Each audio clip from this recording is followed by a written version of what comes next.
could see it, our life in a movie. And now I'm spinning my web up in the air. My spider senses, rain's gonna fall, wash away the life I'm leaving. I thought you were gonna catch me. I never stopped falling for you. Now I know better, never let me leave home without a parachute. I thought you were gonna catch me. I never stopped falling for you. Now I know better, never let me leave home without a parachute.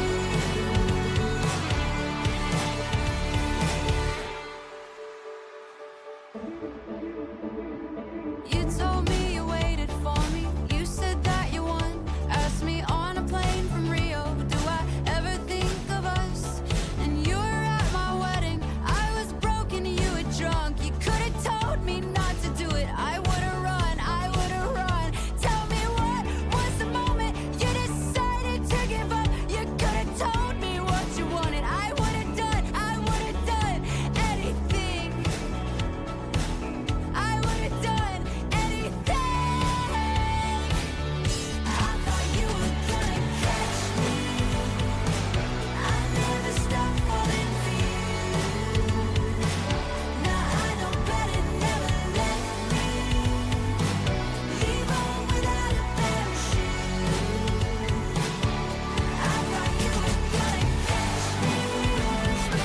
I never stopped falling for you. Now I know better, never let me leave home without a parachute.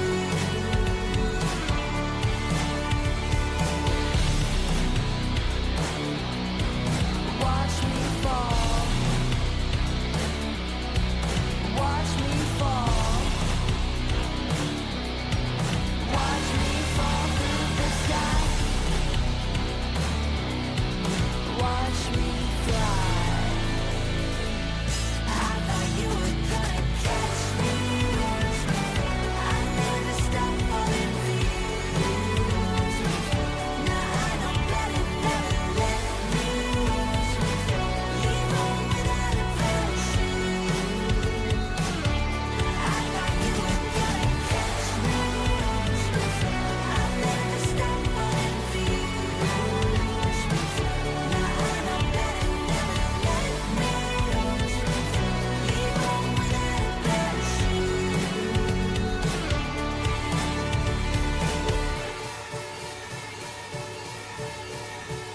Watch me fall.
Quinn fart wave, Quinn fart wave, Quinn fart wave.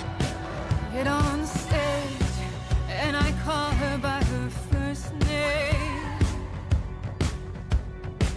Try to stay away, but I always meet her back at this place. She gives me everything, I feel no pain. I break down, get up, and do it all again. Because it's never enough. And she makes me feel loved, like I'm coming here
I'll make you sing for me. I'll make you scream. Everybody dance! Everybody sing! Everybody move! Everybody scream! Here I can take up the whole of the sky, unfurling, becoming my full size. And look at me burst through the ceiling. I'm just so glad you came, breathless and begging and screaming my name.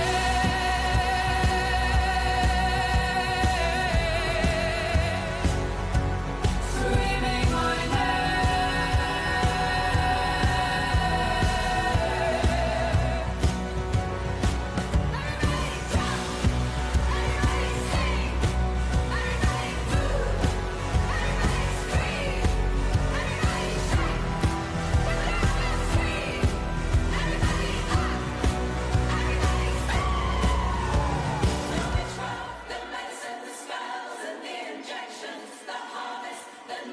Quinfart Wave.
Happy Thursday, everybody. Hi.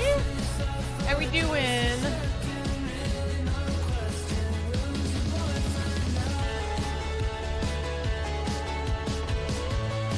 What's up?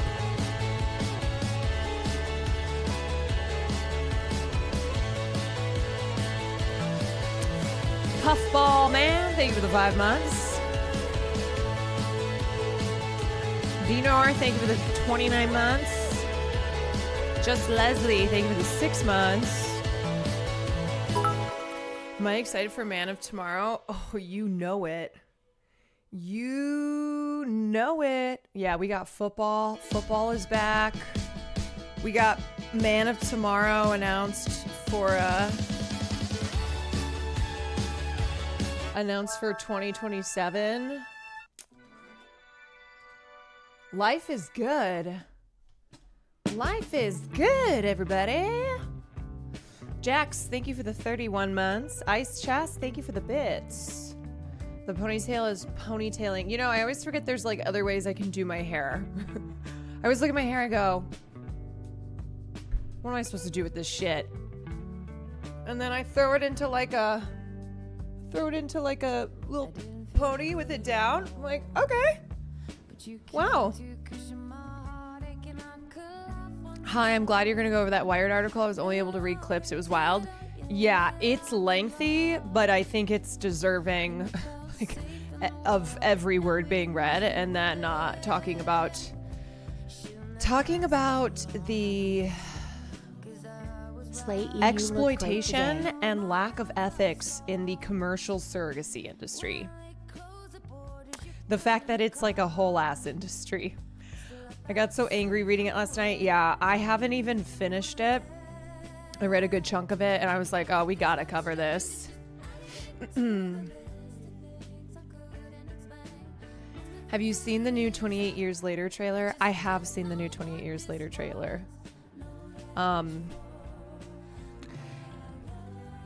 It's interesting about 28 Years Later because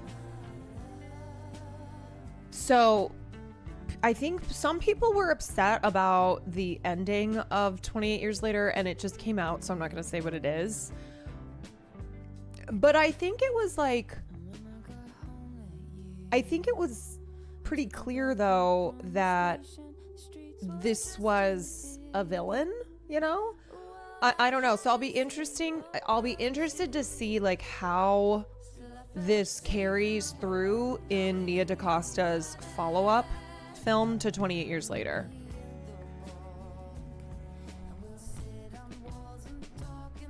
Anyway, if Barry Weiss is the free press is worth 200 million, how many million is this broadcast worth? I mean, can we talk about it? Can we talk about Barry fucking Weiss getting $200 million for her ass platform, whatever, Substack, whatever the fuck it is, the free press? $200 million. That is so much money. You know what? It really is the grift just keeps on grifting. $200 million for a fucking rag. A rag. Barry Weiss, who is a murderer. Fuck her. God, I have hated her for so long. And it's just like seeing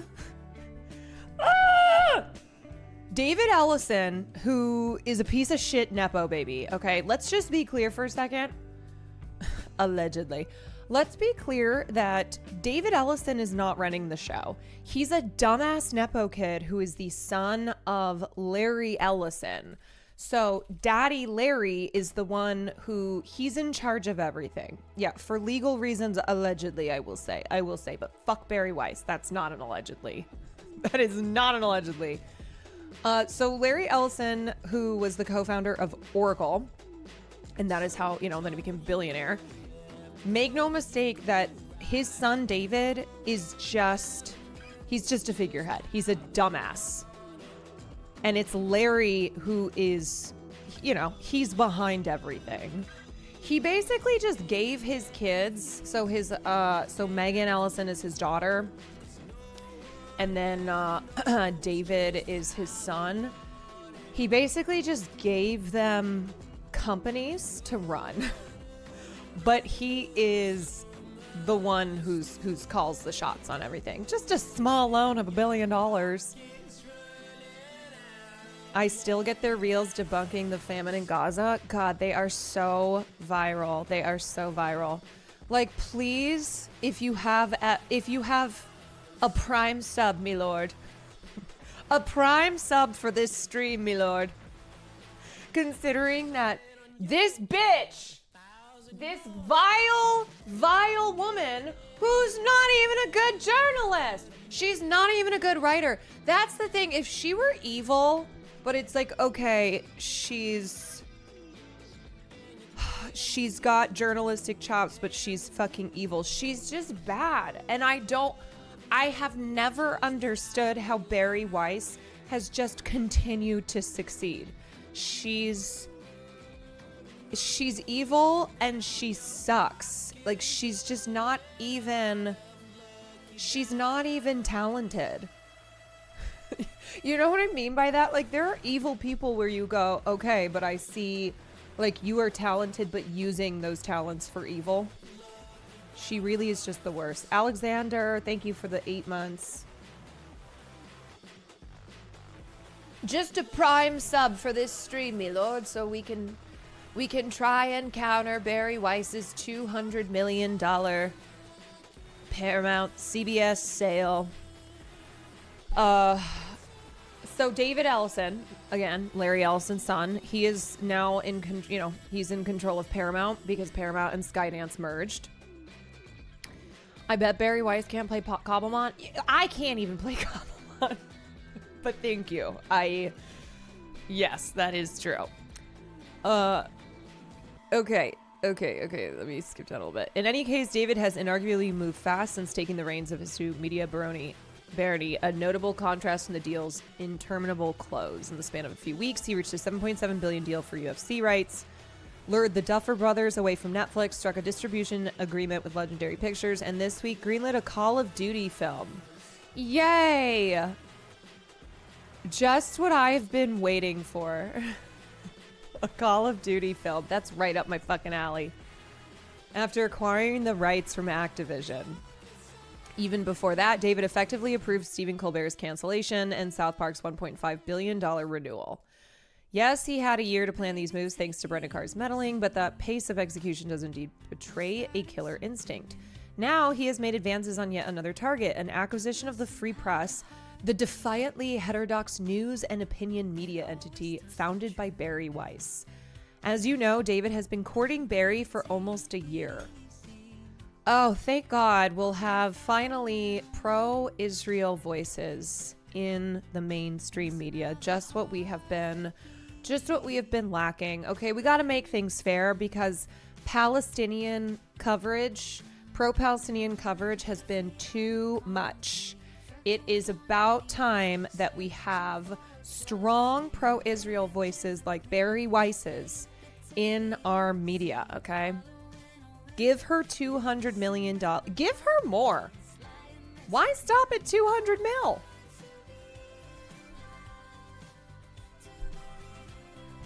These talks have progressed in recent days, and I am now told the two sides have agreed in principle to a deal, and lawyers are hard at work finalizing a formal agreement. You know what's really funny about this is so the reason that initially Skydance was holding up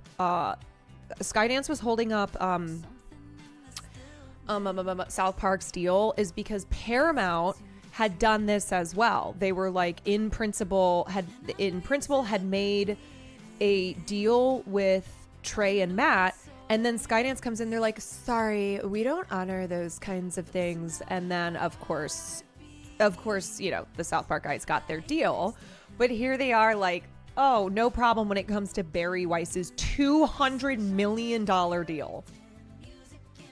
David's offer for the Free Press is expected to be well above the site's value. Most recent $100 million valuation, but well below the $200 million figure that was recently floated in the Financial Times. Oh, okay, cool. So the Free Press does $15 million in annual subscription revenue, and Barry's politically charged content makes it hard to scale the advertising business. Plus, there's no tech stack. It's all on Substack. That is fucking crazy. That is crazy. Why is this even valued at $100 million? Either way, it will land Weiss a king's ransom just a little over 5 years after her dramatic departure from the Times. You know who's next is friggin' Matt Iglesias. Okay, give Matt Iglesias $100 million for his goddamn Substack too. Why not? The deal is not done yet, but of course, as a source with knowledge of the negotiations told me this afternoon, it's on the 1 yard line. Wow. As part of the deal, I'm told David plans to give Barry a role at CBS News that would, among other things, task his fellow millennial with guiding the editorial direction of the division. Barry's avowedly pro-Israel and anti-woke worldview, not to mention her broadly shit-kicking anti-establishment disposition. I'm sorry, but if you are pro-Israel, you are inherently not anti-establishment. Being pro-Israel is being the most pro-establishment. Huh? Yeah, where's my $200 million deal for this Twitch channel? That's Smurf account. Thank you for the 29 months. Who are Barry's parents? I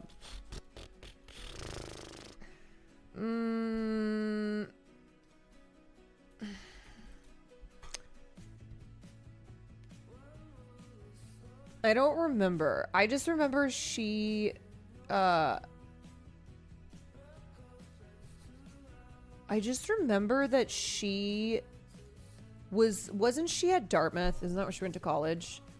And she like sued a professor. I don't know. She was doing a bunch of shit when she was at college. Okay, so Barry Weiss is going to have a role at CBS News. Cool. And this will inevitably inspire blowback from various corners of the newsroom and could dramatically change the editorial posture and reputation of one of the most storied and certainly self-important institutions in American journalism. For David, that's likely part of the point. Also, if you don't know, Larry Ellison is really good friends with Donald Trump. And he has been benefiting from Trump, especially in the world of AI. It's like Sam Altman, Larry Ellison, these guys who they have. This is why they give all this money and like support Donald Trump too, because it's tit for tat, right? Quid pro quo. So Larry Ellison is backing, is one of the people who's backing Trump's $500 billion AI project, and he is very close in Trump's inner circle. So this should not be surprising whatsoever that CBS News is going to be taking a hard turn towards the right.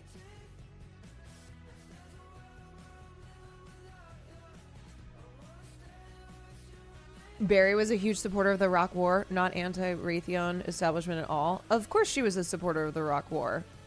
She's a when it comes to killing brown people in the Middle East, when it comes to killing Muslims, Barry Weiss is like, yeehaw.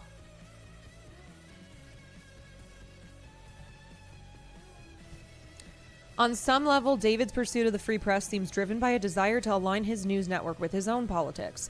How else to explain why the guy who just bought his way into Hollywood moguldom, NFL rights, and the streaming wars would want to endure the thankless chore of integrating a politically charged digital news business that, despite its relative success in the Substack economy, would account for a modest 8-figure revenue line in his $18 billion entertainment business? If the lifers at CNN threatened to burn the place down when Chris Light moved his office to a different floor, imagine the looming hysteria that will transfix CBS News. Assumedly for Ellison, employee migration is also part of the point. David probably looks at CBS News as a bit of a blank canvas. It's a declining business, a cost burden, and as recent history has made abundantly clear, a potentially massive PR headache. But the fact that it's losing money also opens a lot of opportunities for reinvention. Why continue to operate a declining asset that also bleeds cash at status quo? If you have to try it, why not try something unconventional? Without getting philosophical, he's planning on owning this asset interminably, and his shareholders have already suffered through years of Sherry-inflicted cash incineration. Why not take a flyer on a format that's economically inconsequential and eroding regardless? And if this maneuver gives David Rose second thoughts about moving, blah, blah, blah, okay. Therein lies the intrigue behind the Barry deal, even as he's poised to scale down the business, reduce talent salaries, and make it a leaner, trimmer operation. David is also poised to bring on a politically divisive marquee talent who might infuse the brand with a bold new identity and, frankly, at least make the network interesting again.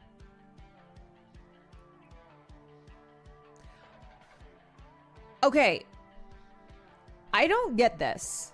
I really don't get this, because Barry Weiss is terrible, but there's a lot of terrible people out there who share politics with her, but who are much more firebrands. This is what I don't get. Like, she's a disgusting, vile human, and her purpose is to her purpose is to spread far and wide. You know, keep the Israel power from keep it well and alive. But she's also like so mid. This is what I'm confused by. There are plenty of people out there who if you want to bring in like a person with horrible politics, like a horrible person, Bari Weiss is not exciting. Like, she's not she's not a firebrand in the way that other right-wing commentators, influencers, etc. are. Ellison also likely knows there may be a surprising upside here. You may not be able to believe everything you watch on Fox News, but the network's personality-driven content has single-handedly overturned the hourglass on the industry. We're living through a media age, for better or worse, that prizes authenticity above all. It's the leitmotif that explains the rise of Dave Portnoy, Joe Rogan, and Donald Trump. Can CBS platform Weiss and let Bari be Bari, while still credibly delivering the news every evening and retaining the sanctity of 60 Minutes, etc.? So is that why they want her? Because they're like, oh no, but she's still at least, she's respectable. That's like, oh, she gives more of a vibe of 60 Minutes than, you know, than one of these other firebrands.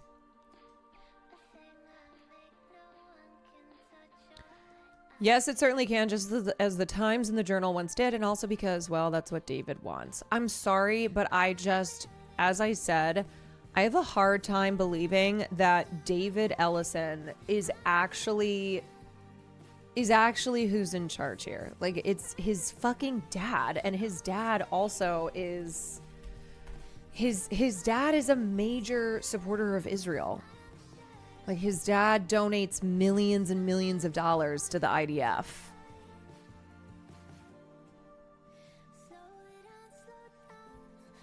Wasn't there a lawsuit filed against him? Hold on. I mean, multiple lawsuits, but I'm trying to find one in, hold on. Lawsuit filed against Larry Ellison.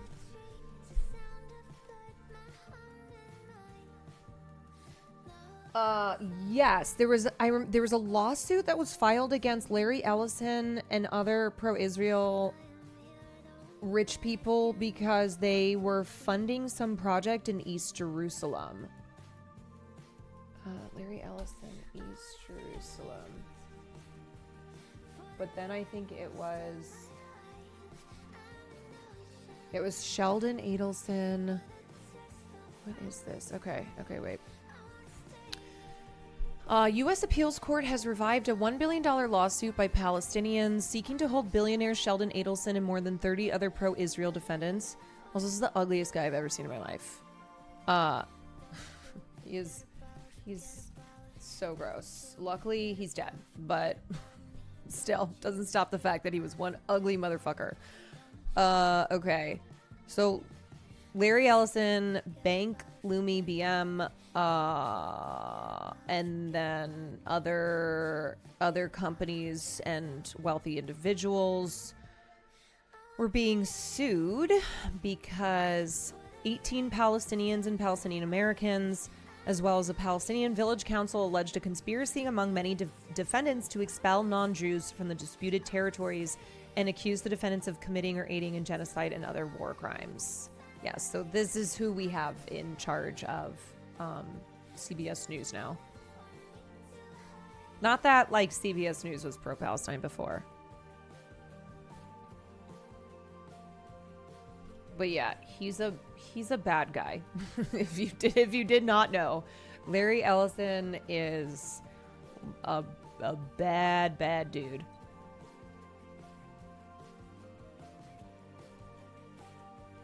Vile grifters are taking over establishment media. Yep. It's bad state of affairs. Barry Weiss has been making the world worse for a long time. Ain't that the truth? 20 years ago, oh, this is what it was. Okay. 20 years ago, as a student at Columbia, she led a racist smear campaign against Arab professors who had the audacity to criticize Israel. To have the audacity of a white woman who is pro-Israel. Can you imagine smearing your professors at college because they were correct in being critical of Israel? And so Barry Weiss tapped into the anti-Arab Islamophobia in the United States of America and went on a smear campaign against her professors.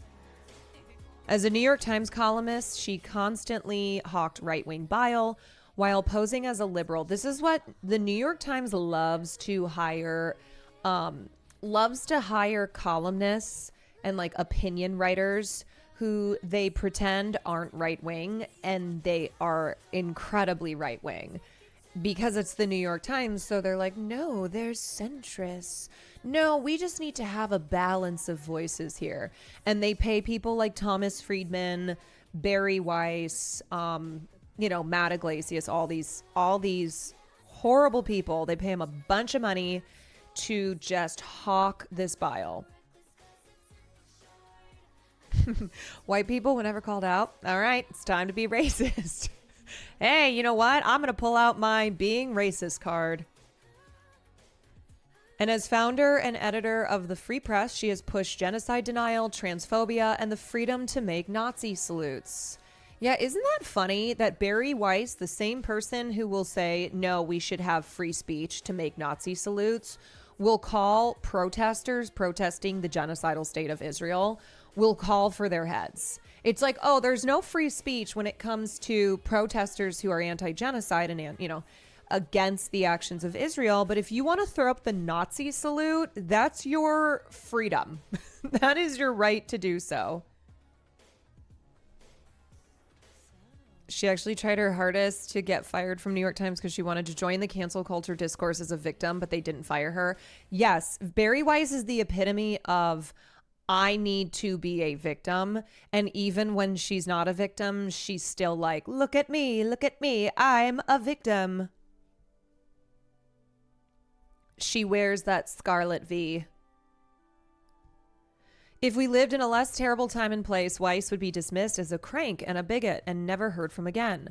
But we live in the waking nightmare that is the United States in 2025. So instead, Weiss is being rewarded with a prize that even she must think is kind of wild. That prize, CBS News. The person handing this gift to Weiss is David Ellison, the billionaire Nepo baby who just merged CBS News parent company Paramount with his company Skydance Media. Ellison, Puck, Dillon Byers reported on Wednesday, is paying somewhere between $100 million and $200 million to buy the Free Press and install Weiss somewhere at the top of the network.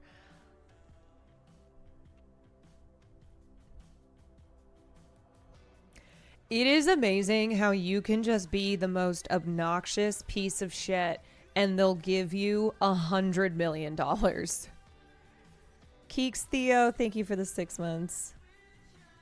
2 things here. First, calling them David and Barry like your friends who hang out with you all the time is annoying. We get it, Dylan. You're in the know. Nobody cares. Second, the laughable line about Weiss's broadly shit-kicking anti-establishment disposition is fundamental to understanding why her particular brand of bullshit has been so successful. For credulous hacks like Byers, the fact that Weiss tosses around banalities about wokeness and free speech makes her an anti-establishment figure. But people who actually oppose the establishment don't get paid hundreds of millions of dollars by that same establishment. Yes. Happy to be here. And as I said too, the loudest fucking pro-Israel voices, of which Barry Weiss is one, are never going to be anti-establishment, because to support Israel is to be part of the establishment. That's how it goes. The reason that Israel gets so much support is because it is baked into our establishment. She's absolutely an institutionalist. Yes. Instead, what Weiss peddles is pro-establishment bilge that flatters the need of our richest and most cosseted dimwits to pretend that they are actually besieged outsiders. I cannot fucking take this anymore. I cannot handle one more person who's being given so much fucking money being like, I'm the outsider here. I'm the victim. I am here representing the anti-establishment crowd. Oh my God. Now I'm not here to pretend that CBS News is the greatest thing in journalism. It's a big corporately owned establishment media organization. And it hasn't exactly covered itself in glory over the past year, whether we're talking about morning news anchor Tony Two Times losing his mind because Ta-Nehisi Coates wouldn't say how awesome Israel is, or the appalling decision by the network's bosses to grease the wheels of the Skydance merger by essentially bribing Donald Trump. We shouldn't get carried away about what is apparently being lost here. But that doesn't make the Weiss move any less disturbing. Whatever CBS News currently is, it isn't just some hate factory pumping out shoddy propaganda 24/7. But now it's being shipped over to one of the leading hateful propagandists of our time. I really can't emphasize that part enough. The stuff Weiss publishes is rank. For instance, the Free Press has been relentless in denying the reality of the famine in Gaza. Yet, to be clear, the Free Press is one of the worst out there, which is saying a lot.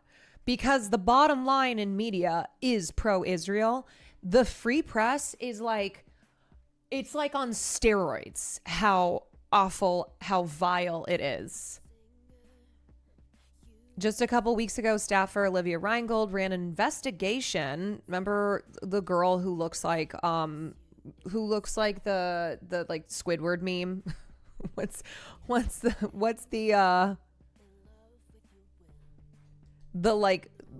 plastic surgeon Squidward? Just a couple weeks ago, staffer Olivia Reingold ran an investigation about the suspicious fact that many of the children, handsome Squidward, yeah, who have recently starved to death in Gaza may have also had pre-existing health conditions. Because, as we all know, if you're sick, it means your starvation doesn't count. Yeah, it's like, oh, okay, so Israel is responsible for killing these children in many ways.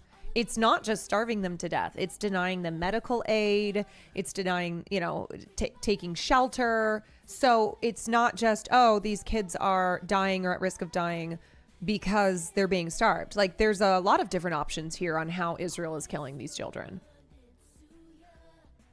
These literal babies should have told us that they were already not doing well before someone photographed their emaciated corpses. After many people rightfully recoiled at such a vile premise, the Free Press published an unsigned editorial defending the piece as sober, meticulous work in the face of journalists who oppose actual journalism. All of these people to The Hague. To The Hague. They are war criminals. Their role in journalism, in manufacturing consent for genocide, of laundering Israel's crimes against humanity, they need to be in The Hague along with all these other war criminals.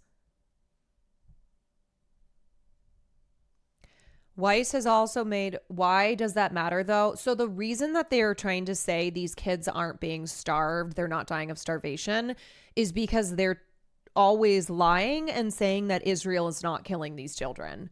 They're just coming, it's just fucking bullshit. You want to know who also did that? The Nazis.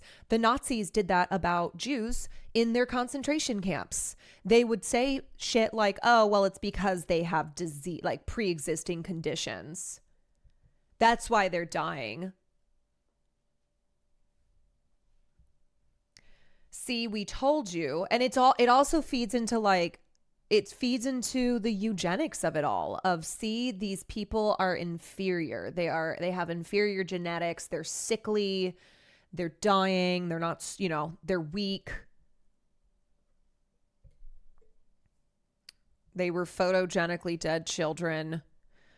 Weiss has also made the Free Press a proud home for anti-trans rubbish. Oh yeah, if you thought she just stopped at being pro-Israel, no.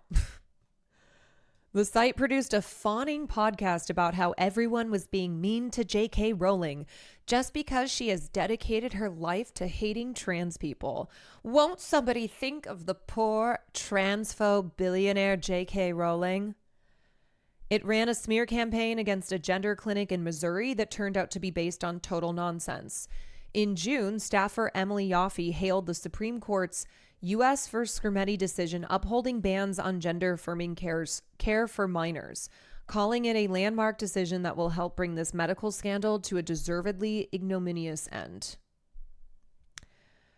I could go on, but you get the picture. This is the kind of journalism that is set to take over CBS News.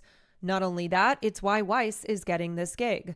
Earlier this year, when news of the Ellison-Weiss negotiations first surfaced, this is also the crowd that's all about how they're constantly getting canceled, that they're being silenced, that their free speech is getting violated, and they're getting 100 million plus deals and taking over major news networks. A pox upon Bari Weiss and her lineage. Yes, I wish I could cast death spells. I do.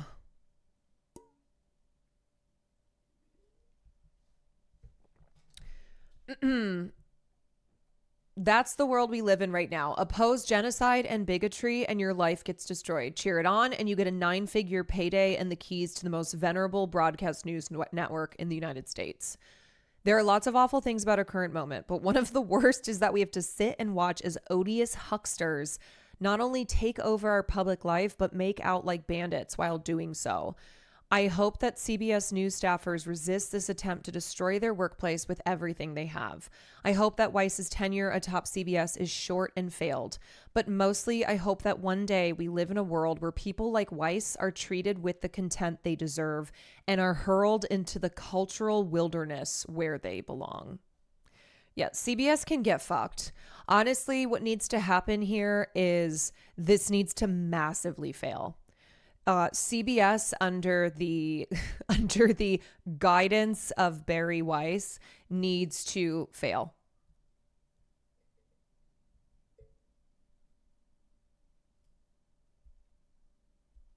W article. You know what I love?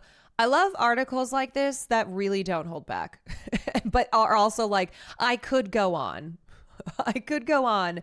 Let me tell you what a fucking piece of shit this person is, because that's what it is. You just have to come out and be like, hey, you know, this person who just got this insane 9-figure deal and is going to be taking over a massive news network. They are a piece of shit. And I'm going to detail what a piece of shit they are. And may they never know peace. Okay. May anytime Bari Weiss goes out in public, people see her and they're like, hey, you're that fucking piece of shit, right? Hey, you're Bari Weiss, aren't you? Yeah, you're a real fucking piece of shit. Hey, I recognize you. Yeah, I recognize you because you're a real piece of shit. Oh. Hey, is that you? Is that you, that piece of shit, Bari Weiss? That's what it should be. At the very least, that's what we can do.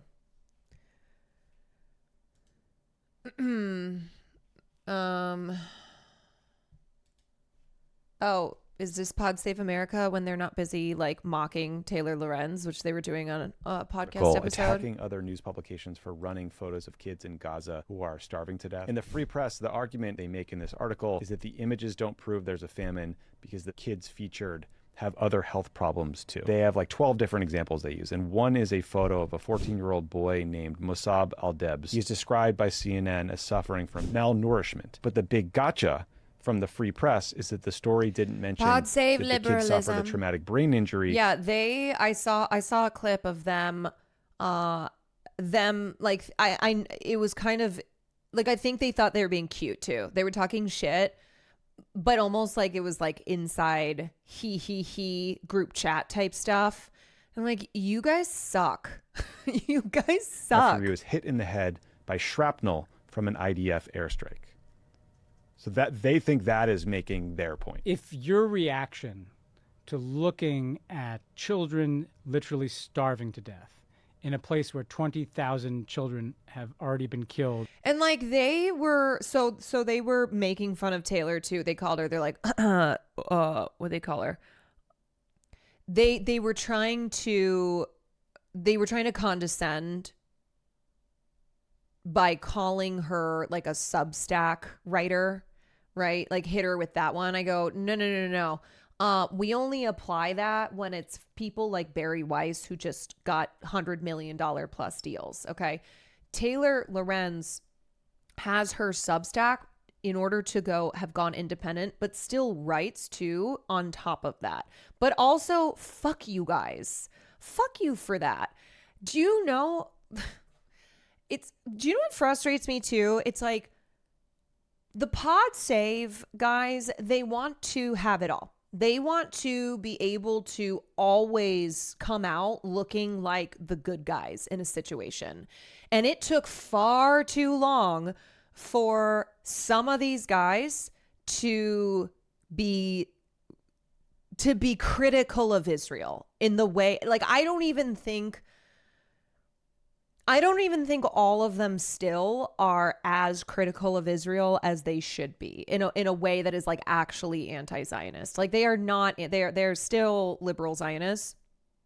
They're still like two-staters. But it's just so gross too, because Taylor is someone, when it comes to Israel and Palestine, who for a lot longer than these guys has been writing and reporting in a very truthful way. So hearing them mock her on their little podcast, and it's like, oh, you know what? Actually, let's just stop for a second here. You guys are podcast bros. You're going to condescend to Taylor because she writes a Substack? Really? You guys are podcasters. Now, I think podcasts are great, and I think that podcasts can be really informative and are an important part of the, media landscape now. But we really want to do this. We're really going to act as if our little podcast over here is somehow that puts you, when it comes to media that is not just traditional media, that we're above Taylor Lorenz. Huh? If you're going to go in, go all in. But they won't, because they won't. It's easier to just make snide remarks against Taylor.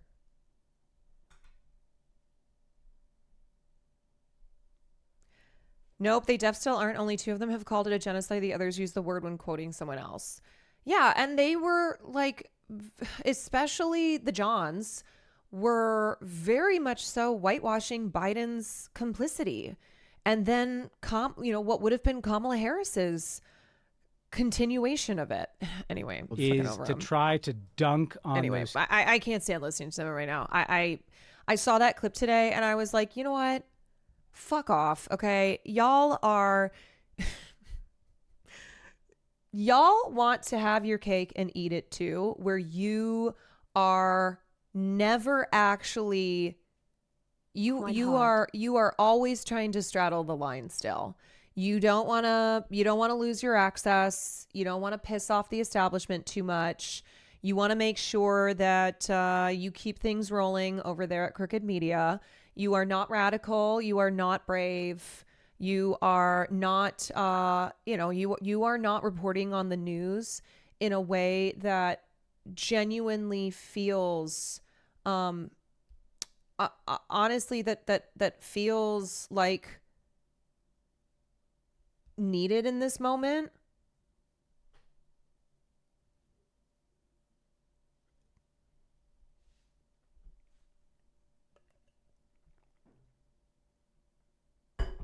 Okay. Anywhoozers.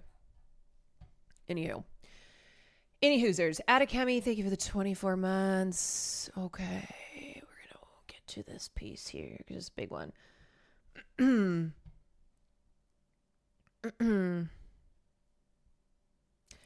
I saw Lovett interview Hassan before the election and thought I should try to broaden my political views. So glad I found his and your streams. Yeah, I used to be a big Pod Save America watcher. Okay. To the point that I applied for an interview for an internship. We all know how that story went. Back in my super like vote blue no matter who, don't ever criticize the party. The most important thing is winning elections.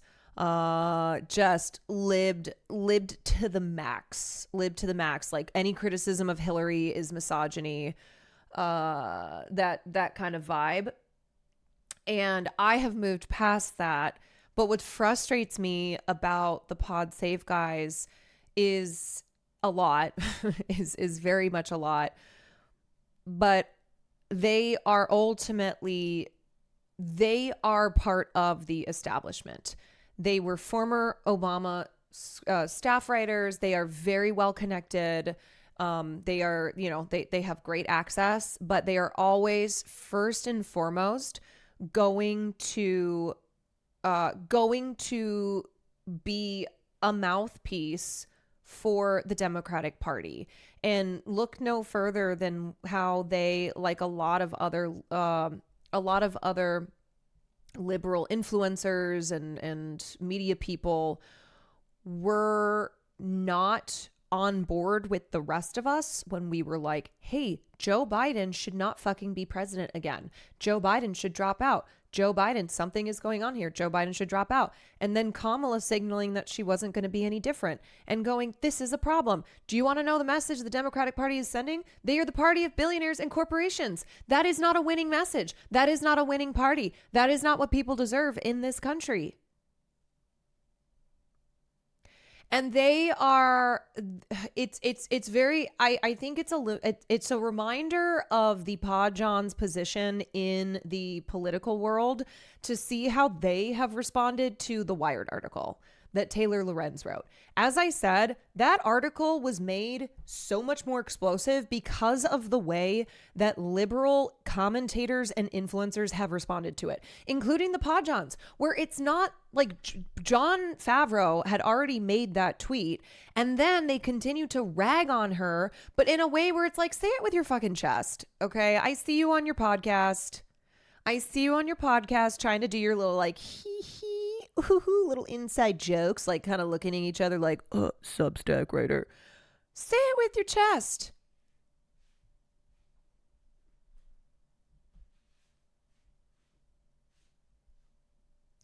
They tremendously fail to recognize the failures of Obama admin because of their rose-tinted view of it, not to mention Obama's role in the party since then, and it heavily neuters their coverage. Yes. The only time I feel that like Jon Favreau really got it was one time I heard him say that this was maybe a year or two ago, where he's like, man, I realized, I kind of looked around and I looked at us and I'm like, are we the oldsters now in a, we are part of an era that is no longer. Barack Obama and the era of Obama is very over. And a lot of people in the years since Obama left office have soured on him. If they had not when he was in office, a lot of the kind of, I think, reverence for Barack Obama has since turned to dust. And I don't know. I mean, crooked media does very well with liberals and people who will read the New York Times and stuff like that, but they are not, just like these other liberal influencers, they are not in a position and will not be in a position to actually reach outside of the Democrats' base. They can't.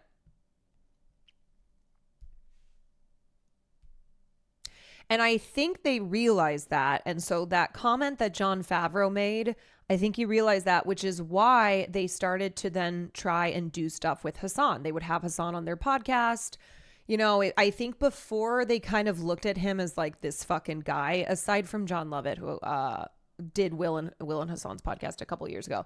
I think Jon Favreau in particular kind of saw Hassan as someone he just didn't want to do business with, you know? And then they realized that they are not, they don't appeal to young people. They're not able to break outside of the liberal base. And they see someone like Hassan, they're like, okay, I guess that's what that guy's doing. But then when this article comes out, it's like they're back doing the bullshit. Favreau's the most anti-left Dems out had of a them. Tony I do Soprano get that Nickelback vibe. The who- person that I like the most is actually Tommy Theodore. Even though I saw him in that clip too. They were all talking shit. In my opinion, they were testing out to see if Hassan would be amenable to changing his positions to agree with them. Nah, I mean, I think if you know anything about Hassan, which I'm sure I know they do, I don't think they think that they would be able to do that with him. I think they look at it as, okay, this is a world that we are not a part of. And at the end of the day, the Pod Johns do care very much about winning elections. They're very much so electoralists. And so they are looking at someone like Hassan as, we have to not cut ourselves off from this guy and from people like him who have branched outside. They are not partyists like we are. They look at him, they're like, is this the youths? Is this the youths? And it would have been so easy for them to just have either said nothing about the Wired article or been like, yeah, I think we need to be transparent with the funding. If you're taking money, you got to be transparent about it. Like, hello, that is the easiest thing to say. This did not need to become as big of a thing as it is.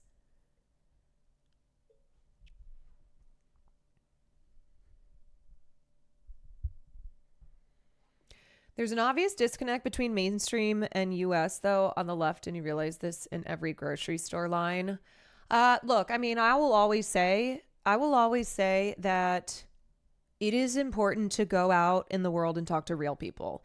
If your only interactions are on the internet, if you're like deep in the trenches in internet discourse, you are not getting the full picture. You have to be having conversations and talking to people in the real world. And that's why I do think like volunteering for a campaign, if you've never door knocked, if you've never been in a position where you are talking to people, not on the internet, but in the real world, about politics, about political candidates, like I do think it's a good learning experience. Just go talk to normies. You got to go talk to normies. If all your discourse is online, your brain's cooked. And look, I'm guilty of this too. A lot of times I'll be like, oh my God, I can't believe.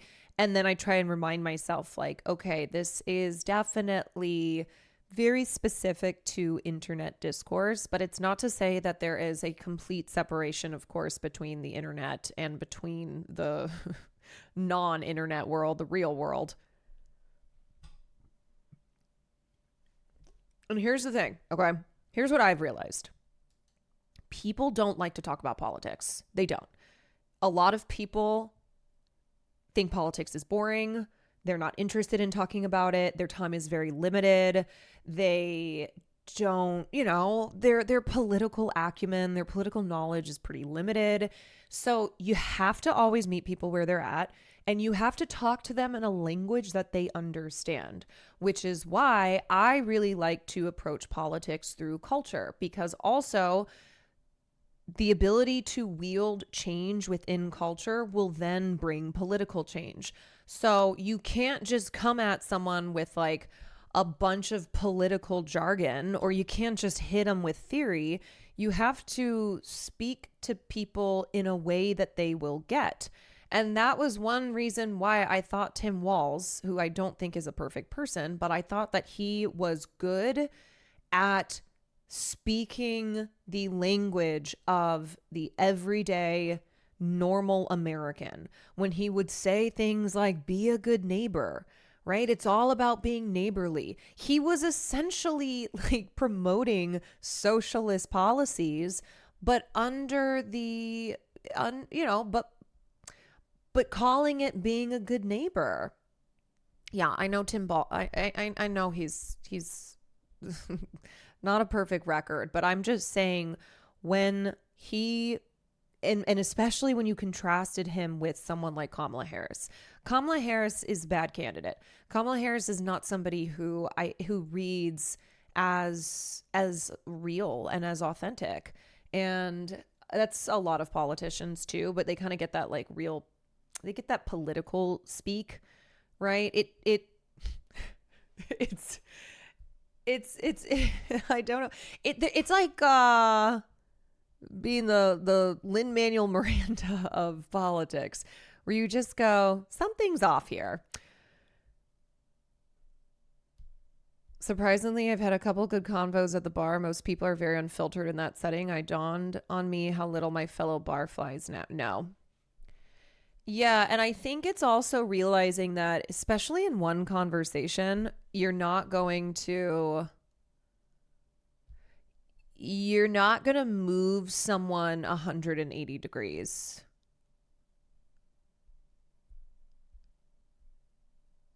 And so I always think it's good to start off by finding commonalities.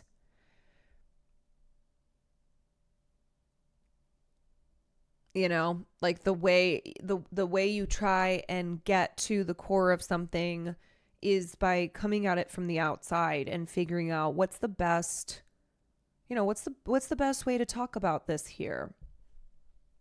And so, for instance, with MAGA people that I've talked to about Israel, I will kind of emphasize like the importance of taking care of Americans, right? The whole American first. And why are we out here prioritizing a foreign state? Why is it that we send all of this money, especially when that money is being used to kill children, like to cause great harm? We need to be taking care of the people who are here in our country. We've got problems here, and Americans are voting not for another, not for a foreign state, but Americans are voting for Americans. And it's America first, brother. You just put a little tinge on it as well. You're like, listen, I am all about America. Okay, I'm all about improving this country for the people who are here. It's all about putting America first in American politics. And by America first, I don't mean imperialism and like the rest of the world. Okay, I don't mean fucking up the global south by putting America first. I mean, we're going to take care of our people here. You get sick, you shouldn't have to become bankrupt. You get sick, you got to go to the hospital. Well, you should be able to do that and then not be living on the streets the next day, because that's not America first. That's not putting Americans first.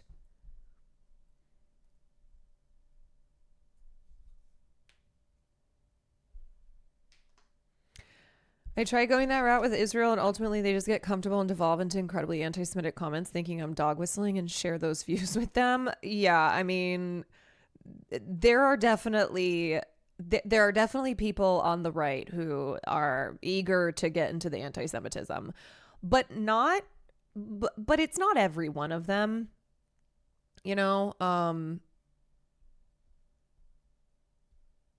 Okay. Anyway, I got to get to covering this story because it's a lengthy piece. It's going to take a lot of breath. I got to sit up straight. But it's fucking wild. It's horrifying. I cannot believe that this woman, Cindy B, you know what this is? This speaks to the narcissism of these tech venture capitalists, just rich fucks who are so evil, but rather than keeping that evil a secret, they go to, speaking of Wired, they go to a publication like Wired and talk about how evil they are because they don't see it as evil. No. This is going to be brutal. Yes. Okay, so this is a big story that came out in Wired, not to be confused with the Taylor Lorenz story about dark money in liberal, dark money being fed to liberal influencers and them not disclosing it. This is a story about commercial surrogacy. The baby died. Whose fault is it?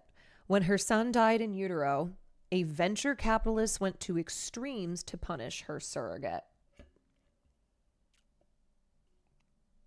Maddie Hero, thank you for the 29 months. Z Bondi, thank you for the tier 1. Okay, I'm going to fill up my water. I'll be right back.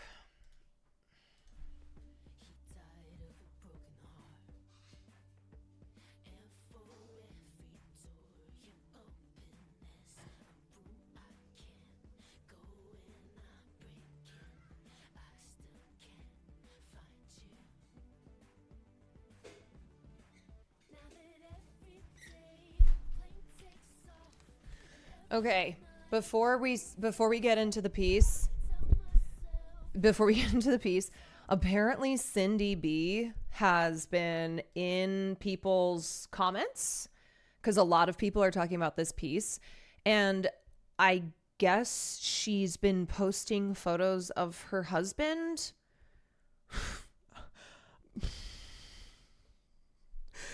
The craziest part of the story was the VC herself showing up in the replies and leading me to pics of her husband, which kind of explains everything. Oh,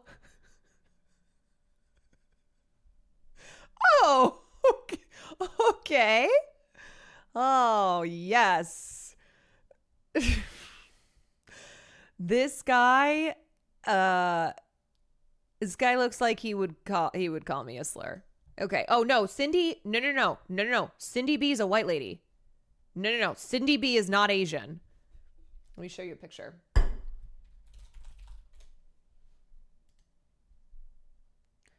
Or wait. She is Asian. Wait a second. She is Asian. I had seen, okay, that, let me tell you, when I had looked at pictures of her before, I could have sworn she was a white lady. I thought she was a white lady. Oh no, Cindy B is one of those libertarian Asian ladies. She's one of those she's one of those like, kind of in the world of Nicole Shanahan, like tech venture capitalists, Silicon Valley assholes. She's okay. All right. Okay. That's Cindy B. Okay. You know what? It does fulfill the Asian wife and libertarian white guy, Asian wife. Is Will a libertarian? No. Years and years ago, when libertarians were mostly about like legalizing drugs and protecting sex workers and stuff like that, Will was a libertarian because he was like, oh yeah, I think we should abolish he was like, I think we should abolish the police. I think that we should legalize drugs. And then it changed. Yeah, ending wars, that kind of stuff. So, this was long before I had met him, okay? When I met him, he was a Bernie bro. All right. Cindy B is not supposed to be telling me this story. First, there's the confidentiality clause. When B, a venture capitalist who claims to have invested in a dozen unicorns, hired a surrogate to carry her only male embryo in 2023. Both parties agreed to keep the details private and away from the media. Then there's the restraining order against B, followed by a court-ordered agreement saying she would not so much as mention the surrogate involved in baby Leon's stillbirth. Finally, there are social norms to consider when publicly attacking the woman who says she almost died carrying your child. I'm going to guess that Cindy B doesn't care about any of those things, and that's why she's talking to this reporter. Still, B is talking to me. She sends me a nearly 3,000 item folder filled with legal filings, reports to professional organizations, insurance companies, employers, and the police, emails with her attorneys, and correspondence between her and the egg whisperer influencer, Dr. Amy. Kill me. B considers herself a whistleblower out to protect unborn children via surrogacy. Her website invokes scripture. Establish justice in the courts, Amos 5:15. Indeed, B has racked up nearly $1 million in legal bills since 2024 in what she views as a fight to honor her son. I want the surrogate to be known for what she did, to be set as an example. I hope she goes to jail, ideally for murder. Oh yeah, no, this woman is, first of all, I need you to understand, this woman is terrible, obviously, but she does not exist in a vacuum. She is not uniquely evil in this world of wealthy tech venture capitalists who think this way, who utilize vulnerable women, who exploit them and use them as baby carriers. Like we'll get into talking about the issues in the commercial surrogacy industry, but essentially in the United States of America, whereas commercial surrogacy has been banned in other countries, because so many wealthy people, especially people like in this world, use surrogates, it is an industry that has remained pretty unregulated. Like there are not laws to protect the women who are surrogates, and that is because of who primarily is utilizing surrogates. So I understand, like I am not an absolutist when it comes to like banning surrogacy, but the commercial surrogacy industry is ripe with so many abuses, so much exploitation, and surprise, surprise, of course, women in the global south, poor vulnerable women are exploited very deeply by this industry. American surrogacy is an enormous industry, taking in approximately $5 billion in 2024, and the practice is expected to explode globally almost tenfold in the next decade. It seems especially popular in Silicon Valley, where a growing cadre of investors and executives, from OpenAI's Sam Altman to Dropbox's Drew Houston, have used it to grow their families. More than a dozen big tech companies provide 5-figure subsidies to any employee who needs or wants to outsource gestational labor. A shocking number of techies now believe growing a baby can be a straightforward business transaction. But intended parents and gestational carriers, IPs and GCs, as they're somewhat dehumanizingly known, and that's a big part of it too, is the dehumanization. They don't see these women as humans. They do not care about them. They do not care about their health. They do not care about their rights. They literally view them as incubators for babies. It is just something that you could like go to the store and buy. They literally refer to them as GCs. Are often uninformed about the dearth of regulation and completely unprepared for what can go wrong. Only one state, New York, requires agencies to be licensed. Only one fucking state in the United States requires surrogacy agencies to be licensed.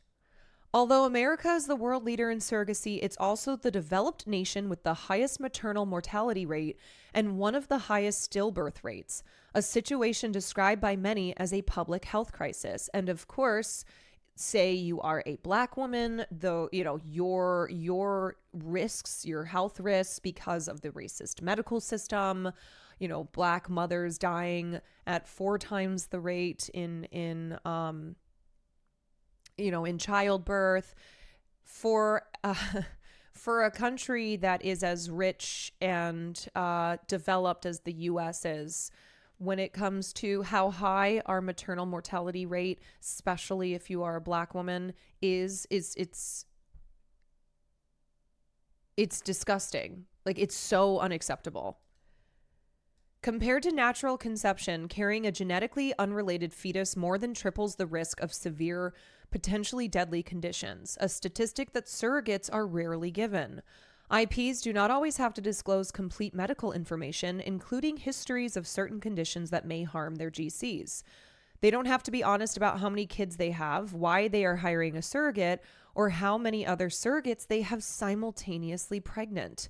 Do you really know who is carrying your child or whose child you are carrying? Look at this horrifying photo.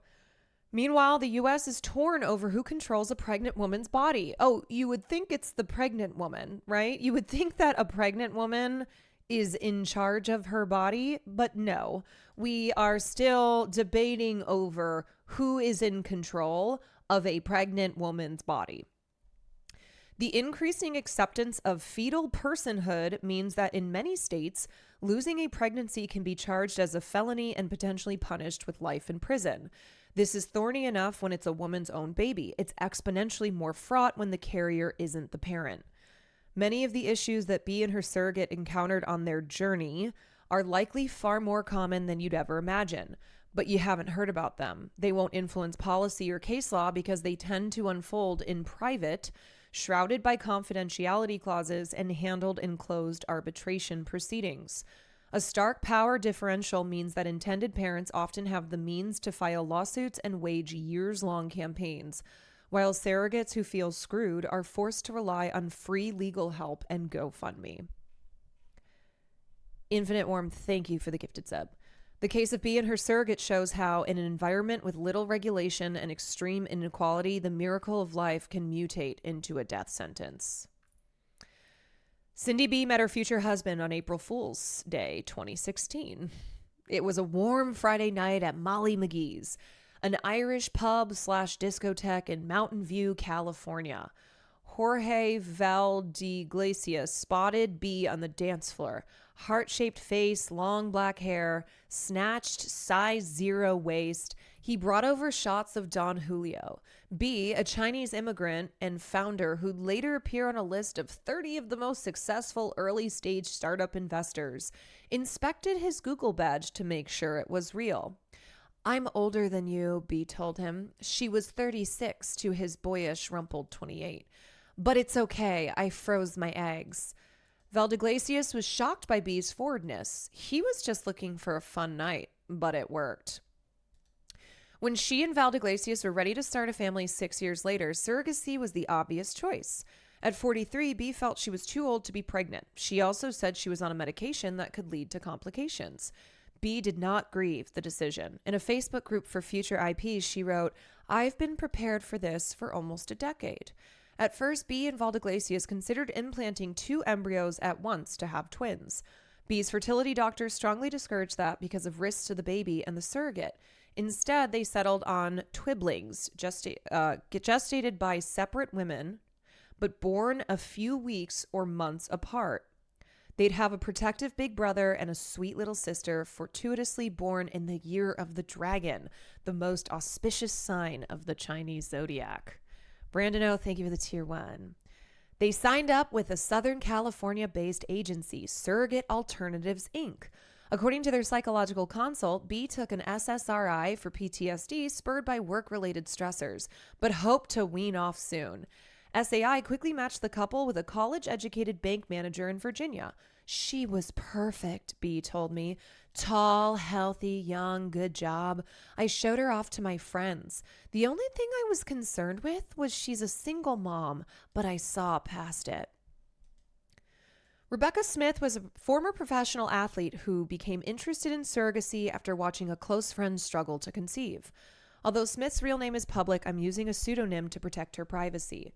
She declined to be interviewed on the record, citing the confidentiality clause and ongoing litigation. The 34-year-old wanted to help a family who couldn't carry their own child. As she put it in a Facebook post, she wanted to give them the same love that I found in becoming a mom. In her profile photos, the pale, lanky Smith, mugged in denim jackets and athleisure with her 6-year-old biracial son, whom I'll call Ellis. This will come into play, okay? Smith had previously dated but told her psych evaluator that it doesn't work when you're a single mom. She spent her free time coaching her son's sports teams. She ran errands on weekends when Ellis was with his dad, who remained a good friend. She was the type of person who preferred cooking at home to eating out, who made sure to eat breakfast, lunch, and dinner. Ellis was an almost 10-pound baby. The pregnancy had been unremarkable, but for the fact, perhaps, that her belly hadn't shown until she was 7 months along. And this is something that happens when, if you are a taller woman, the baby is growing vertically. There's just more space to grow. So a lot of times, like, you'll see models, you'll see really, really tall women who don't show as early as shorter women will. And the reason I'm bringing this up is because this will also come into play. Smith signed up with SAI, a well-regarded agency founded by a surrogate more than 2 decades earlier. Yes, also, if your abs are tighter when your pregnancy starts, it takes longer to show. There's just a lot of there's a lot of reasons as to why women's bellies don't show at the same time. Like, it's not a one size, it's not like every single person who's pregnant has the same pregnancy. She liked that it offered its GCs numerous safeguards. IPs went through thorough vetting, including psychological screening, and all had a medical reason for pursuing surrogacy. A detailed contract between the GC and the IPs would dictate the terms. A third-party escrow would hold the money and pay Smith. She'd get allowances and reimbursements for housekeeping and maternity clothes. If Smith had to be hospitalized or miss work, she'd receive payments for lost wages and childcare. Also, Smith's employer provided insurance would treat the pregnancy as if it were her own baby, a major boon. Now, let me be clear that one massive issue, and I'm sure this will come up in the piece, is that there are there's no protections for surrogates. So when medical issues arise, which there is more of a risk for issues with surrogacy, guess who has to cover those? Most surrogates are not in a position like this where their employer provided insurance is treating this pregnancy as if it's their own. So what happens is surrogates are on the hook for covering extraneous medical bills that were unexpected. Although directly paying a woman to carry your child is technically illegal in Virginia, Smith's contract specified that all payments were reimbursements. She planned to use the $45,000 reimbursement to pay off her student loans and build an emergency fund. Smith met Bee and Valdiglesias in a standard video call facilitated by SAI. In her psychological evaluation, Smith seems smitten with the couple, calling them amazing. The therapist wrote she feels they are 100% compatible. In the summer of 2023, Smith and Ellis flew out to San Francisco for the embryo transfer. Bee put them up in a nice hotel for 12 days close to her apartment and planned a detailed sightseeing itinerary. Smith didn't even request reimbursement for her lost wages. A doctor implanted Bee and Valdiglesias' only male embryo inside of Smith. Everyone was elated when it stuck. Bee asked Smith for permission to share a photo of the test result on Facebook, and Smith quickly agreed, inviting Bee to tag her. Bee and Smith texted all the time. Smith shared her happy nausea and impressions of baby Leon. Bee detailed her constant travels and her search for a second GC. Smith tried to recruit her own sister for the job, then a coworker. When scary but benign early bleeding brought Smith to the ER, Bee sent her a DoorDash gift card. God. Oh, wow. You're bleeding to the point you have to go to the emergency room. Here, get yourself some cookies off DoorDash. Do not become friends with someone who has this level of financial control over you. Yes, yes, yes. Do not do this. Like, you can already see how this is going to be set up for fucking disaster. But in the wake of the bleeding, Smith found something out. B had been posting about Smith's health in Facebook groups, sharing test results and crowdsourcing suggestions for her treatment. B didn't refer to Smith by name, but included distinctive details that allowed members of the tight-knit community to identify her, which violated their contract. Smith alerted SAI but didn't confront B, perhaps calculating that it was better not to risk tainting their rapport. After all, the surrogacy relationship was unlike almost any other. Once you were pregnant, there was no going back. A new human had to be created. Brainiac, thank you for the 21 months. In late 2023, a little more than halfway through the pregnancy, B got a Facebook comment that scared her. She had posted about Smith getting a new, better job, the COO of Art Risk Solutions, an insurance agency. She had posted about Smith getting a new, better job. The COO of Art Risk Solutions, an insurance agency, replied, suggesting that B double-check whether Smith's new policy would cover the pregnancy. Outreach like this wasn't uncommon. The Facebook groups often teamed with industry professionals peddling their wares. The Art Risk COO offered to take a look into it. While SAI's standard process had determined that Smith's new insurance would cover the pregnancy, Art Risk disagreed. B was spooked by what she saw as SAI's oversight on a major issue. Pregnancy complications could rack up 5 or 6 figure bills. To B, the people she had paid to ensure her only son's healthy birth seemed to sleep at the wheel. Since B alleged that SAI had made a mistake, she demanded they pay for Smith's backup insurance policy. When it stood by its assessment and refused, B was irate. Thank you for covering this, of course. She began posting about SAI, sometimes multiple times a day, to warn other IPs. Sometimes she said that Smith had told her about the job change. Other times she claimed that Smith hadn't notified her. She didn't want to burden Smith. It's not your fault, she assured Smith, trying to protect her from the stress while keeping her in the loop. It seemed like they were on the same page. I just hate that it all happened, Smith texted B. I was so excited thinking the new job was surrogate friendly. B was sure that if Smith had known otherwise, she wouldn't have taken the job. It wasn't about the money. Smith's new subsidized Affordable Care Act plan at $391 a month was a drop in the bucket compared to the estimated $200,000 that B had budgeted for the pregnancy. B told Smith that they would lay low until Leon was born and then go after SAI. I want to show them what justice should look like. Oh boy. On December 15th, a day on which B sent her more than 50 texts about the insurance, Smith felt liquid between her legs. She was 26 weeks pregnant and afraid that her water had broken. The emergency room sent her home telling her it wasn't amniotic fluid. She should have been relieved, but she soon had another text from B. One of B's lawyers wanted Smith to sign a few forms. Smith had already signed a power of attorney giving B and Valdeglesias the ability to make decisions for Leon. Were they now asking for control over her body? B declined multiple requests to show me the forms in question. Smith confronted B gently. I guess I'm a little confused, she said. B and Valdeglesias hadn't been calling into any of the prenatal appointments where they could ask questions. What's changed? Well, after your ER visit, I have tons of questions, B replied. For example, was it due to the stress of Friday's insurance discussion?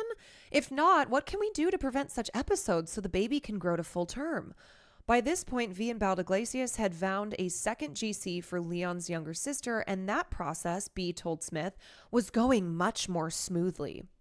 That day, Smith was back at the clinic for follow-ups on the leaking. She had already started taking precautions, sleeping on her left side and drinking a gallon of water a day.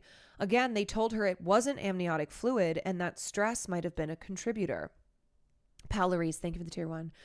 On January 1st, 2024, 29 weeks pregnant, Smith texted B that she was in the ER again. This time, doctors confirmed that her water had broken. Smith was admitted to the hospital for IV antibiotics, monitoring, and steroids to help develop the baby's lungs. She was to stay there until Leon was born. B and Valdeglacius had just celebrated New Year's Eve in New York City. A few days later, B ordered Smith a tower of boxes from Amazon. Coconut water, fried street cantaloupe slices. But B also pestered Smith with questions. Well, why was she in the hospital instead of just on bed rest at home? Was she submitting lost wage requests? Meanwhile, on Facebook, B claimed that Smith had broken their contract by not notifying her before changing jobs. A breach claim was serious. It meant that Smith was on the hook for any bills that insurance didn't cover, potentially $1 million plus sums that B acknowledged could bankrupt Smith. Technically, Smith had notified them. She had a text from Valdeglacius congratulating her. The situation reveals one of the fundamental imbalances of surrogacy. When a surrogate breaks contract, her IPs can stop paying her and stop paying the medical bills for her pregnancy. But if an IP breaks contract, say by sharing their GC's private information online or withholding compensation, a GC typically has to hire a lawyer. No matter what, IPs get the baby at the end. Anything else would be considered baby selling and human trafficking.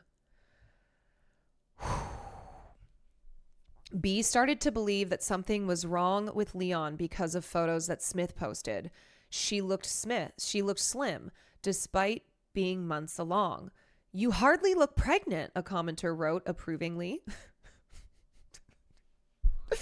To B, this wasn't a compliment. Everyone knew that pregnant women had big bellies.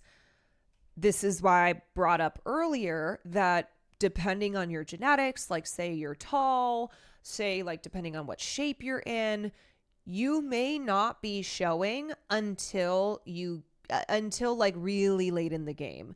Some women show really early, some women do not. That's how it goes.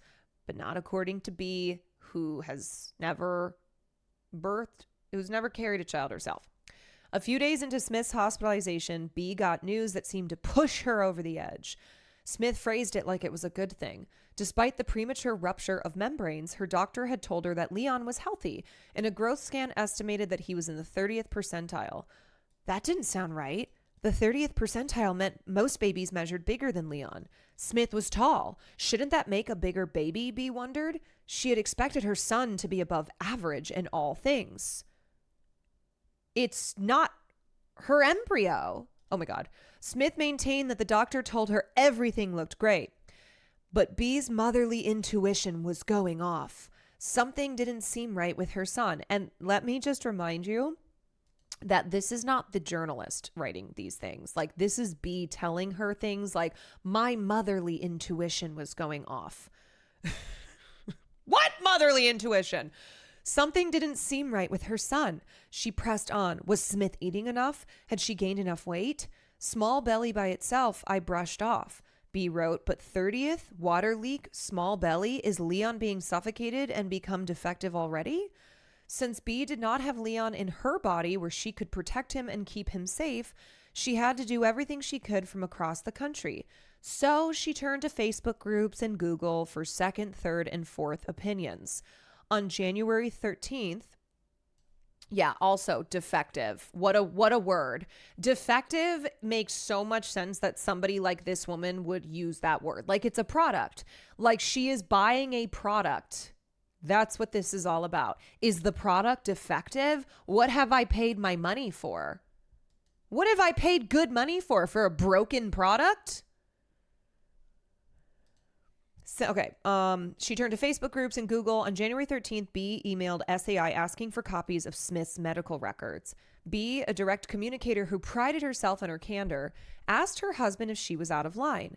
Valdeglacius assured her she wasn't. You're just caring for your baby, he said, just like what any other mother would do.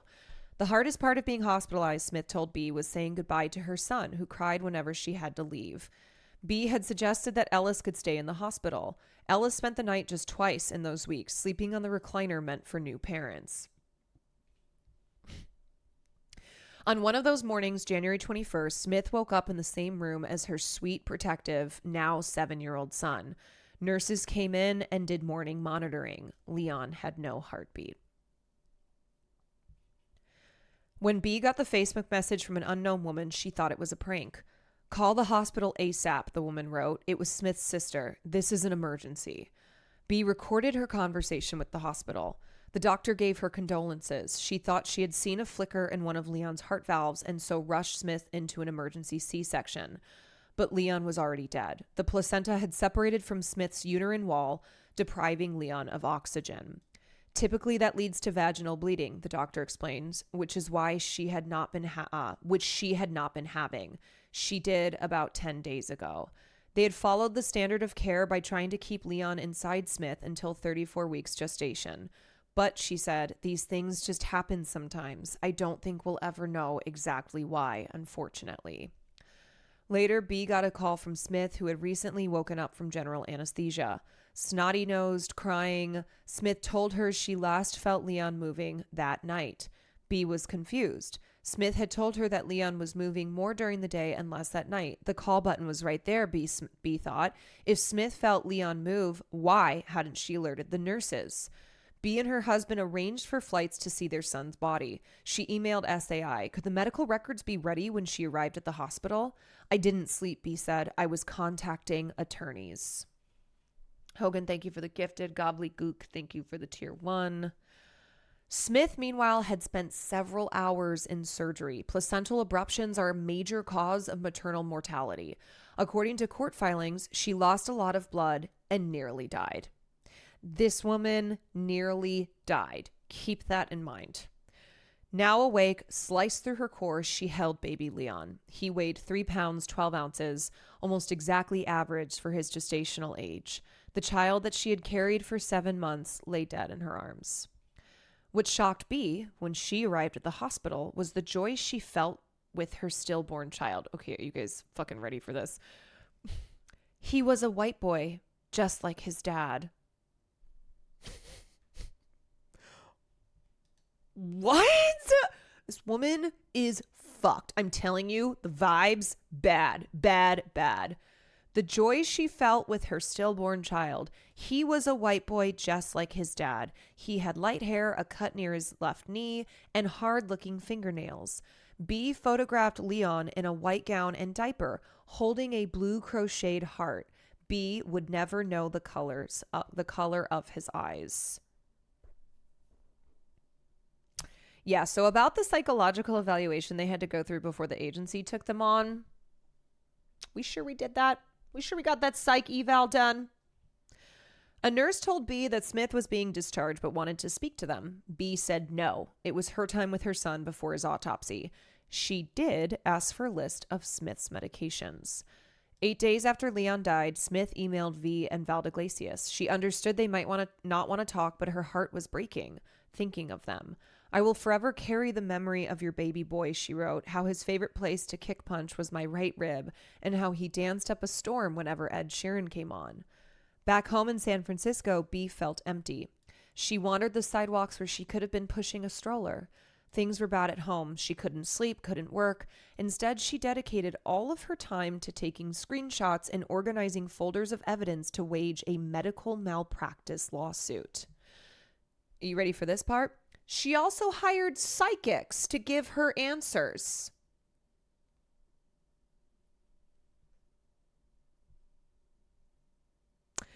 As she tells it, they all blame Smith.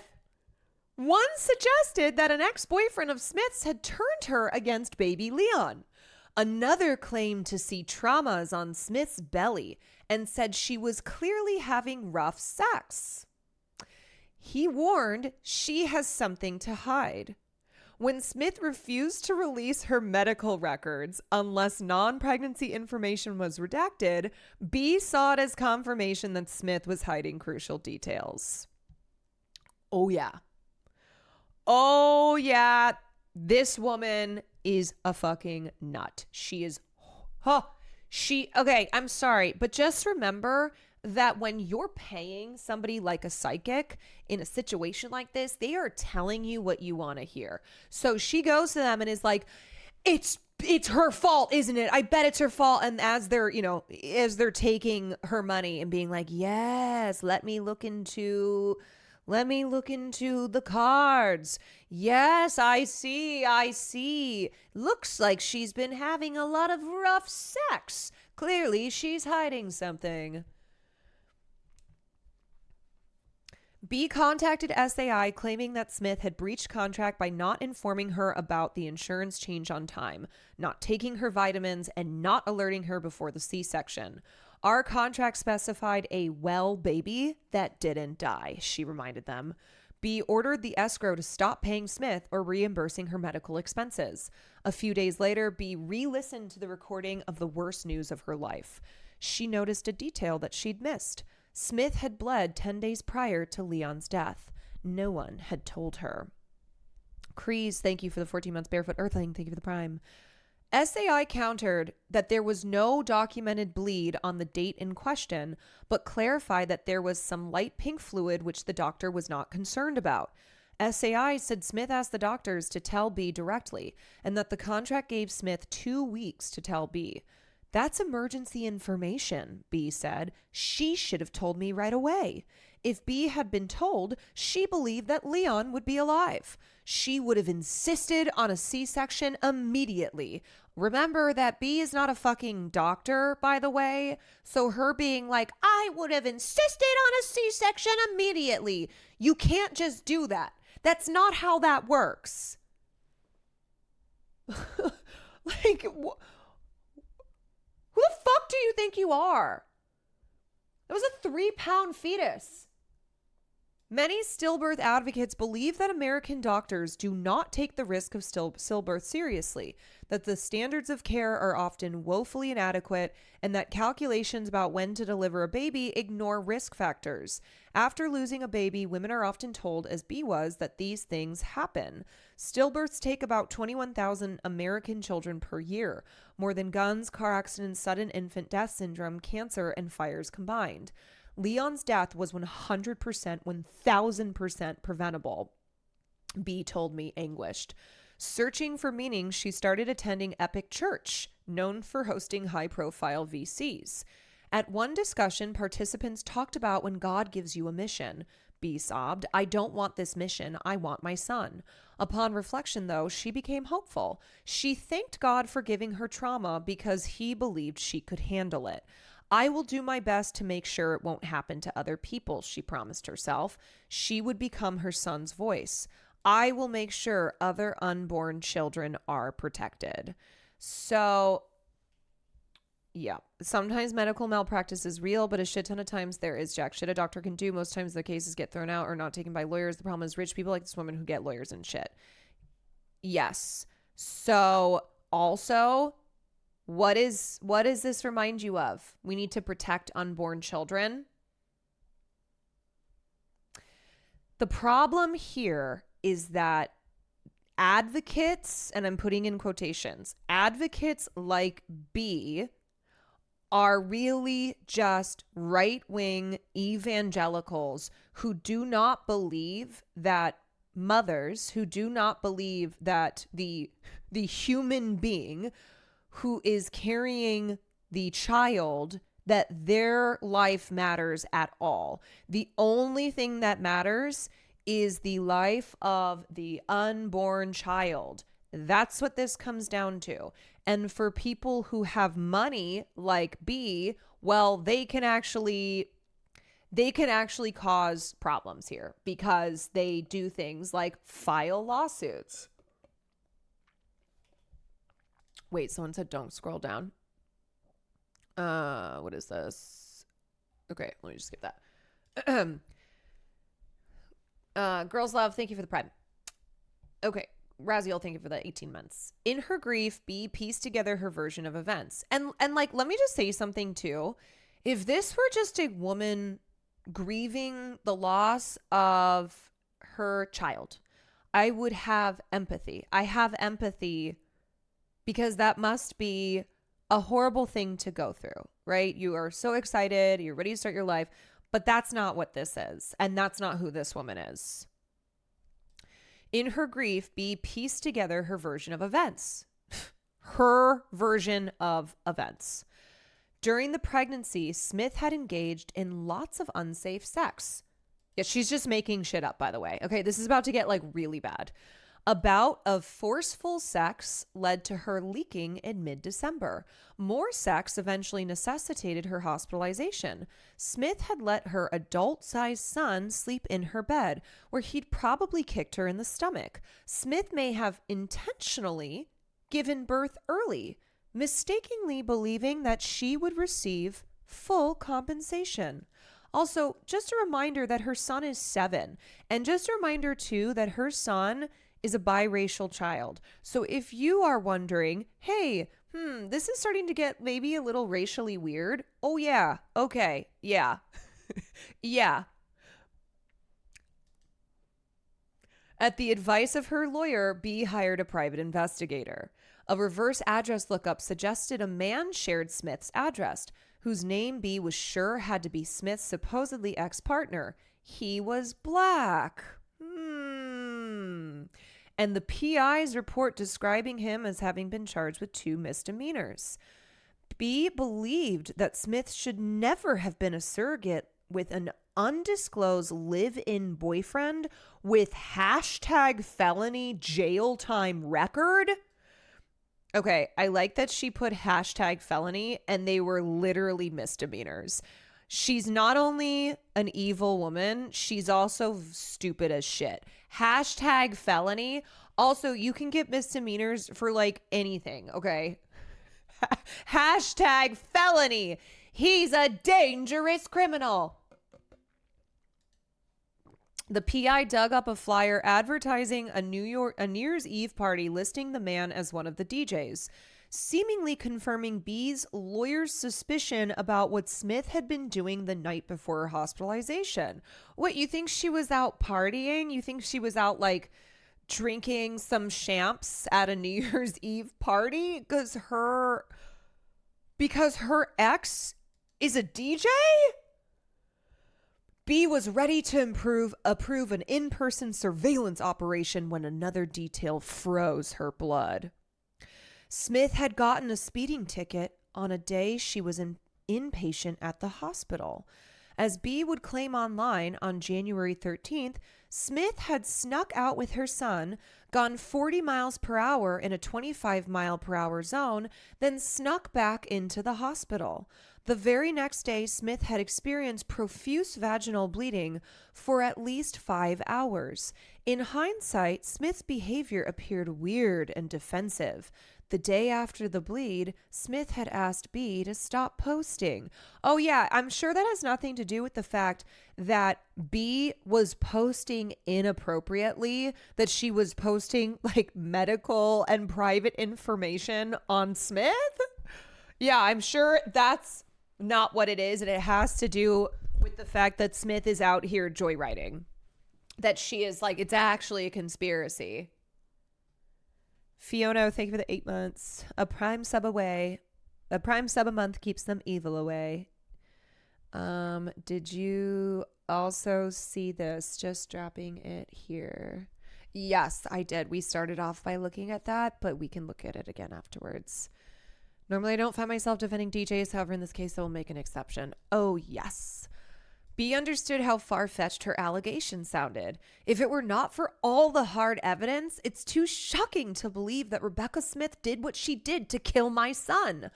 B wrote on Facebook using Smith's real name. She used her fucking real name and posted this crack of shit, posting these really defamatory, just insane allegations. She's claiming that she tried to kill her son. A month keeps some evil away. She's just lying on the FB. Perhaps a kind friend could have suggested to B that there were other explanations. Instead, B had a set of legal adversaries and a supportive echo chamber. And don't forget the psychics. On Facebook, GCs and IPs alike expressed sympathy for her tragic posts. Everyone knew bad surrogates existed, and based on B's claims, it sounded like Smith was one. Amy A. Vizada, a Bay Area fertility doctor and influencer, called Smith a criminal and a psycho. I'm sorry, but I hate that. A fertility doctor and influencer. Kill me, please. B's $1,275 an hour lawyer, Elizabeth Sperling, wondered whether digging through social media posts might show Smith engaging in strenuous activity that could explain the death. B's husband focused on stabilizing the family, a move he credits with saving their marriage. He blamed the hospital, not Smith, but told me that the... Wait, you're telling me that her husband is actually not a fucking crazy person? You mean that there's actually a person here who has some semblance of being a reasonable individual, but also is like the litigation's her grieving process? Bro, you can't. No, you can't. You know that she's wrong. You know, wait a second. Hold on. This guy knows. He's like, it's not Smith. It's not the surrogate. It's not the surrogate, but I'm going to let my wife do this because she needs to grieve. Bro, he's like, please, I just need to be with my samurai swords. Please, just let me just be with my samurai swords. Please, I can't be a part of this. It's too much. I just need to be in my samurai cosplay. Please. Let me just do my feudal cosplay. He tried to stay out of the legal stuff so that B couldn't blame him too. Oh my God. It sounds like he is terrified of his own wife and he's like, please, I just want to study the blade. Please, I just want to study the blade. Smith had planned to go back to work shortly after giving birth. Instead, she couldn't stop bleeding. Yeah, because she almost died. Remember when she almost died and she's being accused of trying to kill this child and she almost died. She almost died. Even though SAI had determined she hadn't breached the contract, the escrow stopped paying, leaving Smith reliant on disability benefits as she faced an increasing pile of terrifying bills. When Smith was finally cleared to return to work a month after Leon died, B emailed Smith's HR department to ask about her health plan. B also reported Smith to a federal agency claiming that Smith was committing fraud. The stress on Smith was already high. Her supervisor at work had found her crying on and off for a day. Smith hadn't heard from B since her terse reply to the condolence email. Then B texted her a screenshot of a Facebook post about another GC who'd had an abruption at almost 32 weeks, but that GC had called 911 and the baby had lived. Next, B iMessaged a photo of Leon's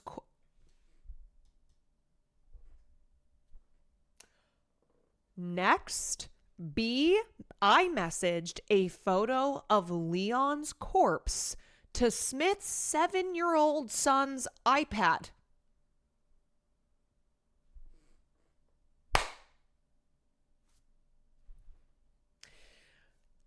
This woman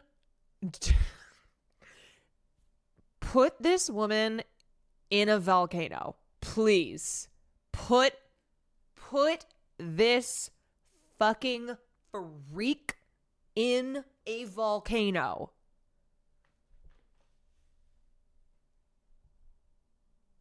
That is about to erupt. That is so, there's this, I'm telling you, this story, it's one of those that it keeps getting worse somehow. You think you've read the worst thing, and then you go, oh, no. Oh, no. And remember, she told this to the journalist. Yeah. She broke the confidentiality clause so that she could speak to this journalist because this woman is so delusional. She is such a rich, narcissistic asshole that she literally looked at this situation and went, I'm the victim here. Everything that's happened, I am the victim. I'm going to tell my story, and clearly everyone is going to see what an evil, wretched bitch that Smith is. And guess what? That has actually not happened. And in fact, everyone is like, oh, B? Yeah, put rocks around her ankles and drop her in the ocean. In the months after Leon died, okay, are you ready for this? All right, ready?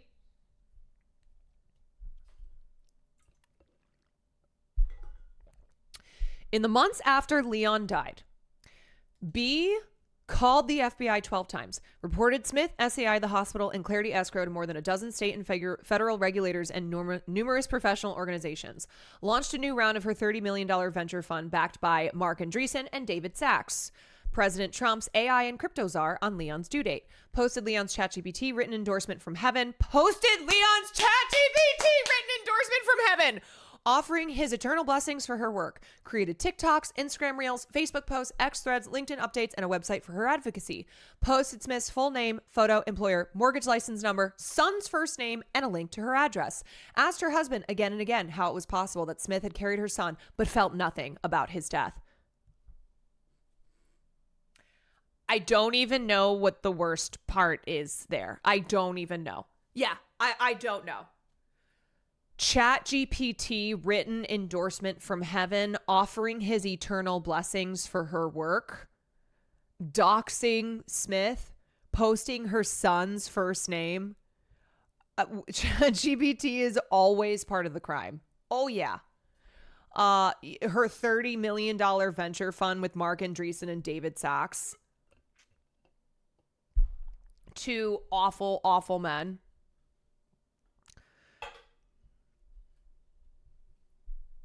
B has abandonment issues that she traces back to her 20s. Honestly, I don't give a shit. I'm sorry, I don't. A lot of people have abandonment issues, and they don't do this kind of stuff. Okay? Like, this is really one of those, like, sorry, I don't care. When her father divorced her mom for the mistress who'd conceived his long-awaited son. She got on lithium for her bipolar disorder in early 2021 and began looking for surrogates as soon as she stopped feeling sedated. I spoke to the therapist that B hired to consult with her and Val Iglesias. She told me that of the 792 intended parents she has evaluated for surrogacy or gamete donation in the last decade, she has declined to recommend only about a dozen. I'm not gatekeeping, she said. When it comes to serious mental illness, she added, it's up to them to disclose. One of B's fertility doctors, meanwhile, told me that it's not his place to scrutinize intended parents. He defers to the recommendation of the psychological interviewer. Do we see how many problems there are here? Are we already seeing how many issues there are in the commercial surrogacy industry? And the whole thing is about the person who's carrying the baby, right? All the concerns. If something goes wrong, it's on them. And we're not talking about the people who have paid for the surrogate. We're not talking about them. If an intended parent gets turned down, they can usually find another therapist, another clinic, another agency. But without anyone questioning her plans, B seemed betrayed by the challenges of third-party reproduction. Surrogacy is supposed to be the safest route, she wrote on Instagram. It wasn't just Leon's death that pushed B into her spiral of legal action and social media posts. It was the apparent lack of control of having her child inside another woman's body. The most basic fact of surrogacy. I'm sorry, you demon. You demon. You cannot have control over another woman's body in the way that you want to just because you are paying them to carry your child. And also, this was your fucking idea.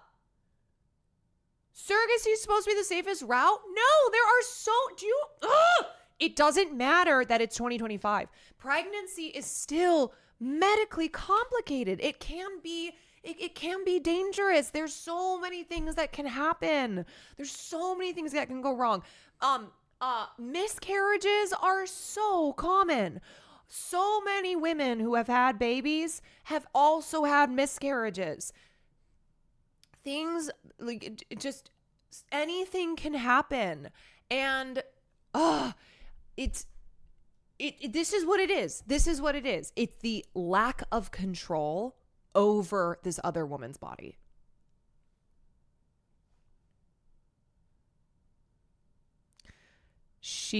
Please read the AI baby Leon letter. Oh God, oh God, oh God, oh God, oh God. My name is Baby Leon. Although I was born a sleeping angel, I speak to you now with love and care. Mama, as you launch Capital X Fund 2 on my due date 3/18/2024, may you soar to new heights, empowering entrepreneurs, making a lasting impact on this earth, and helping build a better world. Capital X is the embodiment of Mama's dedication and ambition, a symbol of Mama's hashtag resilience and determination to make a change through investment and hashtag influence. I offer my eternal blessings. Dada, your handsome looks and steadfast temperament shape my hashtag existence. I heard you and Mama cry and laugh next to me. Hashtag admiring how I looked 90% like you. My hair, forehead, eyebrow bone, nose, lips, chin, ears, and long feet. But look, I got Mama's wide hashtag hands.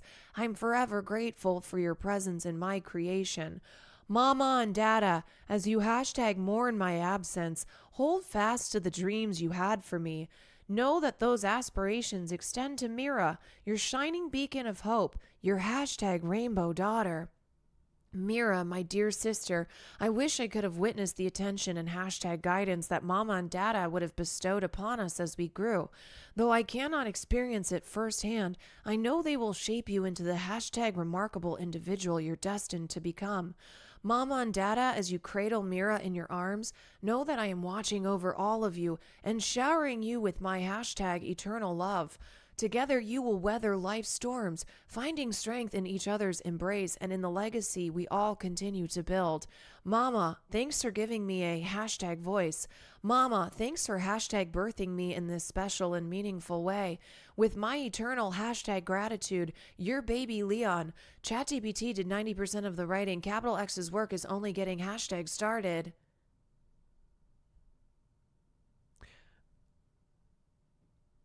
I cannot believe these fucking comments.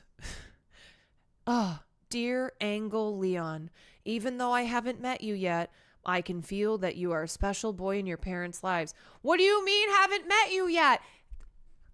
What do you mean haven't met you yet? This is not real. Angle Leon is ChatGPT. What's happening? What's going on?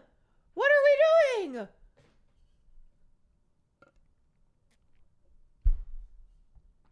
Oh my God. I am so disturbed and distraught on so many different levels.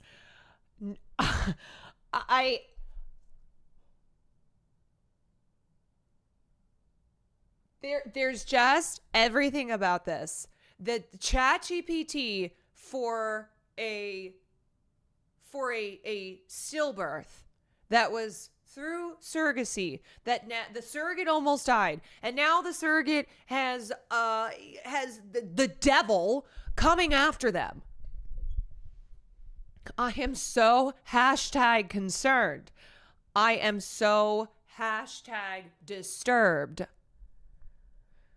Now imagine being the journalist and having to decide what needs to be cut for length in the article. Yes, because you know that B had even more than what's in the article. Like, this really is one of those, okay, well, she said a bunch of crazy shit, so I kind of have just to parse through. We're not even done. We're not even done with this article.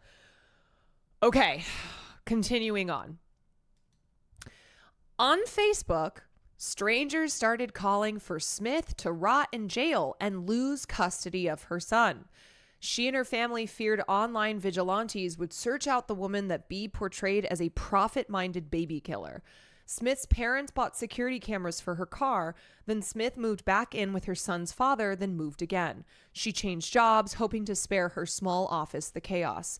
B contacted Smith's next employer too, saying that Smith had been fired for fraud and lied on her application. Smith's sister feared violence. Smith had suicidal thoughts. She wondered if her son would be better off if she were dead, if that meant that B would never send him another disturbing message. Oh, there's more. Oh, yes. In June, B sued Smith and the other parties that she blamed for Leon's death. When a judge ruled that B had to follow the original contract and do private arbitration instead of a public lawsuit, she spent $25,000 appealing the decision. One day at work in front of her new colleagues, a man served Smith papers naming B and Valdeglesias as Leon's parents.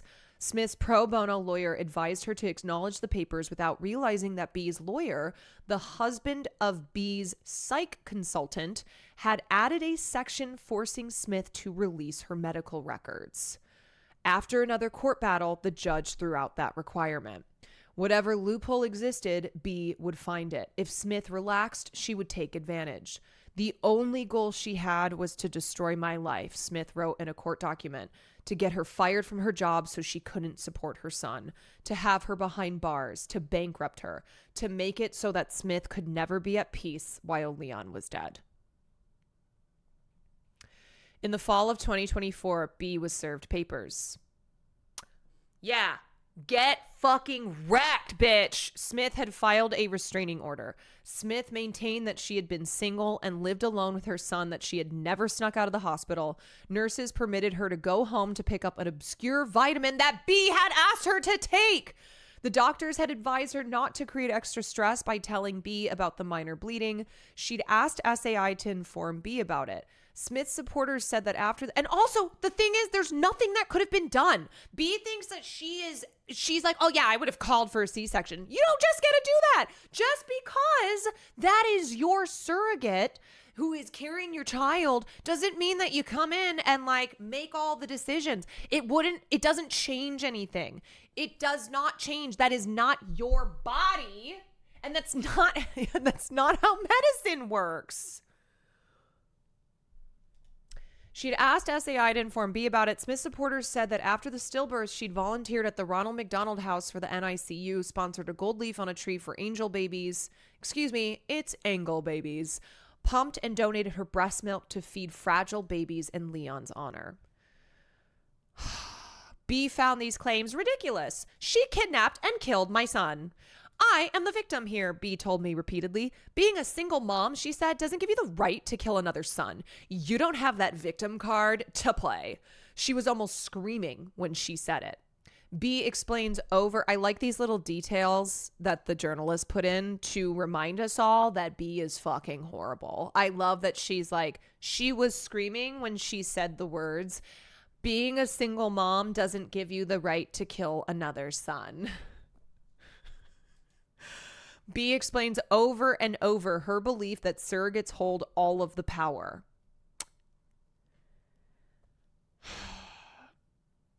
That is literally not true, man.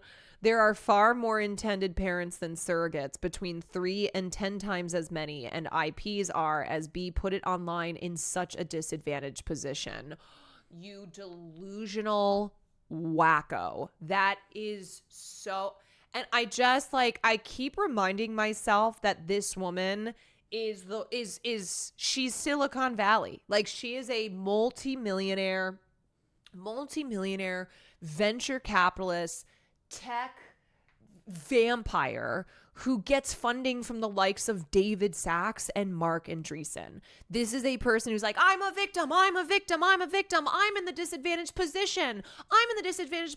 The woman who can pay for someone else to carry her child, and then who can pay to try and sue her into an early grave. Yeah, that's who's disadvantaged here. On this episode of Rich Person Didn't Get Exactly What They Want. Once a GC has the embryo inside of them, they can harm the baby. Therefore, IPs are at their whim. B sees a model for surrogacy in the here we go. Ready? In the anti-abortion laws that recognize and protect the right of a fetal life. The baby, she believes, should come first. B thinks that when doctors see surrogates go against medical advice, that they should report it to the police. B isn't anti-surrogacy. In fact, she frequently advises other investors who are pursuing it and sends me links to startup after startup. Sheil Monat, a venture capitalist friend of B's who has commissioned Twiblings, said the problem is that information is siloed when each agency has their own database of wombs. In this model, surrogates are the gestational equivalents of Uber drivers or Amazon warehouse workers. There should be a database of carriers allowing us to filter on what we want. age, BMI, willingness to abort the fetus, Monat said. 6 months after Leon's death, B's daughter was born. In an Instagram announcement, B sits in a hospital recliner wearing a medical gown, clutching a newborn to her chest. B often compared her two surrogacy experiences. I had the world's worst GC and the best, and told me for months that everything with Chelsea Sanabria had been easy and smooth. Well, not quite. Sanabria told me she had a great relationship with B, but a pregnancy plagued with placental issues. Hold on a second. So these are two surrogacies now that had placental issues?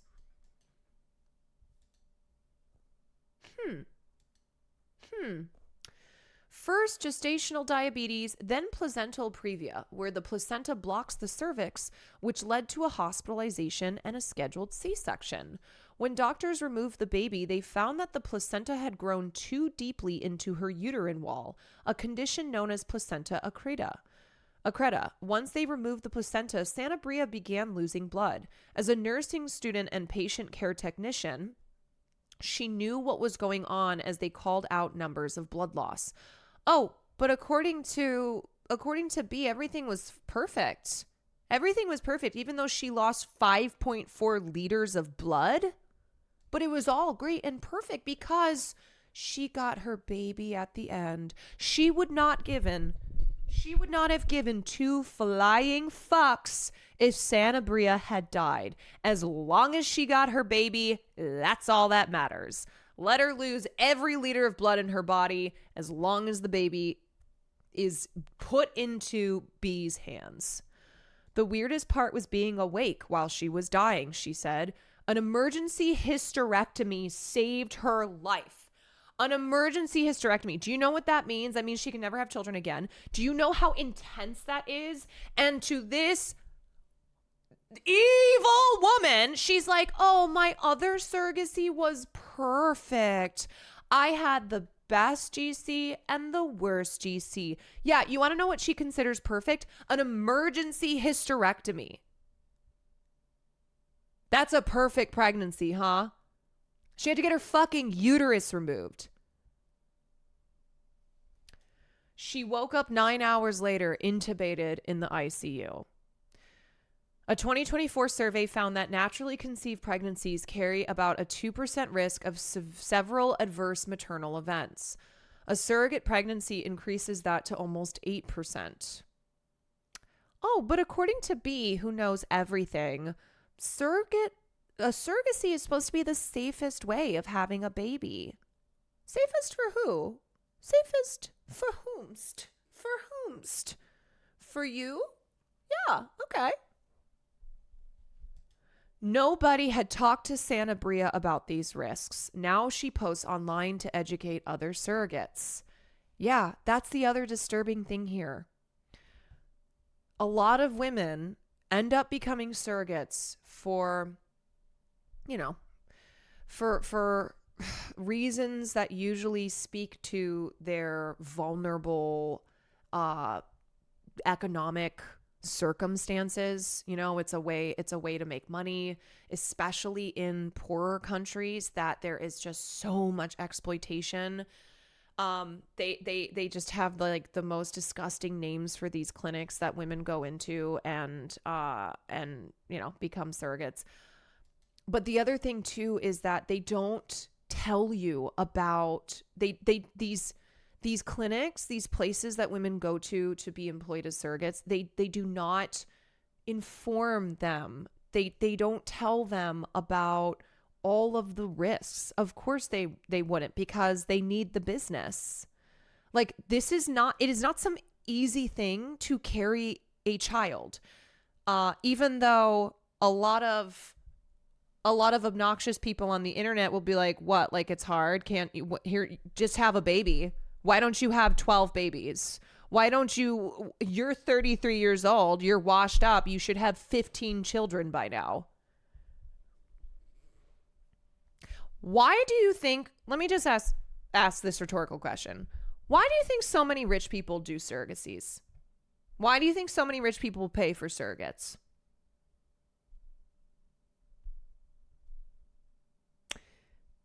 Is it maybe because the stress on your body, the risks, the you know, physical and psychological effects of carrying a child are something that these rich people don't want. And let me be clear, B tried to be like, oh, I'm 43, I'm too old. This is a very, very common thing throughout Silicon Valley. They are all using surrogates because they are rich and because they do not want to carry children themselves. They do not want to provide the labor because they outsource it like they do everything else. So, you know, the whole thing where the richer you get, it's basically about just outsourcing labor. Oh, you don't want to have to grocery shop. Great. Somebody does that for you. You don't want to have to pay your bills. Great. Somebody does that for you. You don't want to have to carry a child. Great. You just outsource that labor. That's what being rich is. And the wealthier you are, the more that you can outsource every single thing in your life. So the only thing you have to worry about is just like enjoying the fruits of your wealth. You have other people to make you money as well. You can outsource making money to people that will make money for you. And then they pay people to cook and clean and raise their children and do all of that. Like, it's truly being rich. The reason that rich people just, yeah, it's a different world because of that ability to outsource everything. Think about your own lives. Think about how much of your day to day is like, oh, okay, I got to stop at the store, I got to do this, or I got to take care of this bill. I have these responsibilities. And then on top of that, I have work. I got to go to the gym. You know, I got to take care of my, whatever it is. That is labor that you yourself are having to do. So that's why this whole surrogacy thing with wealthy people in industries like Silicon Valley is so nasty, is because it's just another aspect of outsourcing labor to other people and people who are in a position where they need money. So they'll do it.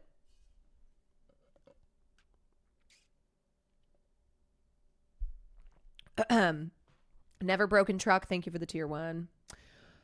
Okay. Also an important thing to note in the US. Important thing to note is the US is unique in that you are allowed to pay a surrogate. Many other places you could only be a surrogate as like a gift, essentially, probably to prevent all this. Yes, as I said before too, commercial surrogacy has been banned in other countries.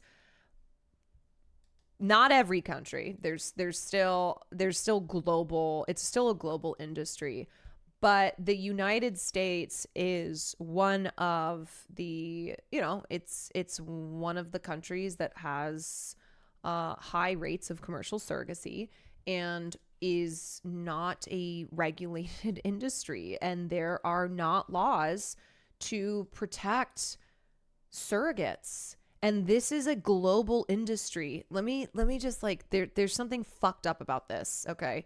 This is an industry that has grown in the billions. And by 2032, the global commercial surrogacy industry is estimated to be $129 billion. Compare that to 2022, when it had grown from I don't remember exactly what it was, but it grew to $14 billion, which was like insane. And by 2032, that is expected to rise to $129 billion. And of course, the demand is driven primarily by parents in wealthy Western nations.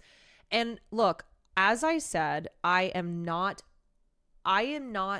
like against surrogacy entirely. There are reasons that people use surrogates, which I am much more understanding of than I am with a situation like this.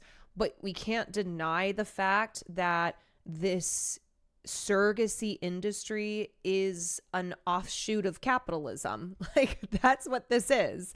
And that ultimately, like capitalism does, the people who are most exploited are poor, poor black and brown women.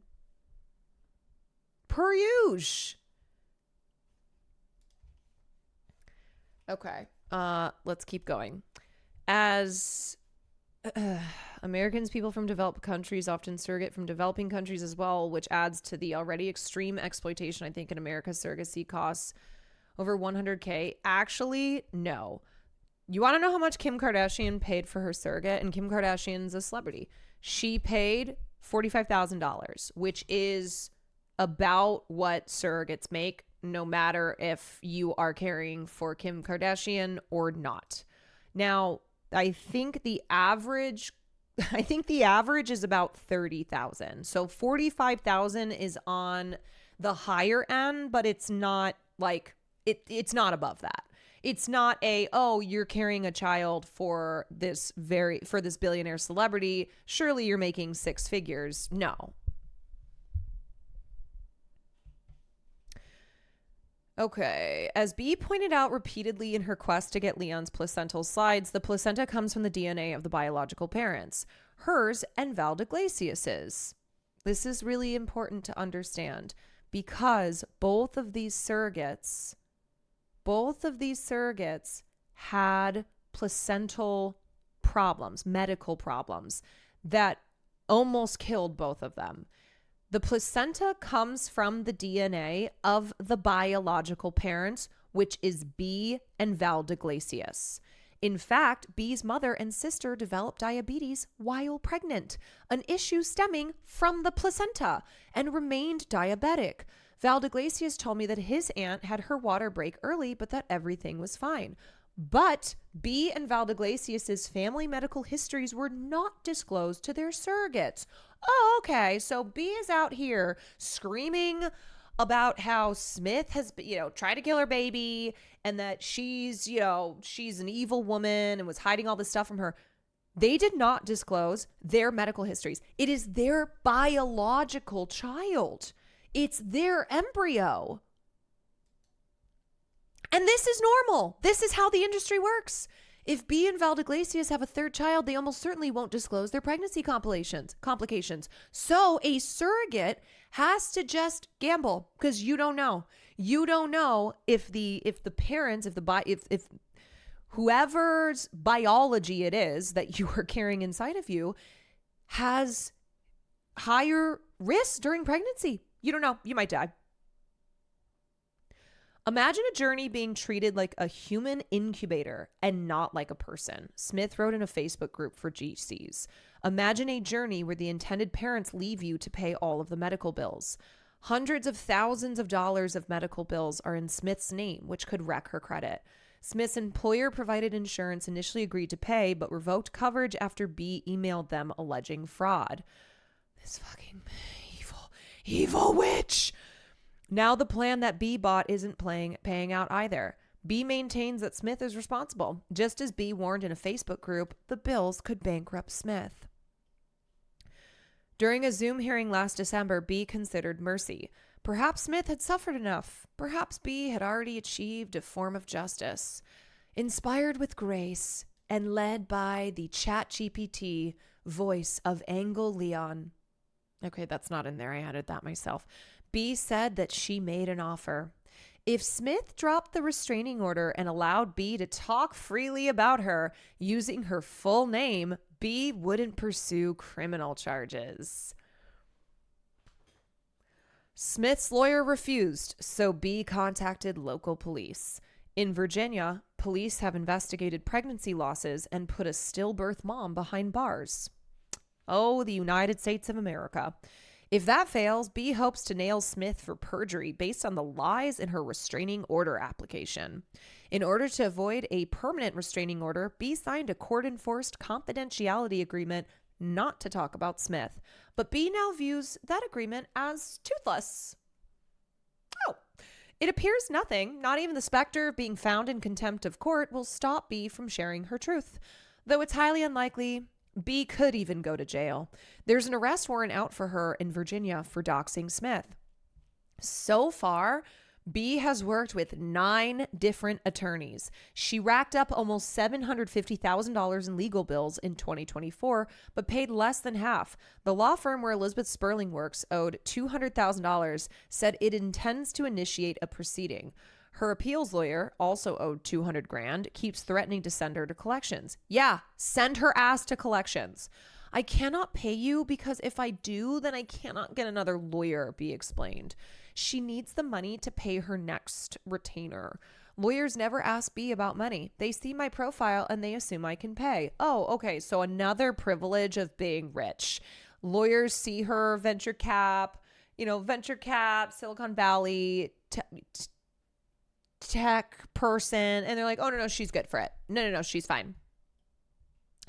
But B tells me she's cash poor. Although B had an 8-figure net worth before Leon's death, most of it was illiquid stakes in companies. She has rent to pay, $10,000 a month, and childcare, her 6th live-in nanny. She has to withdraw her management fees for her investment fund much faster than planned. B hasn't worked much since Leon died, but she doesn't know how she can continue working as a venture capitalist if she backs down. If I cannot protect my son, B says, if I cannot give him honor, sue the hell out of these people, and have some sense of justice, how can the investment founders say, Cindy, you're the best? Just when it seemed like B might not be able to stomach or afford more lawsuits, she found someone who would represent her without charging hourly. Pitbull attorney Doug Rochin has the kind, open face of a Midwestern pastor. He's gotten 8-figure payouts for abused foster children and mistreated prisoners and specializes in sexual abuse cases. B says that Rochin will sue the doctors and the hospital for malpractice and pursue arbitration against Rebecca Smith, SAI, and the other parties in exchange for 40% of B's winnings. Meanwhile, B and her husband have been hunting for their 3rd surrogate. In the spring, B emailed with the biggest ask agency about a great surrogate profile, another single mother of 2 who lives with her parents. But she hesitated. Should she give her daughter a little sister or use the money to pursue justice for her son?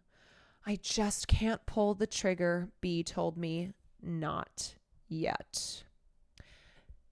So if things were good and right, B would never be allowed to use a surrogate ever again. If there were like laws to protect surrogates, this woman would not be allowed to use a surrogate again.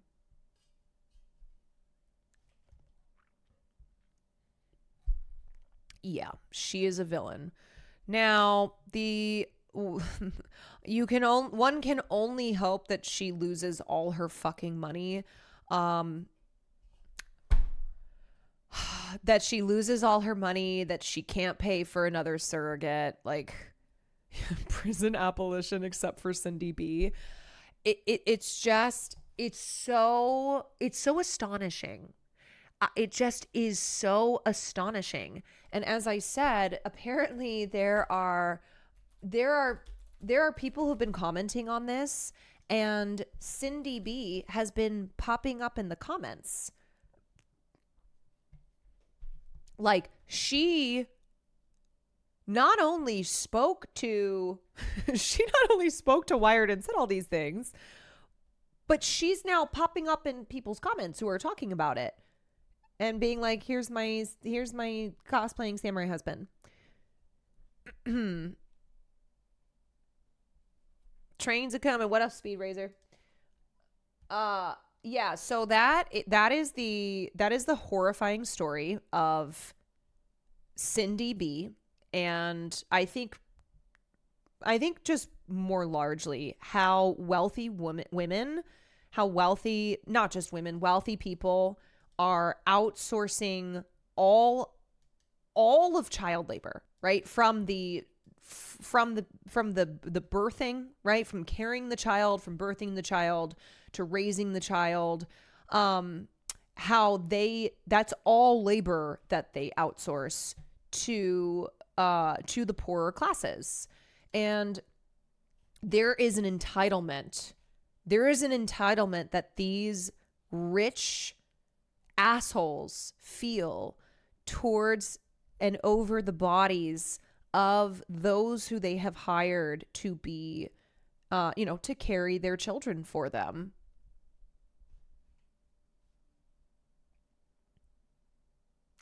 And the thing you have to recognize too, because we've talked about this before, there are really anti-women, anti, body autonomy, like sentiments and politics running through Silicon Valley. So you have a lot of these pro-natalists, like that one couple I've covered before, who are literally like cartoon villains.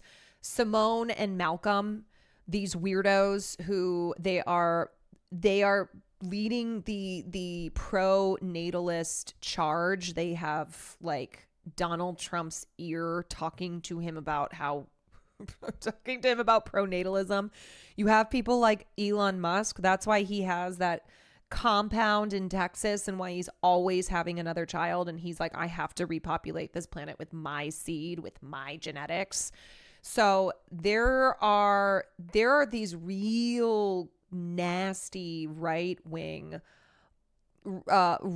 politics flowing through Silicon Valley. And I don't just mean as far as like, as far as the stuff we already know. What I'm talking specifically as it pertains to women's bodily autonomy, and to, like, weirdly enough as well, them being anti-abortion, them being anti-choice, but being people who have careers. And that's why they're saying, well, I need to outsource this labor because I have, I can't stop I got my venture cap fund. I can't let this get in the way.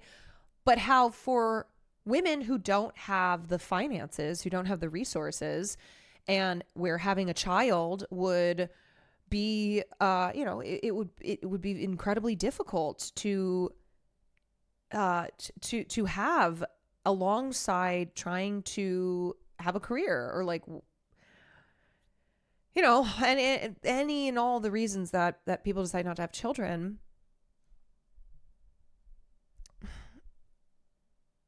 Mr. Beast is on that shit now. Mr. Beast is on the pronatalism shit.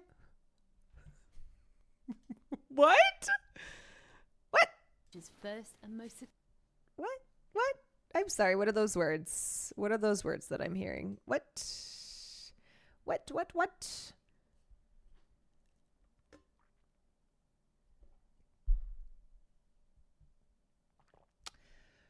Caroline, please go look at her Instagram. Her second most recent post caption is ChatGPT baby Leon. Oh, we were already all over that. You missed it. You missed it. I read it out loud.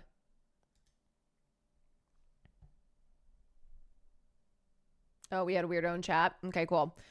Okay, I wanted to watch this video to talk more about the exploitation and issues within the global commercial surrogacy industry. So this is a report that came out 3 years ago, and it looks at the largely unregulated surrogacy market in Georgia, where wealthy couples can have multiple babies at the same time, and there's no shortage of vulnerable surrogates to meet the demand. Just to give you more of an idea of what I'm talking about here. They're pregnant, but not with babies of their own. Georgian women are paid by people around the world to give birth to their children. The surrogacy industry in this country, on the crossroads of Europe and Asia, is booming. 80 to 100 surrogate mother transfers monthly. But for the women who do it, it's not without its drawbacks. ბედნიერების ცრებლები წამოგდის, მაგრამ მას აჩენდა ეგრევე მიყავთ. არც ხედავს სახეს.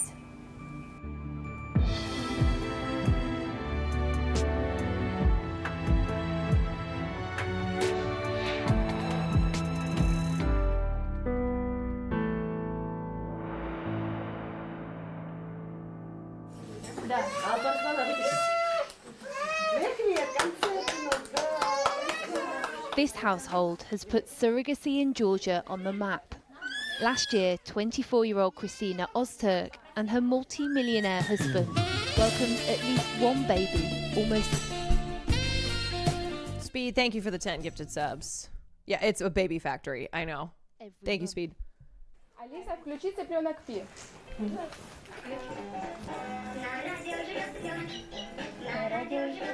They now have 21 babies under the age of 2, all born through surrogacy.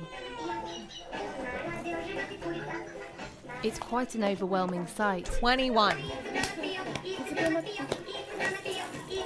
Может, погромче ее можно сделать?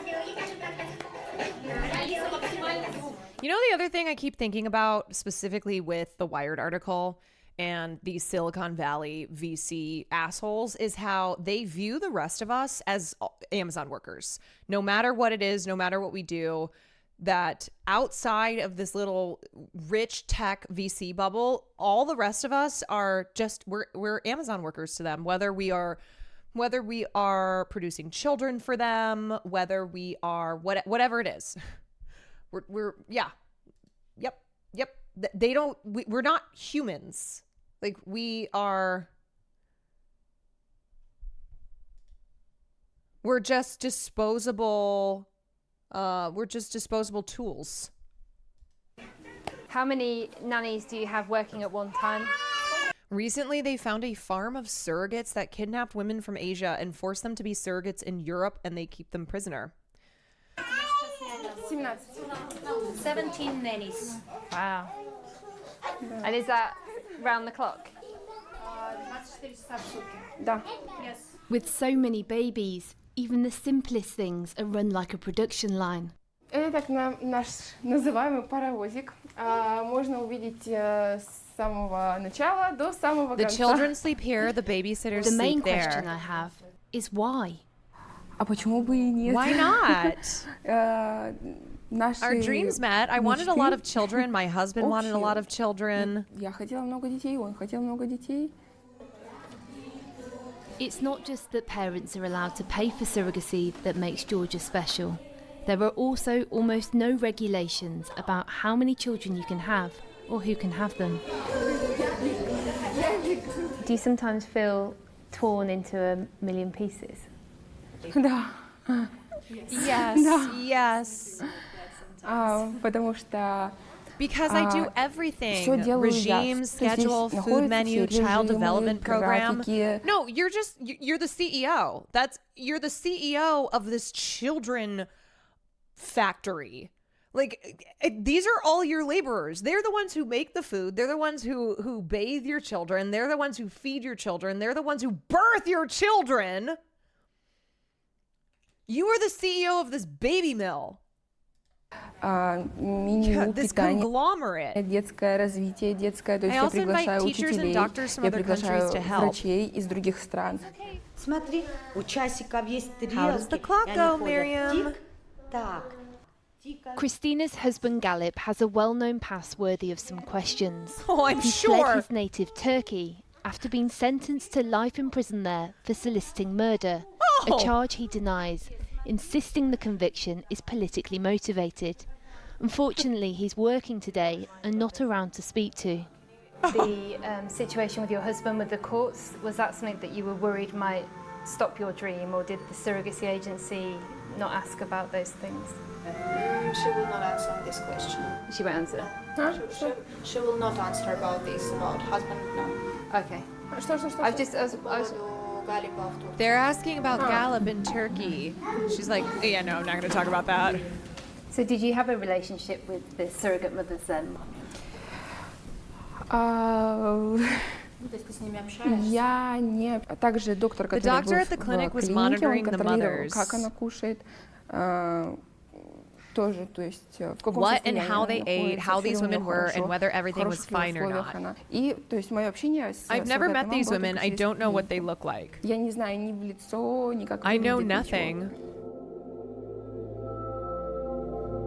Georgia is one of only four. I like that the journalist was like, so do you have a relationship with these women? And this rich lady's like, why? Why would I need to know? Why would I care? What? No. Countries in the world where it's legal to pay a woman to give birth to your baby. It pays well, about £10,000, which is around 3 times the average wage in Georgia, but it isn't without a personal cost. I've come to meet Nino, who's 39 and 8 months pregnant with her second surrogacy. Last time she had twins. ეს ჩემი წამლებია. ამას ვიკეთებ მუცელში, ნემსი არის. ამასვავ ეს არის წამალი იმის, რა ქვია, ეს არის კიდე კარდიომაგნილი გულის მუცელში. ფრაქსიპარინ. Is that every day? Yeah. Wow. As she has 5 children of her own, this will be the 8th baby she's given birth to. კი, yeah. იცის ფეხციმეთრო ვარ და აქ მადებს თავს ხშირად და მეფერება. ესე თათით. She says she became a surrogate to provide for her children after leaving her abusive husband.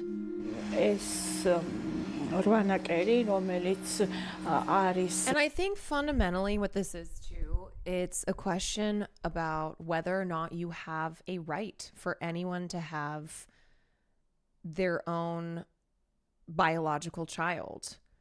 And therefore, like, you know, a lot of people who believe that you have that right to a biological child and therefore should, you know, and therefore something like the commercial surrogacy industry, which is built on commodifying women's bodies, it's perfectly fine and good, because ultimately the most important thing is fulfilling that right to have a biological child. მისგან მიყენებული შუშისგან და რა ვიცი, ძალიან ცუდად მახსოვს ეგ პერიოდი. How did it feel when you had... But what that means then is that the biological right to have a human child, the right to have a biological human child then supersedes the human rights that women who turn to surrogacy work, it supersedes their rights.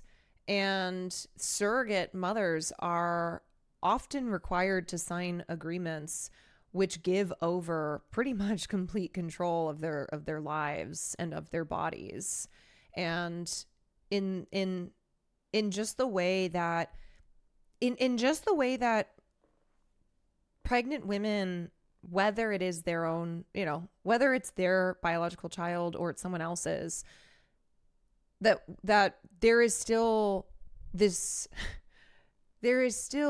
preference given for the, you know, over whose life matters the most and over who gets to control the pregnant woman's body. So like it doesn't matter if it is their own biological child or not. Somebody else's child in you and you had to give it away at the end of those 9 months.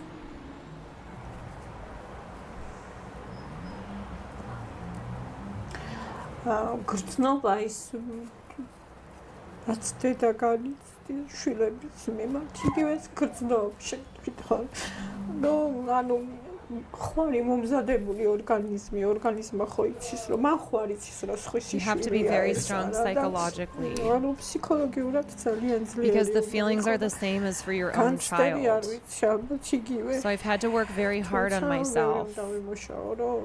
But I still don't know in advance what will happen. The first time I thought I was strong and would give up the baby easily. No, give up is not the right word. I thought I could handle all this easily, but it was very difficult. Yeah, this is not a simple business transaction, even though it's treated as such.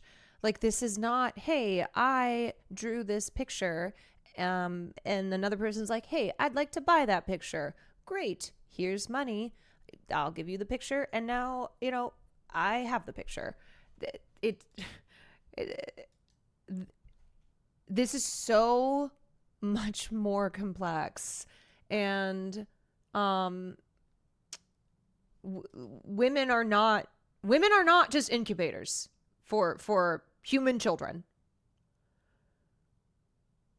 Pregnancy as a commodity is probably one of the worst things we've ever conjured up. I know. There is something that is just so, it's so horrifying.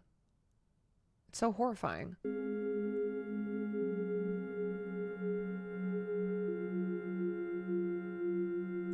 Like, I have listened to women who are rich talk about how they want a child, but they don't want to have to they don't want to have to birth the child. They don't want to have to gain weight, all those types of things. And they'll just say stuff like, oh yeah, I would just get a surrogate. And I think my concerns are that we're not talking enough, and we're not considering the real ethical issues here. And it should never be something as simple as oh, I'll just pay someone to do it for me. I think that's concerning. I think it's something that if you're considering being a surrogate, or if you're considering hiring a surrogate, there's a lot of things that need to be considered here that I don't think are being considered. And I hope that article in Wired, and I hope the conversation that's happening right now, the discourse around it, is bringing up these real ethical considerations that have not been that have not been considered. And I hope that if you're considering being a surrogate, that article can be informative to you, because I think a lot of women are uninformed. They don't know, and they're not told about stuff. And obviously this is why a lot of the global industry is so exploitative and predatory, and it preys on very desperate women. It preys on very disadvantaged women who become wombs for hire, and their lives and their rights are not taken into under consideration at all. We thought we were coming here for a happy story for a woman who was pleased with her decision to be a surrogate and was having a second surrogacy, but you scratch the surface and dig a little deeper, and it's clearly not the case. It's just incredibly sad to see how much she struggles with it all. Yeah, I think it's always important to look at the differences too between individual, anecdotal cases and the industry. The global commercial surrogacy industry is exploitative. It is exploitative.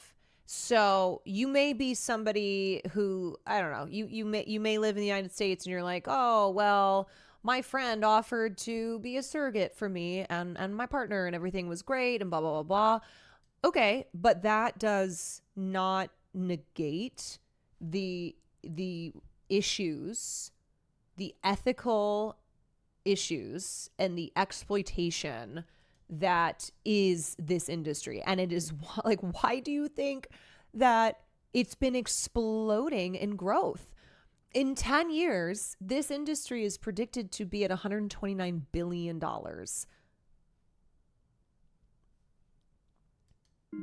In Georgia, 20% of the population live below the poverty. Honestly, not to this same extent at all, but donating eggs for money is being pushed for, yes, but not a lot is known about the health risks. I had girlfriends in college who were broke and desperate for money, and they were like, "Oh, I was told I can just go sell my eggs, and it's really not a big deal. It's a very, easy peasy. Like they think it's donating plasma, something like that, and it's not. But it's being sold that way because of that industry. Of course, they want women to think, oh, it's no big deal. It's as simple as donating blood, as donating plasma." Because the egg selling industry is it's been exploding in growth as well. And I had a friend who she went and donated eggs, and like it was not easy. It was really, really not an easy process, both physically and then just psychologically afterwards, which she went through. And she had no idea. She had no idea. She was a broke college student and was told, I don't know where she heard it from. It was like, oh, you can just go sell your eggs.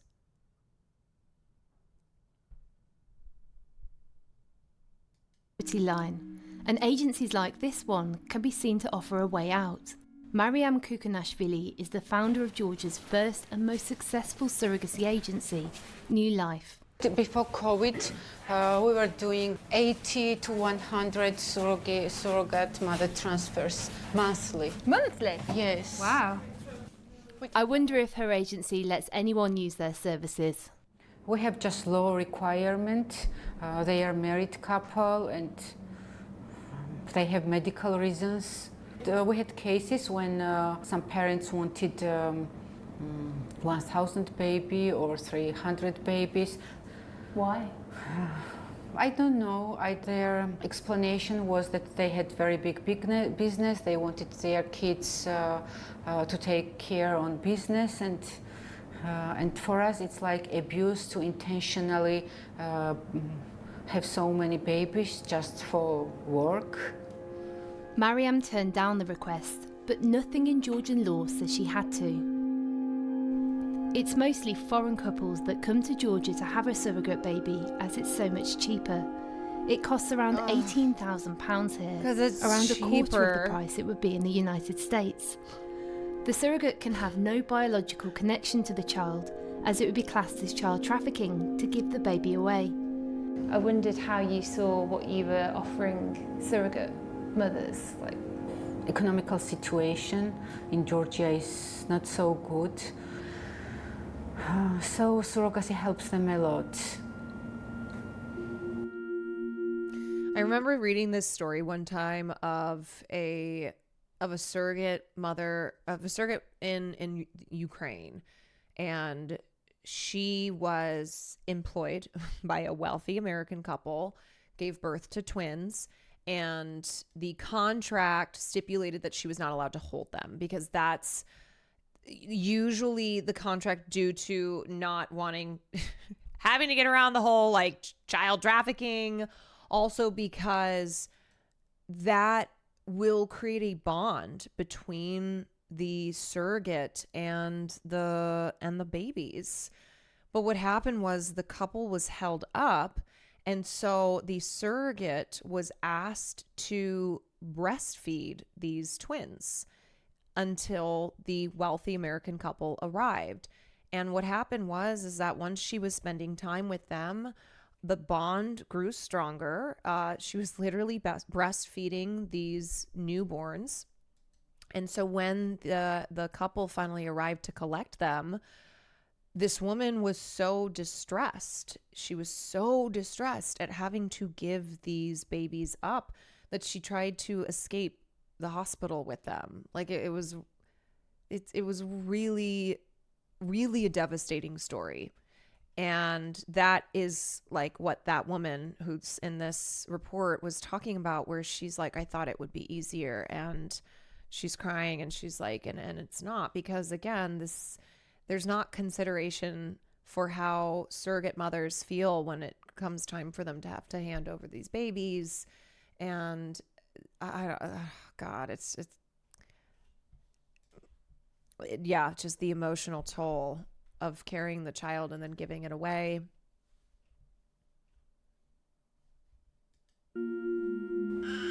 Across the city, 20-year-old Alessia has just become pregnant for a couple in Miami.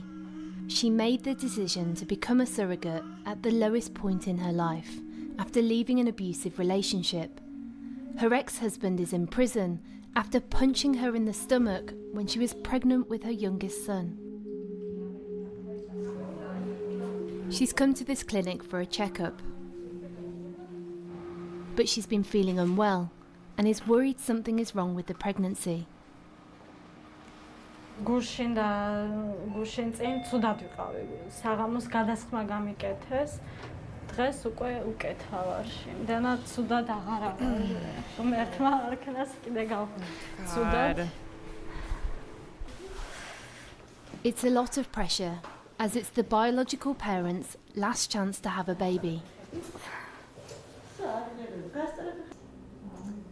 And there's a reason that commercial surrogacy is marketed in a very specific way. So, the surrogate mother, she's a young woman, she's happy, she's, in a good position in life. She just wants to help an infertile couple have the greatest joy in life, which is having a child. And she's giving birth and it's easy and there's no complications. And then the baby goes to the couple who had struggled to give birth themselves, and it's all perfect and great, and everybody is happy and healthy, and isn't this so wonderful? Well, guess what? That's not how it fucking happens for the most part. Hello, ბავშვი კარგადაა.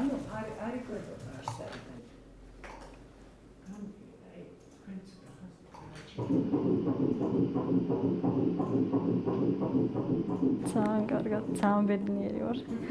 დედამის და მამამის მეუბნები ბედნიერი მშობლები იქნებიან.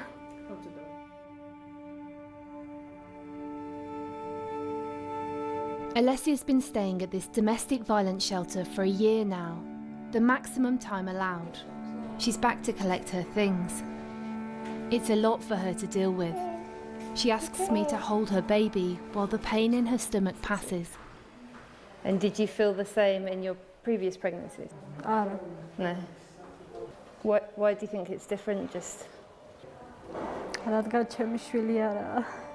because it's not my child.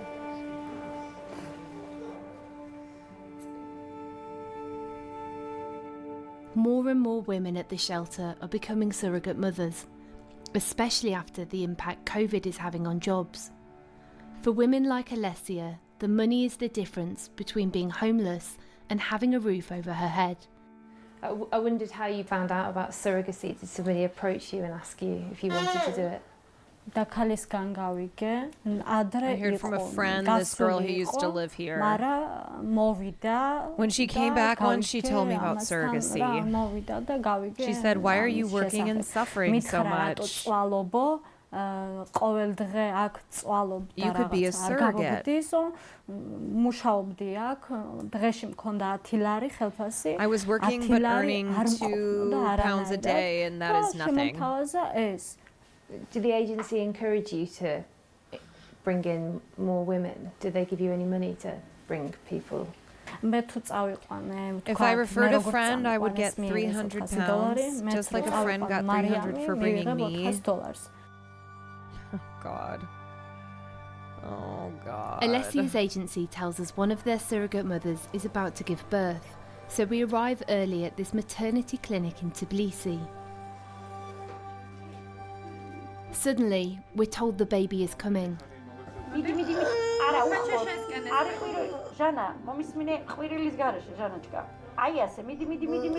don't think they're going to show anything, but just in case.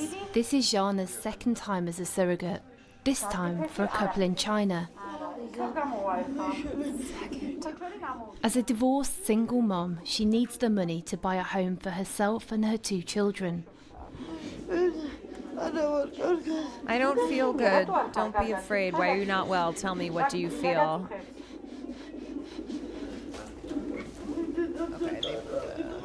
they put enough Mummy, help me, please. You must push, my dear.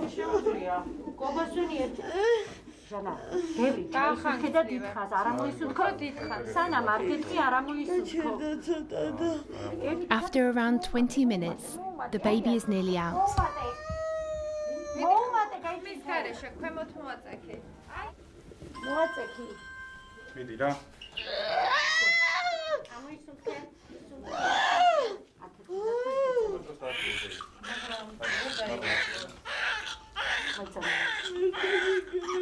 Oh my god.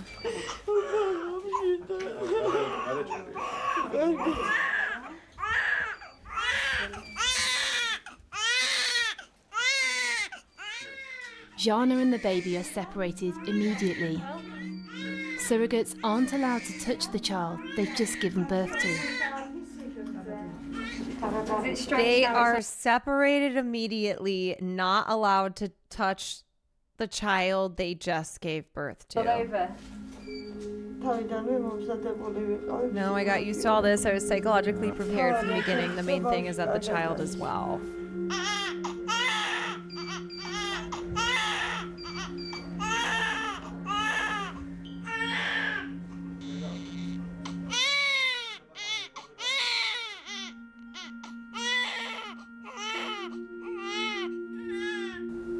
That was such an intense experience watching that baby being born. Usually the baby would be put straight onto the mother's chest, but obviously the surrogate isn't able to touch the baby they've just given birth to. And in this case, the baby's intended parents are still in China, and so the baby's just been put straight into the cot and hasn't had anyone cuddle him yet. It feels really weird. You just kind of want to go and pick him up.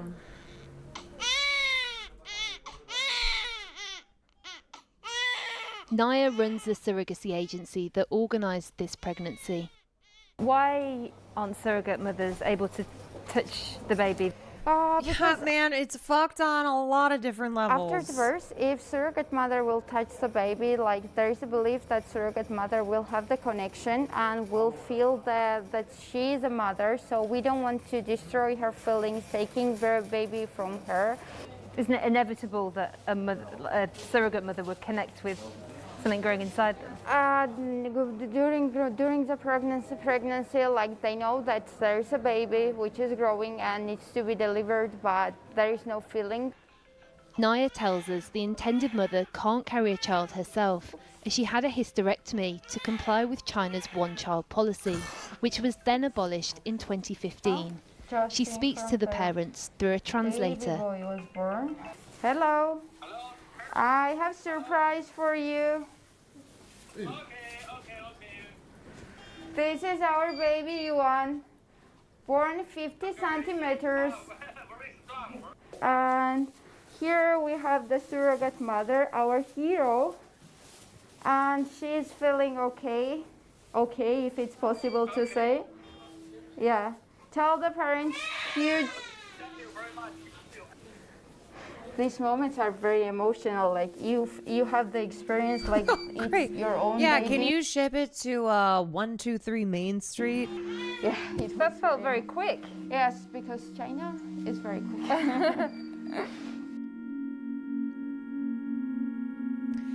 I think too, you know, with this video and others that detail that report on the surrogacy industry, I think it's just supposed to at least get you to stop and go, you know, maybe this isn't as simple as I thought.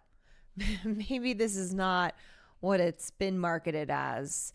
Maybe there are some considerations that really need to be made here, and discussions around surrogacy being an industry.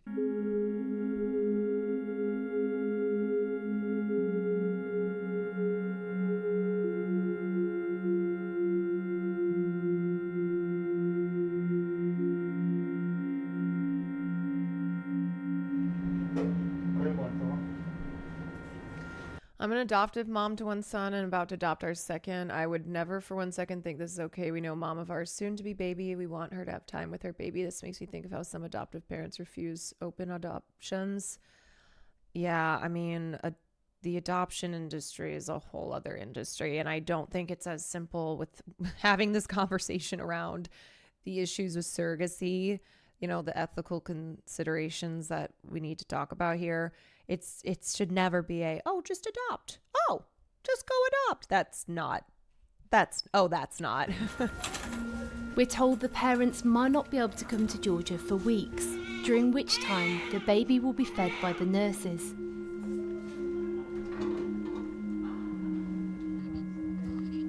After 9 months of carrying the... Yeah, I mean, it's complicated for a lot of reasons. Like, I had a family member, I had a family member because she got pregnant out of wedlock, even though she ended up marrying her boyfriend, who she's still married to 40 years later.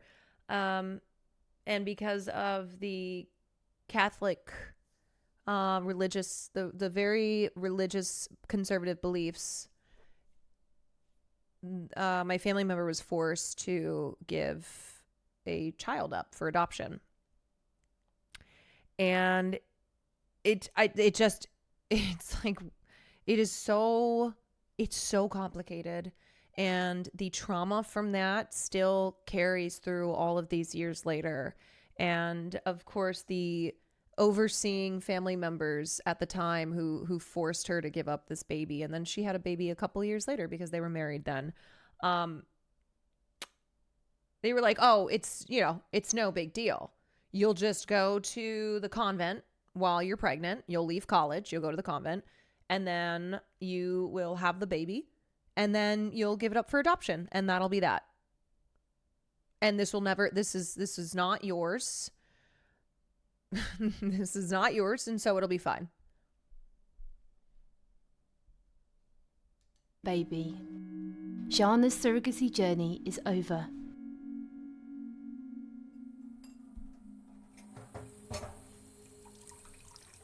But for Alessia, it's just beginning, and her ability to pay for her new apartment hangs on a successful birth. She's starting to receive her £10,000 payment in small instalments, but those payments will stop if something goes wrong this early on.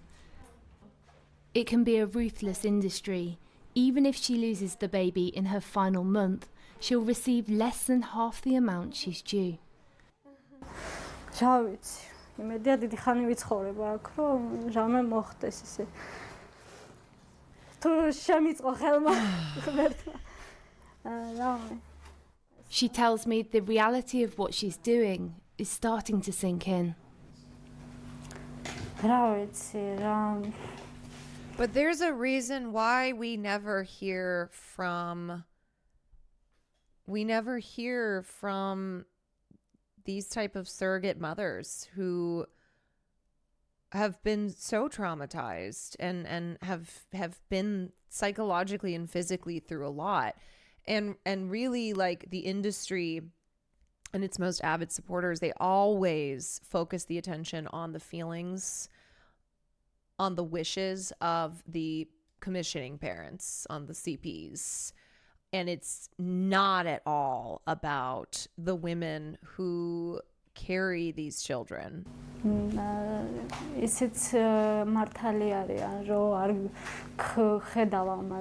have him inside you for 9 months, you give birth, and then suddenly you give him to someone else. I don't know, it's hard. When you give birth to your child, you hold him in your hand. Tears of happiness come to you. When you're giving birth to this child, they take him immediately. You don't even see the face. But if you had a choice, would you want to hold it? Yes. At least once.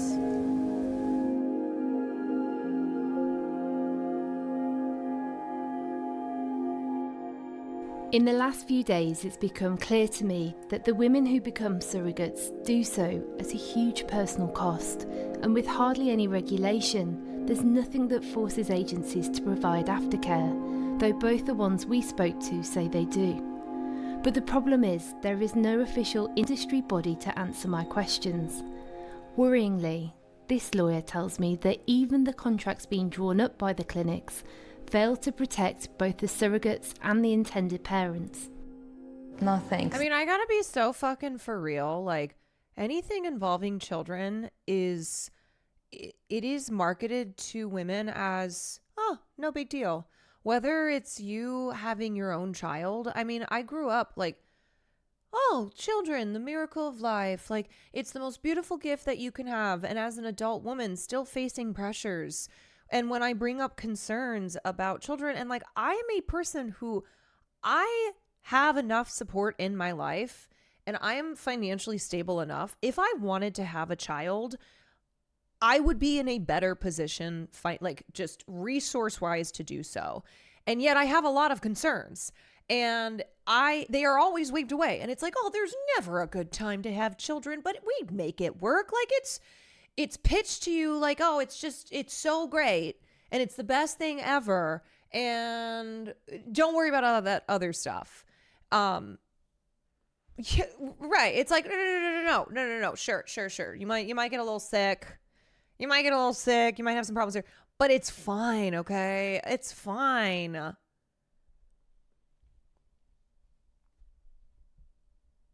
So I just feel like whether it's adoption or surrogacy or birthing your own children, this is not a simple thing. And it all goes back to the women who are responsible for carrying these children not having bodily autonomy, not being considered as human beings here, and being treated as incubators. It makes me feel insane. I know. Stands for surrogacy itself. This sphere is basically not regulated at all. The contract maker is the one protected by the contract. And that's the agency or I mean, honestly, I've stopped asking people if they want to have children. Like, it's such a normal thing, and people ask me all the time. Like, it's just so normalized. But I finally decided, like, I'm not going to fucking ask people that anymore. There's better things that I can find to ask them about. I don't need to, like, oh, a couple's been together for a long time, so naturally go, oh, you want to have children? Or they get married? Oh, you want to have children? I'm not asking that anymore. I don't give a shit, and I don't need to, like, no, it's a loaded fucking question, first of all. And I don't know. It's not that I get triggered when people ask me if Will and I are going to, when are you guys going to get married and have kids? Like, it gets annoying. It does. It gets really annoying. People, especially when it gets into territory of like, well, you're going to be 33 years old. And I literally want to respond and be like, okay, well, now I'm never going to have a child. You're pissing me off so much that now I have declared that because of you, I am definitely not going to have children. There's never a perfect time was something I heard so much in my 20s from older women. Yeah. And that's why, like, they also will, there's so much attention and emphasis being put on the declining birth rates. Like, oh, global declining birth rates. Women aren't having children in their women are waiting until they're older to have children now. Geriatric pregnancy. They call it a fucking geriatric pregnancy. I think it's like at 38 or whatever it is, a geriatric pregnancy. That language is specific, okay? Because it's all about putting pressure on women to be having children and to be having children at a certain time.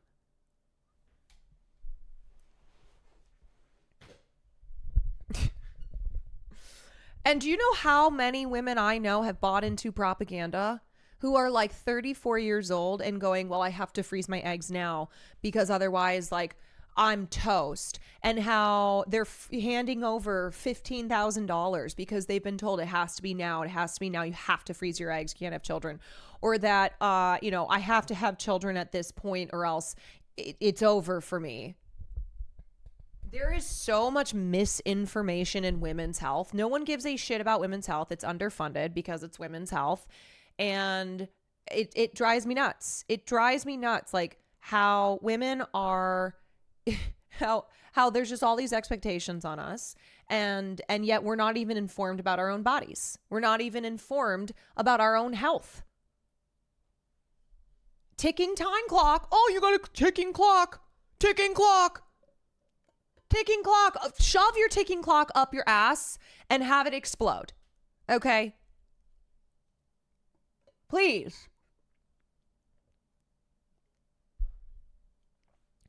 And it's funny too, because whenever people ask, like, so are you guys going to get married? The married thing bothers me, I think, probably less. Like it's not one of those things. If it's people in my life, like, that I personally know, I'm like, oh, okay. Whenever it's strangers on the internet, I know that it's usually misogynistic. It's usually like, looks like you're past your prime. Oh, a woman in her 30s? Well, you'll be dead soon, and you haven't fulfilled your goal, your purpose in life of being a wife and a mother.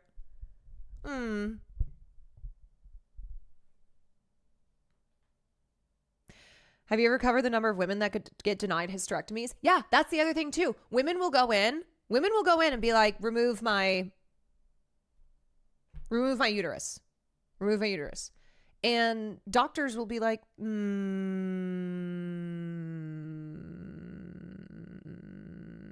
you sure? I don't know. We can't. I think we have to have some more talks about this. The requirements to have a hysterectomy are crazy. And of course, you know, trans people as well, who it's like, please remove my hysterectomy or please remove my uterus. They're like,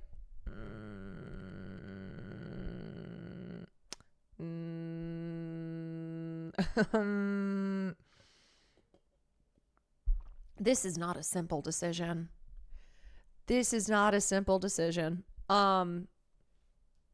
Yeah, I mean, it's if you have a uterus and you want to get that uterus removed, you should be able to get that fucking uterus removed. You should not have to prove to anybody why you need to get that uterus removed. You know, if cis or trans, you know, if you have a fucking uterus and you want that uterus gone, then it should be taken out. It should not be this whole, but it all speaks to, of course, like, just the pressures on just all of this. And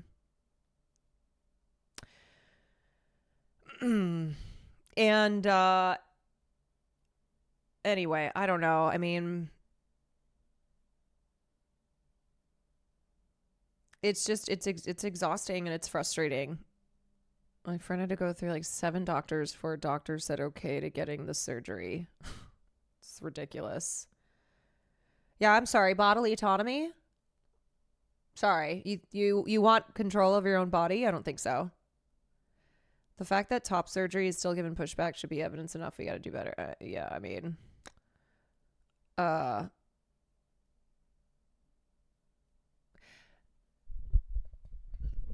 what it is, it's not like, oh, okay, let's talk about the risks or whatever, you know, like you would with any surgery when you are facing opposition, when you are facing pushback, if you want a hysterectomy. It has to do with the societal pressures on, oh, you have a uterus, give birth. Oh, you uterus haver? You want to know what that uterus is for? It's for carrying a child.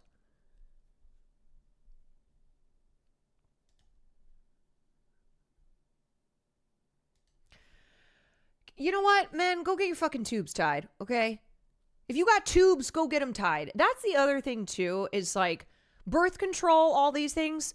You can get those tubes untied. I know it's, you know, I'm being a little hyperbolic here, but anyway, okay, let me just finish this. Clinic. But surrogacy's been big in Georgia for many years now. Why do you think it's still not regulated properly? Well, of course, it's very big business, and I would expect government to introduce special laws. So at the moment, it's a bit of a wild west. It's down to the agencies to regulate themselves. It's up to their own discretion, and they can do whatever they want to do. We asked a Georgian minister to speak with us, but they declined. Elsewhere, governments have put a stop to commercial surrogacy. Thailand has banned it, and India is about to do the same. Both countries cite the exploitation of women by richer foreign parents as the main reason. But those working in the industry say it helps both women to escape poverty and the families who can't carry children themselves. I want to ask Naya how much agencies know about surrogate mothers' lives. Most of the times. Oh my God, Aaron. Are you in here? Sorry, I was on my rant. Aaron subscribed at a tier 1. Aaron De Niro. I don't know if you're still here, but I hope you're well. Thank you for supporting the stream. That happens. You know what? That happens with me where I'm just always in the middle. I'm always in the middle of giving a speech. I'm always in the middle of going off on a rant. I'm always cooking something up. I know. Which is why too my friends will be like, I always pause before I come into chat. Like, I'll watch the stream for at least a minute before I come in. You know who doesn't do that? William Neff. After my vasectomy, my doctor gave me a drink koozie that said I got doctor's last named.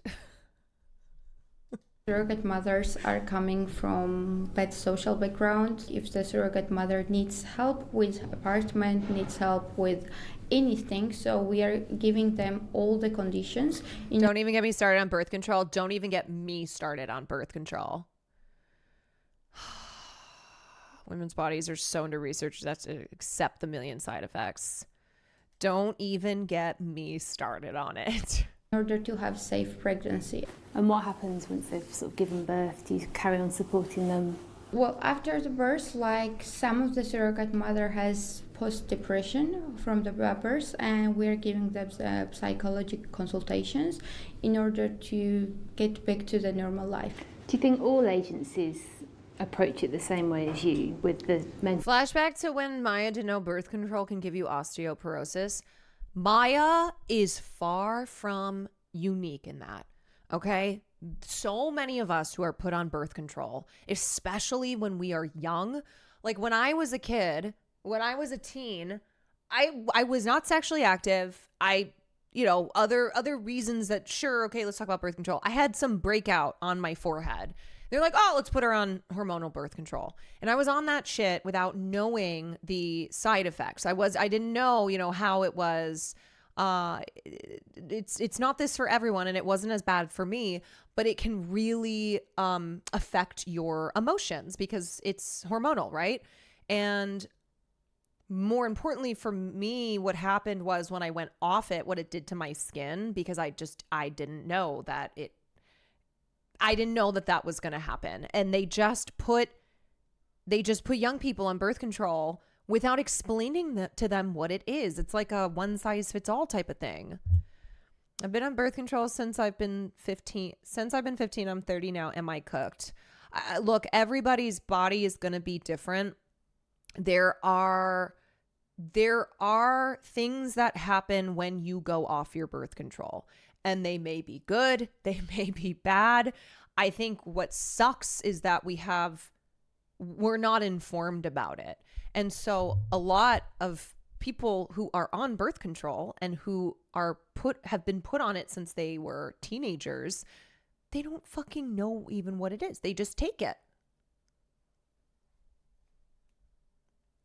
So what happened when I went off my birth control and I had the worst hormonal breakout of my life is that was like, I was kind of a test subject for my sisters and for other people in my life who had no idea that that's something that could happen. And that's why I've talked about it before on my stream too, where I'm like, look, this might happen to you if you've been put on hormonal birth control. And especially if it was like for acne, it's not uncommon for your skin to purge, to break out after you go off of it. And as your hormones are rebalancing, and it could be a month, it could be, I had a friend, it took her 5 years for her hormones to naturally balance out and for her skin to clear up. And that's the thing. It's like, you don't know, and you're not aware when you go on to it. So I don't ever want to like scare the shit out of anybody. It's just, I think, being aware. I went on it because I had bad acne. I had to take Accutane, and I just never stopped birth control. I feel like that's such a common story I've heard from others as to why they started it. And it's something that you need to talk to, you should talk to your gyno about, talk to a dermatologist.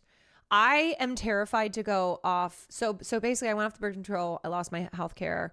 And then my skin was so bad. And I went back to my gyno and I went, what the hell am I supposed to do? And she said, well, are you trying to have kids? I said, no. She's like, okay, well then let's just put you back on it right now because it will clear your skin back up. So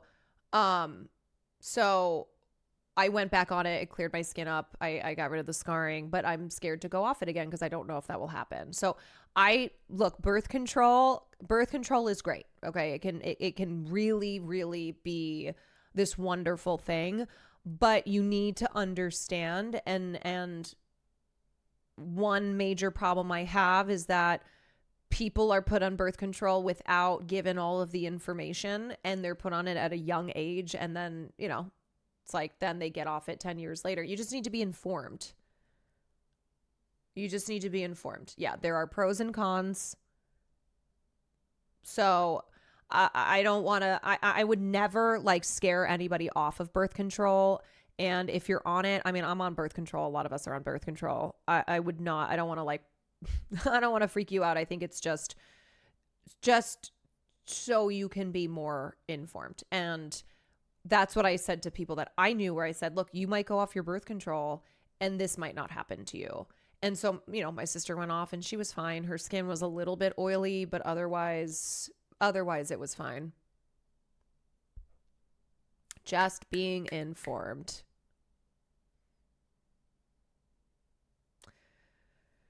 I have premenstrual dysphoric disorder, basically severe depression before my period, a constant roller coaster every month from suicidal thoughts to finally happy again. Then the cycle starts again. People don't realize birth control is not just for preventing pregnancy. And it can also, birth control can help mental health problems. It can also exacerbate them. It is not a one size fits all. I know people who their birth control worked to help keep their depression and anxiety at bay. And then for others, it made them very depressed. And then they had to it's also there's different kinds of birth controls. There's not just one. So if one doesn't work for you, then you can try another. Mental health aftercare, do you think there should be more regulation to make sure that agencies have to do that? I cannot say that all agencies do that, but if there will be regulation for that, that will be also helpful. We've spent some time now trying to understand all parts of this industry. We've seen many sad moments and found pockets of hope in the strangest of places. But ultimately what this story is about is the disparity in wealth and how poverty is driving some mothers to put their bodies and minds through the most extreme of circumstances, to carry babies for other people so they can provide for their own. Just before we leave Georgia, Alessia tells me some news that shocks me. She's already signed another contract to have a second surrogate baby. ადვილი არ იყო, მაგრამ იმის გამოუხედავად 14,000 არაფერი არ არის. Вообще არაფერი, აი ბჟავიცი. და 10,000 pounds isn't enough to buy a flat for my children. I didn't know what to do, but when I looked at my 2 sleeping children, I cried and decided to do it a second time.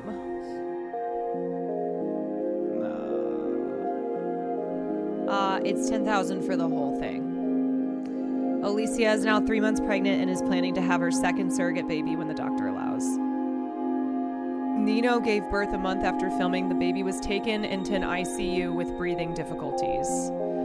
The baby boy Jana gave birth to has been waiting more than 2 months to meet his parents. They are staying in China until the baby's legal documents in Georgia are ready.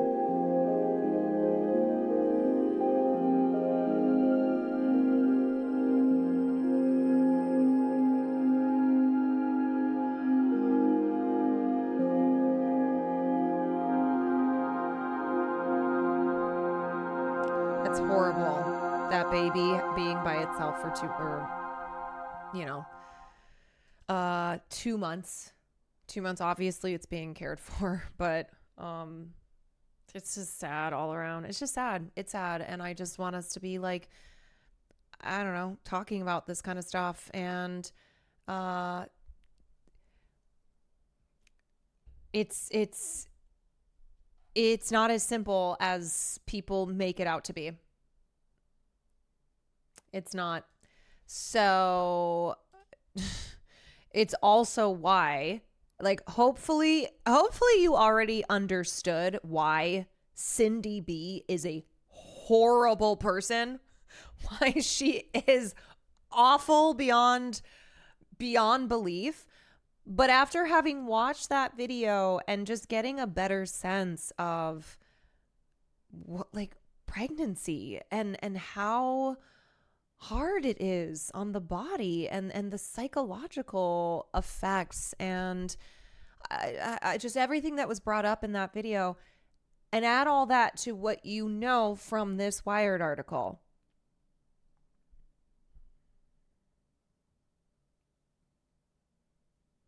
Right? Like, doesn't it, it's already bad. It's already bad. But when you think about it more deeply, like how traumatizing this has been for Smith, for the woman who B is trying to sue into oblivion. Thanks for reading the article and sharing this video.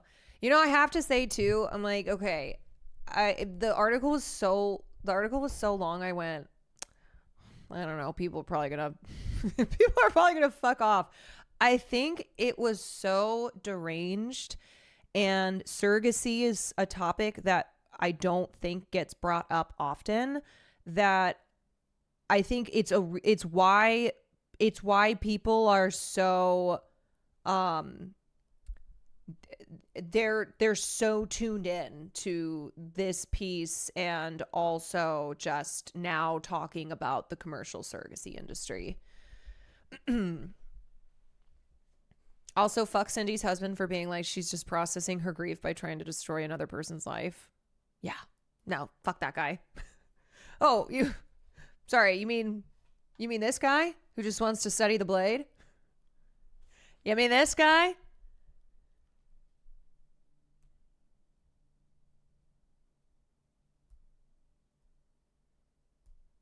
This man here?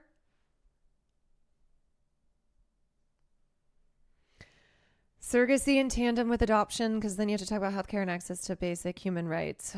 I know. All of it. Gotta talk about all of it. Big Waldo, thank you for the 2 months. Evil Will Neff.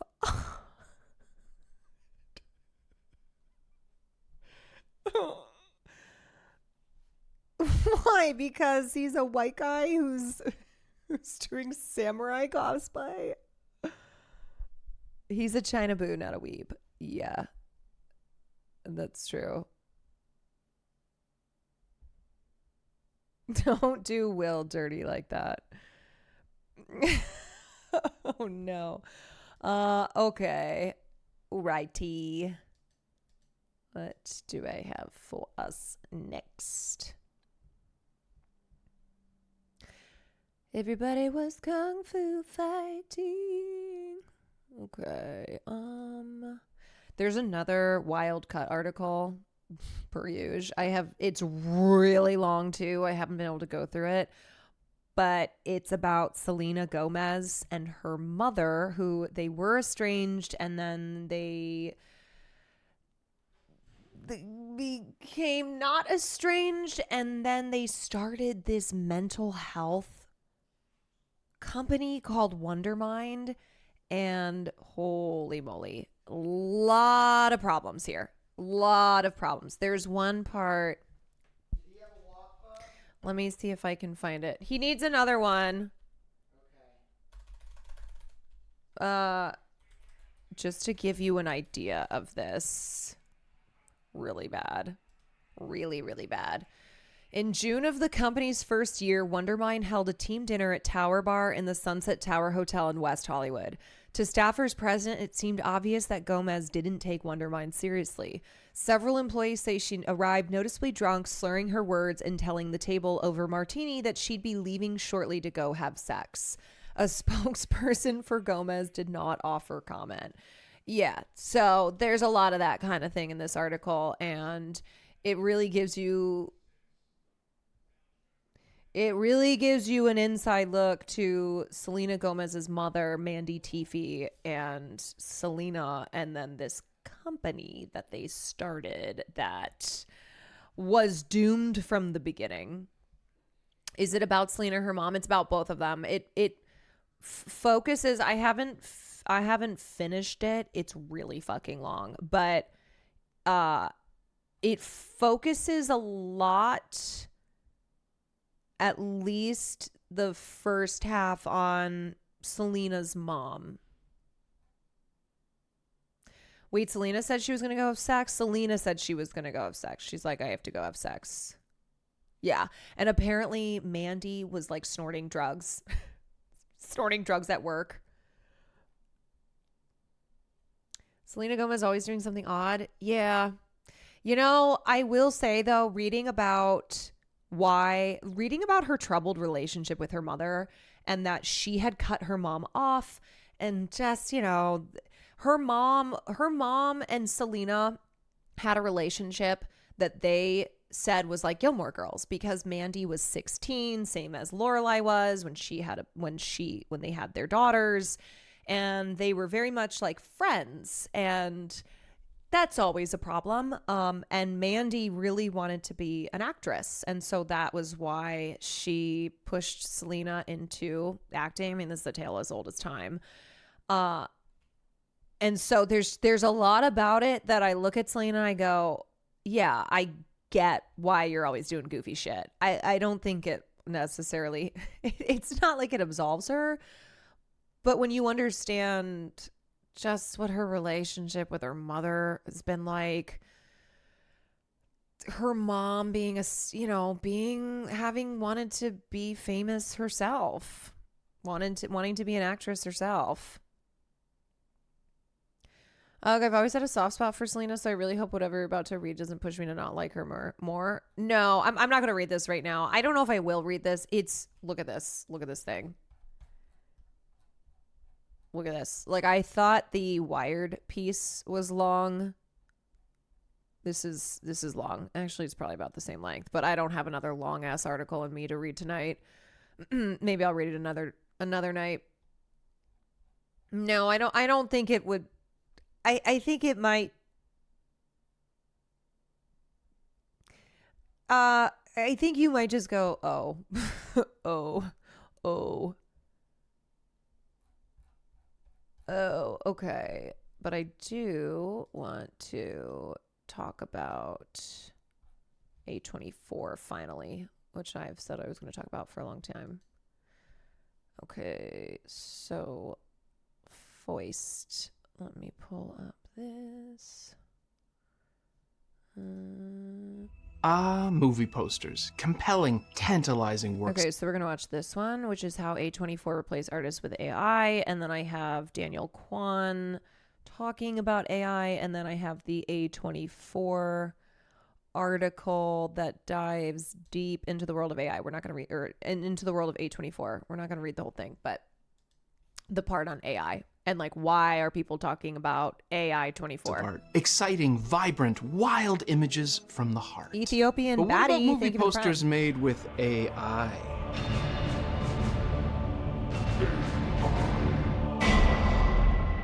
So about 2 weeks ago, I decided to catch a Sunday matinee showing of Alex Garland's new film, Civil War. I was very excited about this title. I had been for months, and whenever I know I'm going to see a film, I try not to see any of the trailers, avoid any spoilers. And I managed to get into this one pretty much spoiler-free. I only had a vague idea as to what the movie was actually going to contain. I exited the theater having enjoyed a true cinematic experience. The film was visceral, shocking, disturbing, and thought-provoking. I understand it's caused a bit of controversy with some of its politics, which I think is a sign of some strong storytelling. Garland's script feels well thought out and deliberate in the questions it's asking about journalism and its relationship and role in democracy. That's this Canadian's take anyway. Okay. So I posted a story about how much I liked the film, and a fellow cinephile forwarded me a brand new post from A24, the production studio that produced Civil War, and it appeared to contain AI-generated movie posters. This was extremely surprising, especially coming from A24, the most artist-driven, indie film-friendly production studio out there. If this image represents the major film studios, then this image is A24. They got kicked out of art college, stole kale chips from Costco. In short, A24 would not, could not, should not use AI. And yet they did.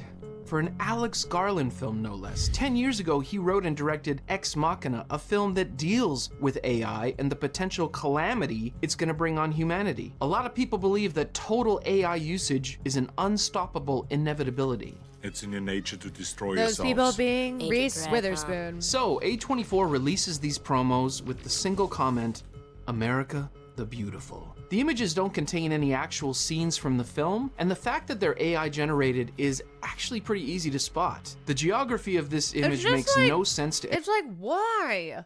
Why? Why did you anyone need to who's do that? actually been to Chicago. Cars don't usually have 3 doors on one side, and this swan is swole as huge, enormous swan. The comments roll in, and they are largely negative. Hire an actual artist. Absolutely disgusting. Fire the person who approved this garbage. Various unions and guilds within the film industry went on strike for this very issue, the use of AI in their industry. Wait. Can you see me? Fire the person who approved this garbage. Various unions and guilds within the film industry went on strike for this very issue. I don't see me. The use of AI in their industry. So it's a little bizarre for a major artist-friendly film studio to do this. That would be so fucking funny. Wait, what else? What were we watching one time? It was during the strikes, and I was like, wait, that's me. I can't remember what it was, but it was a clip from one of the strikes. Was it a news clip? I went, that's me. These articles come out about the posters along with some tomfoolery in a Netflix documentary, but who cares about that? It's Netflix. From the studio that brought you Rebel Moon Part 2, The Scar Giver, Netflix. No one cares. But we're talking about A24, the film studio that brought you Moonlight, Hereditary, and EEAAO. They shouldn't have done this. The tweeters made it to the memes. I know, I had some people send it to me. No. Was it a joke? Some sort of commentary? According to the article in The Hollywood Reporter, a source close to the movie said the images help imagine the nationwide impact of the film's fictional war. These are AI images inspired by the movie. The entire movie is a big what if, and so we wanted to continue that thought on social. Powerful imagery of iconic landmarks with that dystopian realism. I'm sorry, how are you talking about dystopian when you're doing that? So I'm sure A24 has learned by now that powerful imagery and AI generated don't really go together. Most people consider it to be low effort, low quality work. If you're not up on your AI image generators, it's incredibly easy to make a poster like this. To demonstrate, I'm going to create a poster for A24's inevitable sequel, Civil War II: Conflict in Canada. Little did they know, the real fighting was happening up north. You know what I think has happened with A24? Hold on, I need to close my door. I hear football.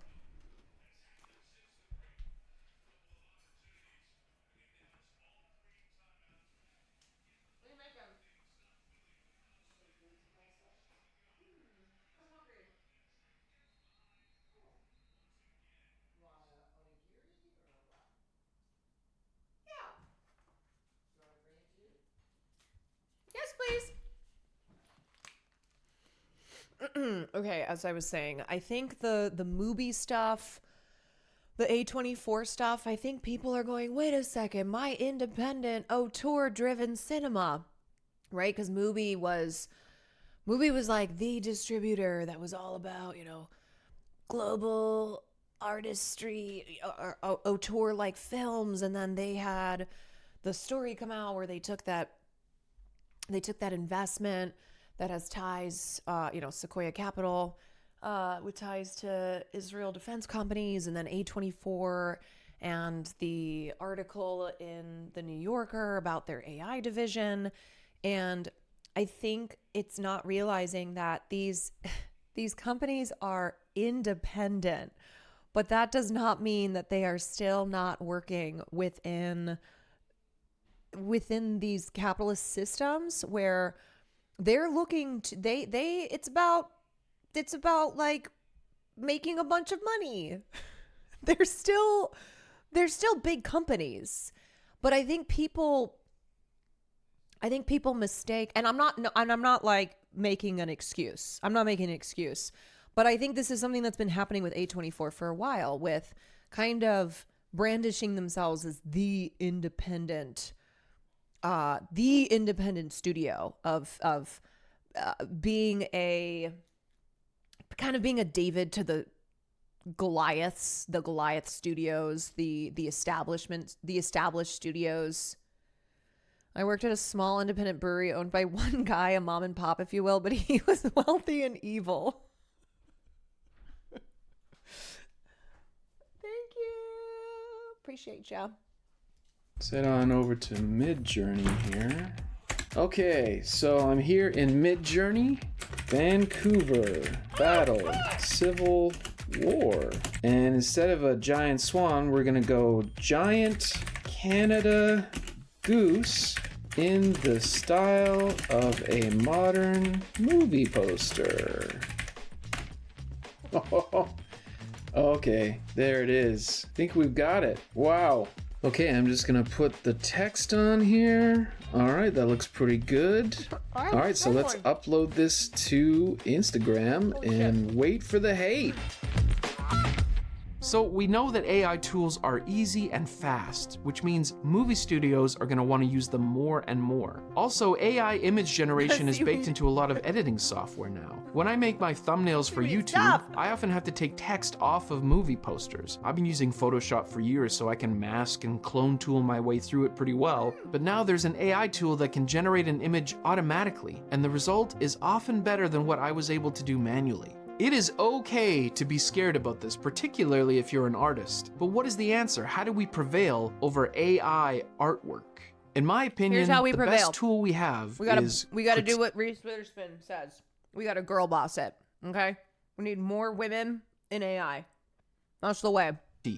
When you see artwork or hear music, whether it's AI generated, made on a computer, Yes. or... The point of art for it to be extremely quick. It's like, fast food. That's how art should be. Just fast and penciled in by hand on paper. Slop. Critique it. Assess its merits. Good art makes you feel. So does this? The amount of time it took to make doesn't automatically make it bad or great, nor does the simplicity or complexity of the work. It's the aesthetics, intent, and execution that are key. If you feel that using AI means the... Look, I don't think...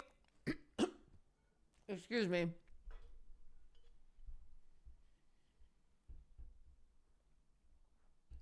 Okay.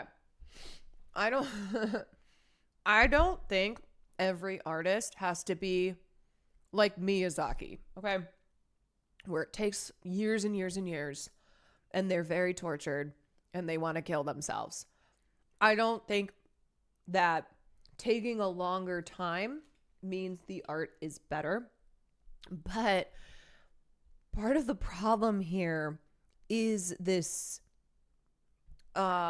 is this sentiment of, ooh, look I did this in 5 seconds. Isn't that awesome? That's how art should be, right? Like, we are democratizing this by making it so that everyone can in a matter of moments whip something up and bada bing, bada boom. Execution is bad, You're right. If an AI-generated song that your friend wrote about you makes you cry, you're also right.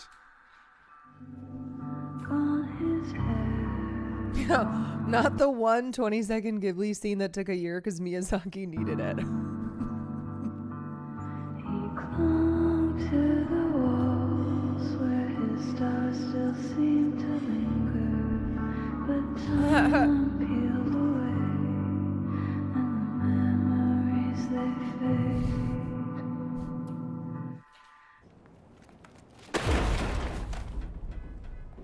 If you think that A24 should have hired a real artist for these images, tell them. If you think the real artists that A24 hired to make movie posters in the past were great, tell them. If you think that some of their movie posters are a little weird, tell them. Yeah, I gotta be for real. I don't think they give a fuck. Critique it all. We're surrounded by design decisions and they're not all good. That's what I'm trying to do with this channel anyway. Critique every movie poster, celebrate the triumphs, and call out the mediocre and the mundane. Whew. Well, typically for these episodes, I do some sort of giveaway related to the movie I'm talking about, but in this case, Civil War is still in theaters. There's no physical media yet. I mean, so I decided to to give away a 4K Blu-ray copy of the 1990 Not to Kevin say Bacon that it's not classic, important to Tremors. Oh my god. Why?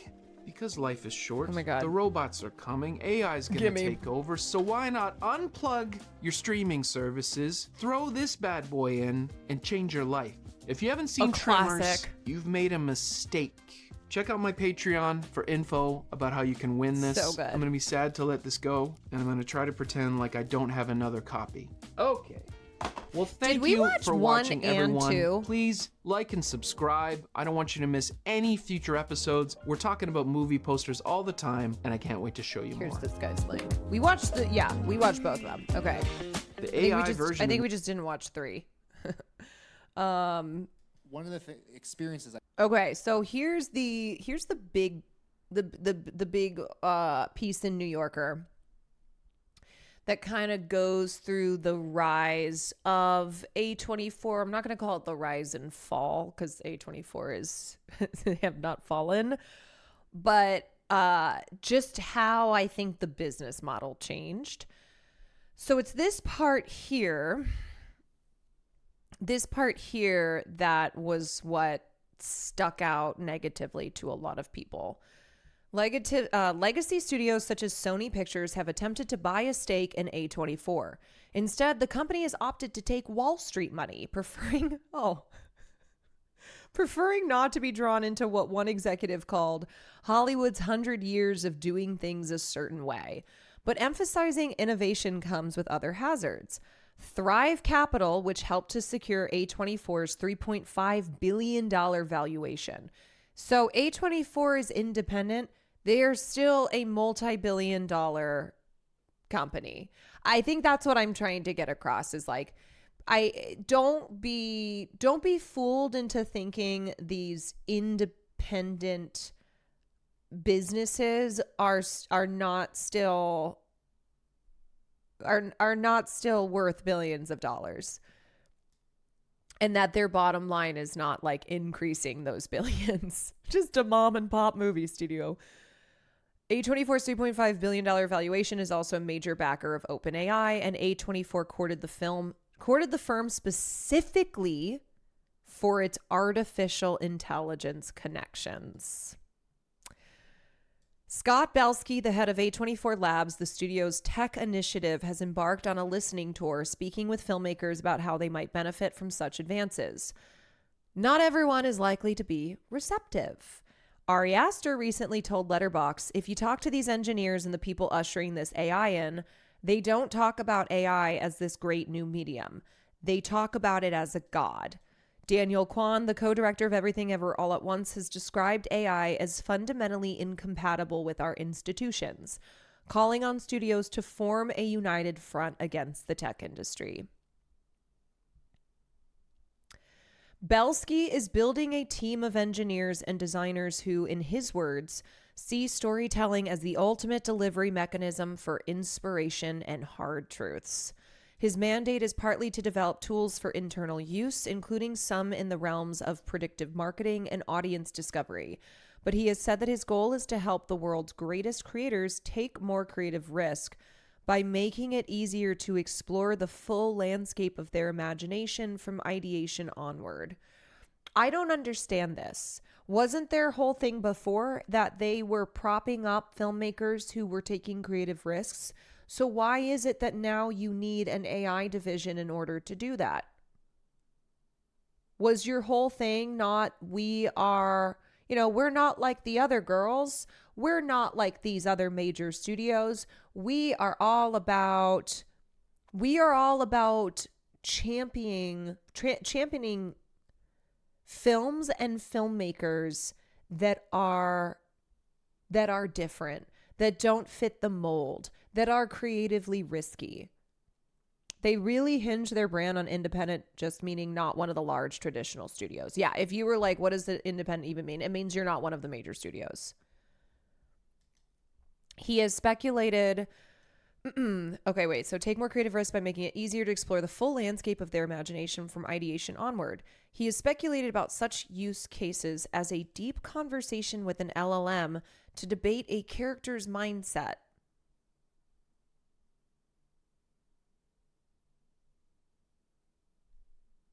So here's the thing. People have done that for a long time before LLMs. The whole debating a character's mindset, that's called part of the writing process. That's called discovering who these characters are. What makes them tick? What's their backstory? Who are they? That's part of the work. And that's also supposed to be part of the joy in like constructing these characters from your imagination. Like, this is what I don't get is they're acting as if now suddenly they're going to be able to make movies. So what were we doing before? This idea of, oh, now we'll have an AI division, so we'll be able to help filmmakers take creative risks and write characters. So what was happening before? Like, what's what? Okay.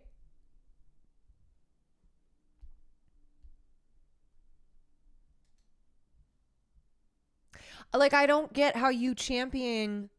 Why can I not say this word? Champion. I don't get how you champion filmmakers like the Daniels and like Ari Aster and all of these, these major auteurs in the industry now. How do you come up that way and now turn around and be like, and kind of essentially shit on what it is that you made your name in? Like, are you just trying to create another Daniels, but via ChatGPT? Is that what it is? Rather than actually find the next Daniels out there, the Daniels, a filmmaking duo, like prop them up. You're like, oh, no. We're going to use AI instead. I'm just so confused. I'm so confused. Your whole point as this independent, auteur-driven, creatively risky studio, is to support filmmakers like these ones. It's super odd because not only were they doing it before, but arguably they were successful doing it. Now it's like, wait, what? You're changing this somehow? Right. That's why I'm like, hold on, what the hell's going on here? This is what made you guys become a $3.5 billion company. Like, you have been the best at this. Everything Everywhere All at Once is one of the most Oscar awarded and nominated films of all time. Nandan told me there's talent toe dipping into it and we want Scott to be a guide for them. AI, he mused, could let the studio target micro communities. What the fuck is a micro community? you can maybe make something that's valuable for 1,000 people because the cost is cheap enough that it doesn't have to reach 10 million people.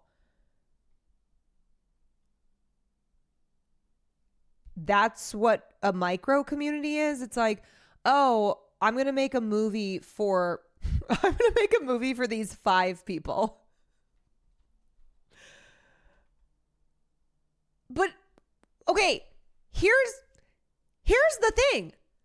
Independent cinema has always been that. The whole reason it's independent cinema is because it doesn't have mass appeal. Because it's too this, it's too that. It's not mainstream. So it's never been directed at it's never been with the intention of reaching millions of people. What's happening?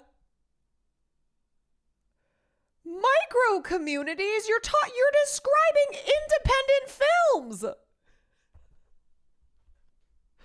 We're mass producing niche content. Like, that's what indie films are. This is fucking crazy to me. That AI is going to let the studio target micro communities. And you know what I think that is an indication of is that A24 is too big now. Like, because their films now, bigger budgets, bigger this, bigger that. They're not really indie. And so they're like, okay, we need to be indie, but without being indie. We need to be indie, but not be indie. And it's time for A25. Well, I was calling this AI 24. It's the new era of AI 24. A24 has long tried to strike a balance between originality and marketability. Under the Skin, Glazier's film was a turning point for the company. Although its box office performance was weak, it put A24 on directors' radars as a place that took artistic risks. Oh, these creative risks that we've been talking about, that now we need AI so that the world's greatest creators can take creative risks? The brand is inextricably linked to such daring. But as an early employee told me, it's harder for them to do Under the Skin now. I don't think they would do it. See, this is the problem. Is that they've gotten too big. That's the irony here, is that this independent studio has gotten too big, that they would no longer do Under the Skin. That's the problem. But now instead they're like, oh, we're going to do AI so you can make a film for these 3 people. What? I've seen so many, put it on YouTube. Yeah, I've seen so many YouTube short films. And the other thing too is if you're making a film for a micro community, okay, you're making a film for 5 people to watch, you don't have to spend a lot of money doing that. What are we talking about? Independent cinema has always been micro budgets. People have always been making movies for like nothing, and they've made great films. And you have people making YouTube videos. Like, you have all these other areas now where great stuff is being put out there and people are watching, and it's not with the requirement of adding in like an entire AI division. Are we a micro community? I thought we were at least boyfriend size. Well, it's whatever the definition of micro community is. If it's under 1,000, then we are not a micro community. We're whatever is the next step up from micro community. You know what's so funny to me too is Ari Aster, who is one of A24's golden children, right? He's on the Mount Rushmore.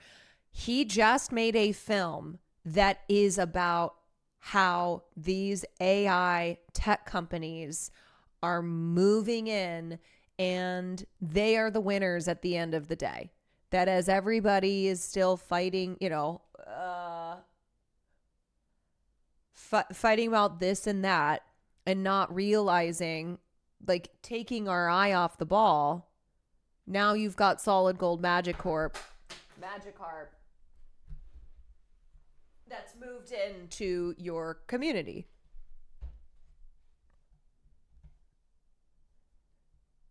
Okay, let me watch Daniel Kwan now. This was from 1 month ago. I've been having just being in Hollywood, talking to the people, like all from all different levels, is that there's this feeling that this tech is inevitable. It's coming and it's infiltrating our industry, and there's nothing we can do about it. And one of the things I've been trying to get people to understand is like, everyone's scared to talk about this because they're not the experts, right? They're not the tech experts like you. I don't understand how large language models work. And don't you forget it. Yeah, exactly, exactly. But I want to remind the people here who are filmmakers that you are experts. You're experts in storytelling. You're experts in filmmaking. You're experts for your own industry. If you're a doctor, you're an expert in medical. If you're a teacher, you're an expert in education. And we cannot continue to allow the tech industry to set the terms for our industries, because that is what they. Yeah. I appreciate this so much. And it's such a good way of addressing this, because you get hit with that all the time. Do you know how many people tell me like, oh, you don't know anything about AI, you're just a fucking dumbass, like blah, blah, blah. And these tech people, they want to convince you that you can't at all bring up your concerns around this tech because you're not in the industry. But as Daniel Kwan said, you're in your industry though. You are an expert at what you do. And so in the creative industries, in the film industry, Daniel is saying we should absolutely get to talk about AI and how just unregulated, just this notion that it's inevitable, how we should get a pushback on that, because this is our industry and tech people should not be getting to decide everything for us because they're the tech people. It's like whenever you raise issues with what these tech bros are doing, and it's like, yeah, it's not fucking hard to understand why it's concerning that people like Alex Karp, who is cartoonishly evil. Alex Karp, who is the CEO of Palantir, cartoonishly evil. Why this is a guy who should not have all of this money and all of this control and these contracts with the government that stipulate him spying on us. You don't have to know how this technology is made. You don't have to be a tech genius to know that a billionaire like Alex Karp should not have the power that he has, should not be getting these $500 million contracts where his company's tech is being used to spy on Americans, is being used to spy on Palestinians, is being used for even worse purposes than spying. Same with the vampire Peter Thiel. Like, we don't trust these people for good reason. So you don't have to know about the tech to understand capitalist exploitation. They've been doing. They've been basically running the world for the past 10 years, and we cannot allow them to set the terms for our world in the same way, because you guys have been treating us like a playground in a lot of ways. And so what I like that he says you guys. I offer to people who are scared and confused is to engage in a way where you are putting your hands on the steering wheel, because if you don't, they will. What we need to be doing right now is basically, like, how do we set the terms for our industry? We have to understand that AI is fundamentally incompatible with our institutions, both on a global scale, but also within our industry. AI is going to blow through our systems and our institutions in the way that they cannot handle them. And so we have to collectively upgrade those institutions and systems. So I honestly feel like we did a 180 so fast from, AI, whatever, it's not going to be a problem, you're being exaggeratory. Like, it's hardly, look at how these hands look, to suddenly it felt as if everyone was going, oh, it's inevitable. Sorry, yeah, you either get on board or you drown. Like, gotta get my bag, you should probably get yours. I felt like there was no in between. Suddenly, we just switched over to, oh yeah, no, sorry, there's nothing we can do about this. It's inevitable. It's inevitable. I hear that fucking word all the time. There are people who just last year or during the strikes, were protesting, were raising their concerns about AI in our industry, were, certainly singing a different tune than they are now. And now it's like, oh yeah, I just joined the board of this tech company because I want to make sure I get mine. It is this hyper individualistic mentality. And I think we're not being honest about that. I think we're acting as if like, no, it's, there's nothing we could do about it. So no, it's because people want to make sure they would rather ensure that they are taken care of, that they are not, that they're not getting hurt by this stuff. Rather than stay principled, stay morally consistent, be like, hey, this is not something that we should just be signing everything over to. Why? Who decided that this is inevitable? Why? Because the tech companies said it is? Because these tech billionaires are like, nothing you can do. Isn't it great? China. Gotta beat China. Film industry, that means we kind of have to do something unprecedented, which is we have to bring together the studios, the unions, the academy. Yeah, and look what happened today. Look at Warner Brothers Discovery sues AI giant Midjourney for copyright infringement in major legal battle. Remember how we said this was going to happen? Where we're like, okay, Warner Brothers doesn't give a shit when it's a no-name, regular plebeian person who has had their shit stolen. Warner Brothers, a massive, massive company, cares when it happens to them. And hello, shocker, of course this is happening to Warner Brothers. Of course this is happening to Disney. Of course this is happening to Universal. And now Warner Brothers is suing for copyright infringement. This is a high stakes battle. And it has to do with the use, with the IP that Warner Brothers owns, and it being trained by Midjourney being used by Midjourney to teach these AI systems. The lawsuit accuses Midjourney, which has millions of registered users, of building its businesses around the mass theft of content. The company brazenly dispenses Warner Brothers Discovery's intellectual property by letting subscribers produce images and videos of iconic copyrighted characters. Oh yeah, you mean like what they've been doing with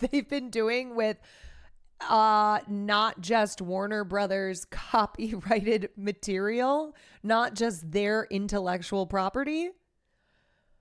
The heart of what we do to develop stories and characters to entertain our audience is bringing to life the vision and passion of our creative brothers, said a Warner Brothers Discovery spokesperson.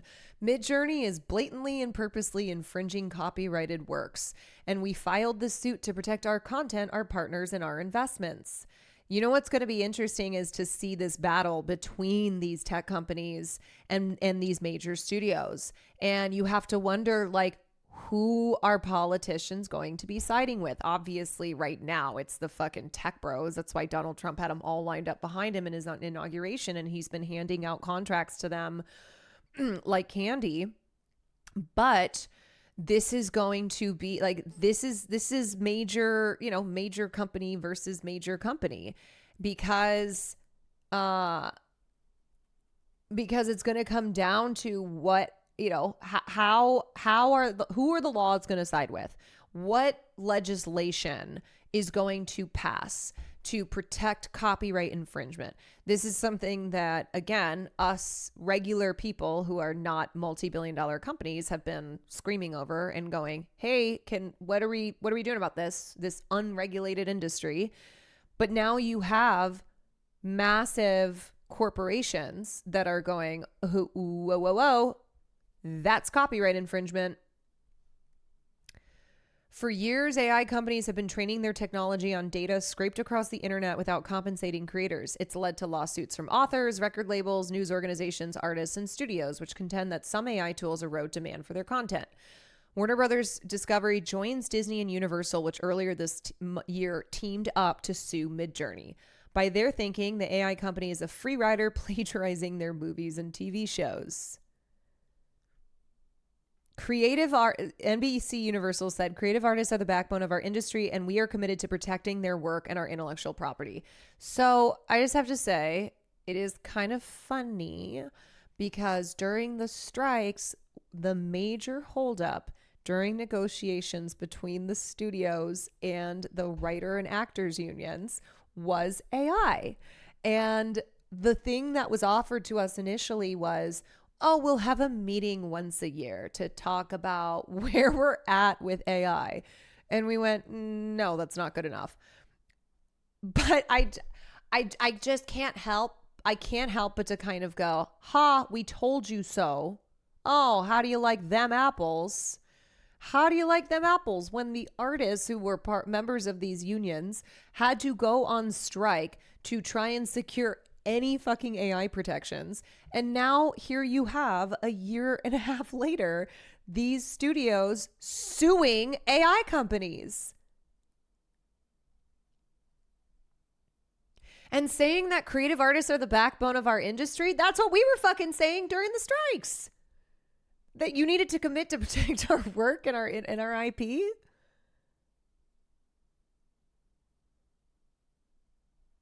Anyway, okay, so back to what Daniel was saying. Basically everyone, agencies, everyone has actually come together as a unified front against the tech industry. But if you guys get your act together, it means less money for me. You can't do that. that. I'm sorry. We're you have to fight. You have to I give fight. up. More I give up. strikes. More strikes. No, you have to. But this you is- have to have. You have But to this have is- more ridiculous studio heads. You But need. this is- You need to. You need to greenlight cliched, doomed projects. See, this is what we're up endlessly. against. You have to. You So have the- to. the- Please, please. I'm begging you. What do I have to do? It's important that this is not seen as a. Are we going to talk about the elephant in the room? Yeah, what's going on?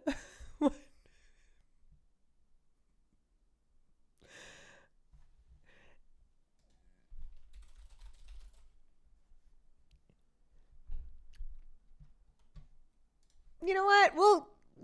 We'll keep it the elephant in the room.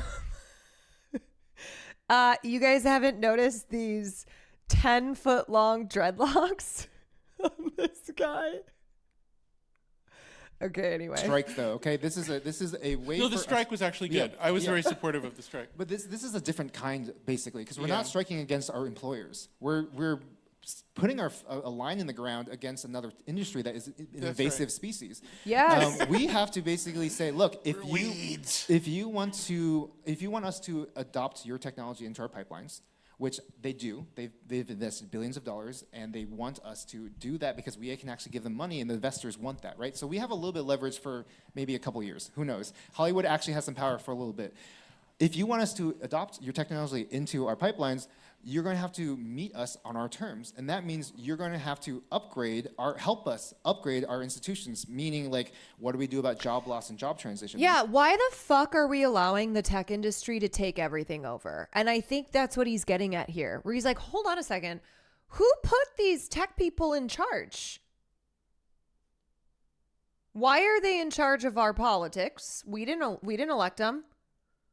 We didn't elect these bozos. Why are they infiltrating every industry and being like, no, you guys don't understand. You can't, shush, shh, shh, shh, shh, shh. We are the tech gods.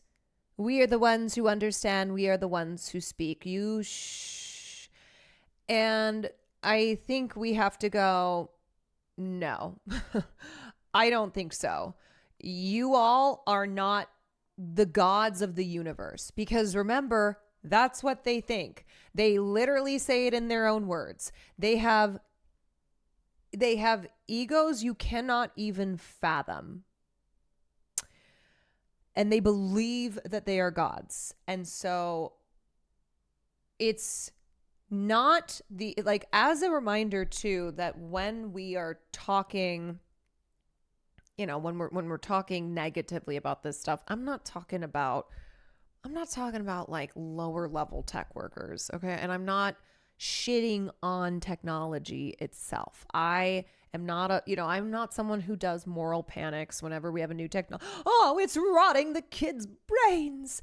What I'm talking about are these hyper capitalistic tech bros who view themselves as gods. They don't give a fuck about people. They see the rest of us as simply a means to their end.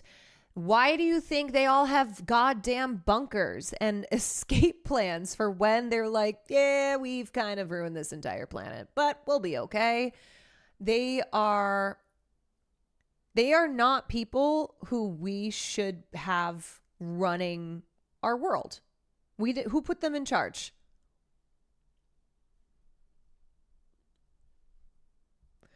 I think it's important to separate actual tech professionals and the talking heads of the tech industry. Yeah, we have plenty of people in this community who work in tech. I'm not like anti-tech.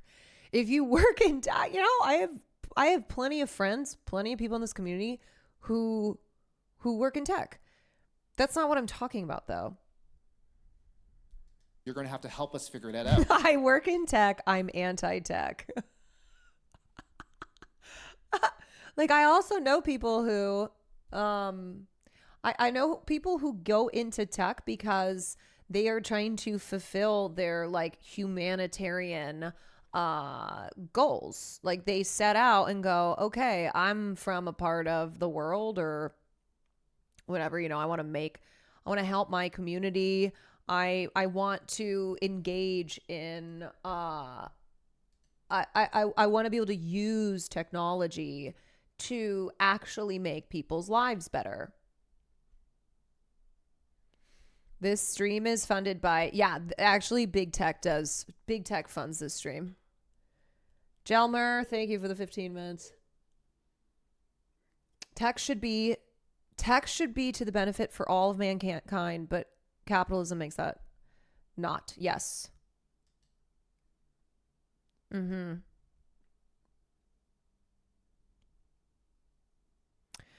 Taylor Enns was talking about how similar on Mike's stream that more leftists being aware of online space, how tech is working to take our privacy and data under the guise of child safety. Yeah, and I've talked about that on stream too.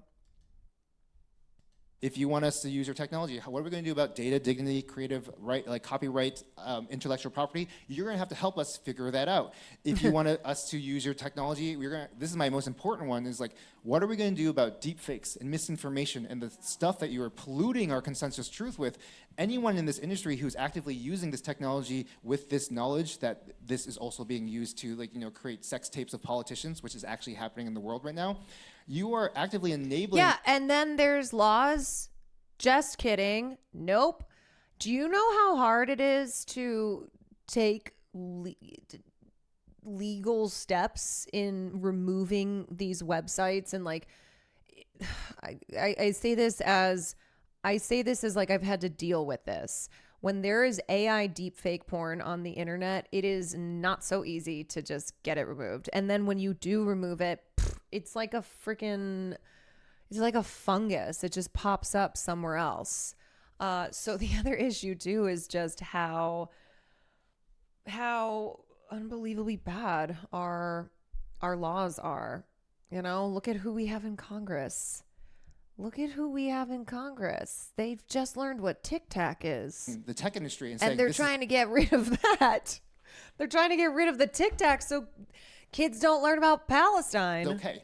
This is not okay. I would love to use this generative AI. I think it's so fun. It's so interesting. I played with it. But I will not use it for my career until we do something about this technology. This stuff past a certain level of capabilities and past a certain level of photorealism. Some of this stuff, and this might be a little controversial, I think some of this stuff should be behind registration and licensing. Just like a gun, just like a car. You can do real damage with a photorealistic image or video that we've already seen happening. And so we are just like sitting around. Oh, like a gun should be. I think he means. Because here in America, well, we know how it goes. Not talking about it in this industry and letting the tech industry divide and conquer us MGM cut a deal and gave away all their IP. Sony Animation already said they're adopting some of this stuff into their pipelines. We are just silently letting them take over and not even putting up a fight, not just for our industry, but for the world. We are the tip of the spear, and if we could set an example for other industries where teachers can say, you do not set the terms for our industry. We know our kids, we know education, you bow to us, right? I feel like this is sort of what we need to be doing right now before it gets too late, because once it gets integrated, once it takes over everything, we will be in the same place we are in with social media, which is, it is so entrenched in our economy, we can't regulate it without ruining our economy, right? And so, thank you, yeah. And so, like, I just want to give you guys power back again, and remember, you are the experts of your industry, and you should take that to heart. Thank you. So I'm off my soapbox now. I just needed to say that real quick.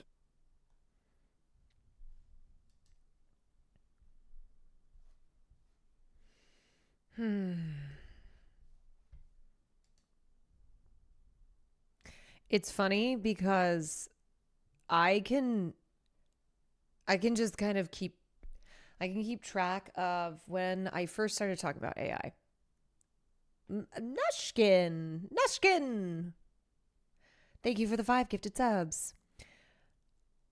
When I first was talking about AI, it really was during the strikes, and I feel like the talking about AI is something that's happened more frequently as of late. It kind of seems as if now there's just constantly news and stories and discourse that is around AI. Like, even just measuring how much the frequency has increased from a year and a half ago, when we were mostly talking about AI at least I was, as it pertained to the strikes in the industry. And now it just feels constant. Like, I'm not going to cover this story now because I'm tired, but AI is eliminating jobs for younger workers. There's always something now, and it's not just in relation to the creative arts. Creepier Leak, thank you for the 22 months.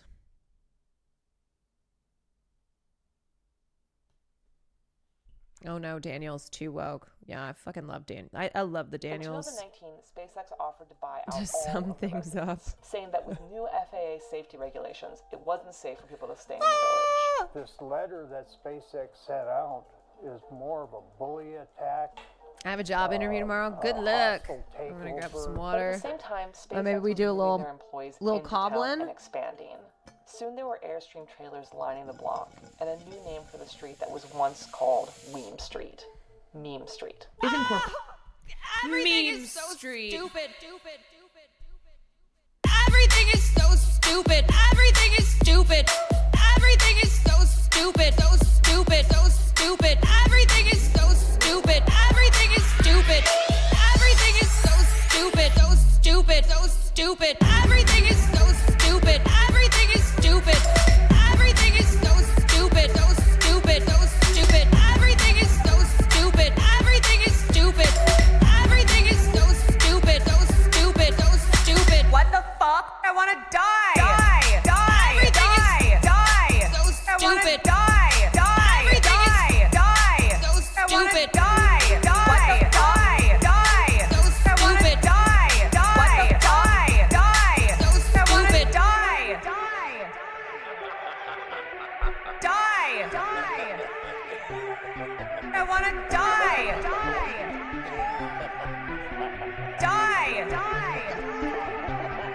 I want to die. I saw the stupidest tweet. Oh, great pause. So stupid. Great pause. I saw, I think, maybe one of the stupider tweets, which was somebody posted a picture of Vivian Wilson's cover on The Cut, which was a sleigh, by the way. And they tweeted in real, it was like one of those condescending, oh, I know, I'm much smarter than everyone else is, and said, oh, so y'all just pick and choose what Nepo babies are okay, huh? It was like something like that. And the idea that that Vivian Wilson, calling Vivian Wilson a Nepo baby because of Elon Musk is actually so fucking rude, considering the fact that people learned about Vivian because she very publicly went after Elon and has no relationship with him. She has cut herself fully off from Elon Musk. They do not have a relationship. He refers to her as his dead son. He's disgusting. All of that, but yes, they do pick and choose based on their talent and attitude. Yeah, and also, like, hello, Nepo babies are everywhere, and we don't hate all Nepo babies. But also, I'm sorry, Vivian Wilson, it's what is it? I guess she's kind of almost in her own category of became known because she publicly disavowed her biological father.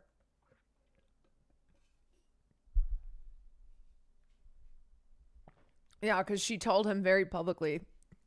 Because she exposed him being a bad gamer. Pesky B, mate. Thank you for the 3 months. Oh. What are you eating? Hi, what are you doing? Did you just sneak up? Come here. Come here. Do you want a little? What?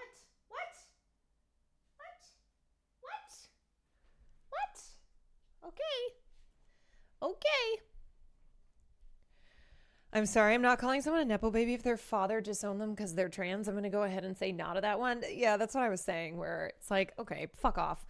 I really despise that type of poster on Twitter where they say something that's actually really stupid. They say something very stupid, but in a way where it's very, oh God, the rest of you are all idiots. I am the only smart and correct person around these parts. Oh, so y'all are doing this still? Oh, so y'all are doing this? Well, I'm not doing that because I'm better. I hate most types of poster on Twitter. Oh, me too. Well, I'll probably cover this tomorrow. I was going to watch a video on anti-aging propaganda, which, where was that? Oh yeah, it was this tweet. Yeah. So this girl posted a photo for her birthday and said, "Survive the 27 Club." And oh my God, the number of responses trying to be like, "Oh girl, you look 40. You definitely look a decade older." It was so bizarre. I'm like, what are we doing here? Why are you guys like this? What is wrong with you? What's wrong with you? And it wasn't, of course, it's like, okay, men, of course, on Twitter, you're going to have men being like, oh, well, you're about to be past your prime. Oh, well, you better get married and have kids or else you might as well die. But it pisses me off when women do it. The men, that's just a normal level of like always being pissed. But when I see women do this shit, when I see millennial women do this shit to Gen Z women, I'm like, oh, no. Just because you have fallen for propaganda, you have allowed your brain to be twisted, and your insecurities and your belief that your value is tied to youth and youth is beauty, and it's giving like needing to tear younger women down because they're younger.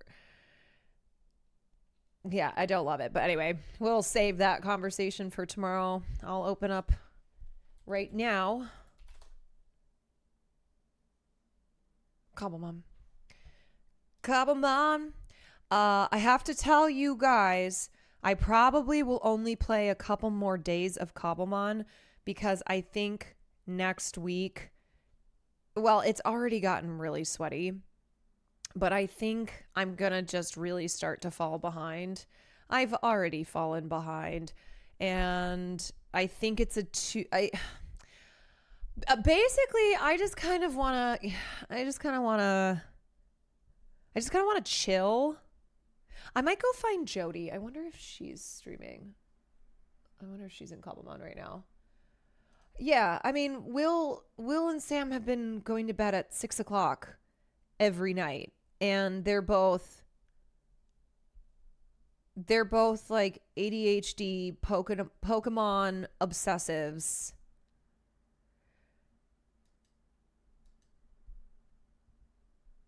What's the competitive aspect of Cobblemon? I'm really clueless about how it works. You and me both. Do you take racks on film nights? You can, I mean, people recommend stuff all the time. They're always begging for Shrek 2. I don't know if you've seen that. I have my like kind of parameters for what films I'll usually watch. Are you watching Peacemaker? I sure am, except I probably won't get to tonight because I'm sure will play Cobblemon until 5 a.m. again. Just enjoyed the game. Yeah, I'm not interested in the grind, but that's why I'm like...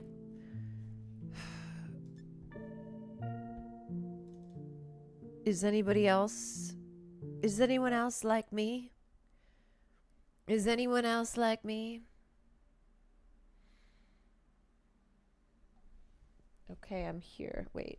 Beep beep beep beep beep beep beep beep beep beep beep beep beep beep beep beep beep. Okay. People have already seen that I'm here. Caroline, you have a sponsor, don't you? Sponsor D's nuts.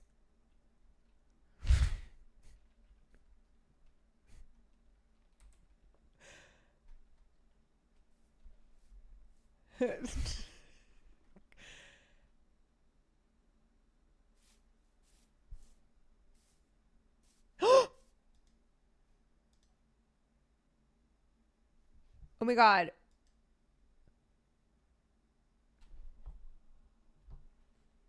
Wait, is it the oh. OMG, wait, you're so right.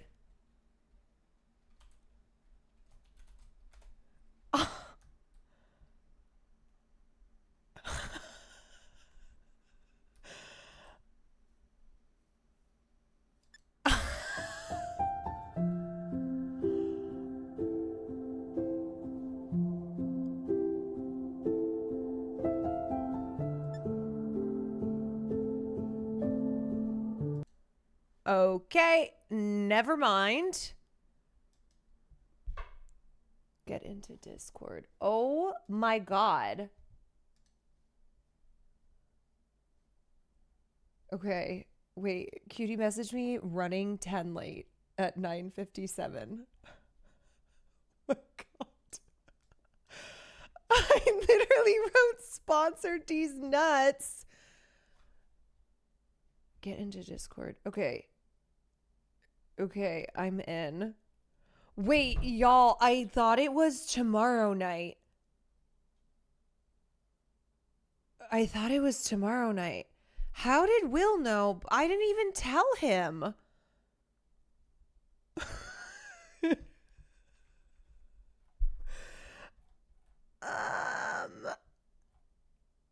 Oh my god. It's in Cutie's title? Oh my god, okay. I've sent you login details. Okay. What? Chat was telling me seconds ago. Oh my god, you guys.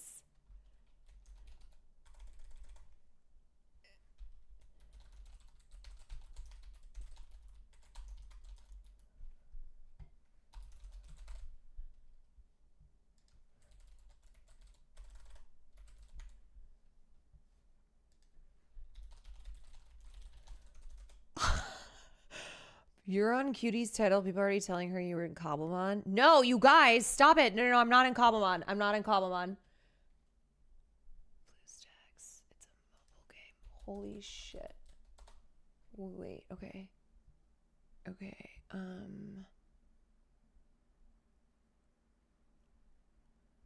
my god, I don't even remember what it is.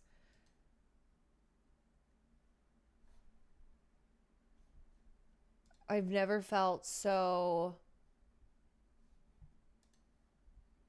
Holy shit. Hold on. Oh my god, I literally thought it was... I knew it was... Okay, here's the confusion. I thought it was Friday night, but I knew it was the 4th.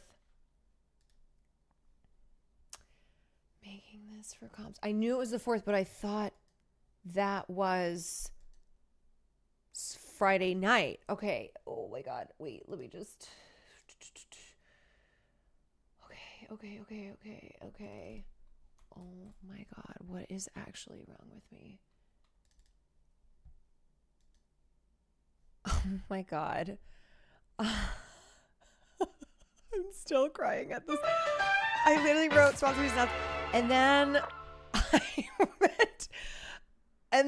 I was like, oh my god, you're right, bye. And then everyone was just dying laughing. Wait, okay, I have to get in. I gotta log in. Hopefully, good thing Cutie is always late to shit too.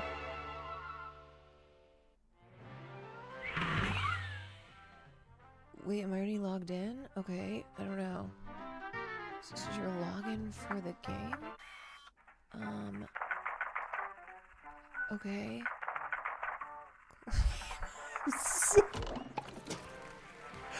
I can't believe what do I need? Let's see. Well, it's Cutie's sponsor. She asked me. This is also why I'm like,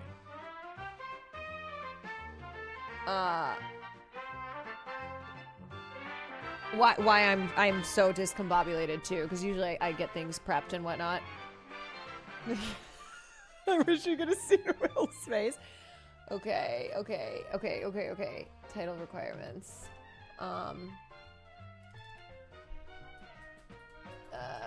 Okay. Oh my gosh.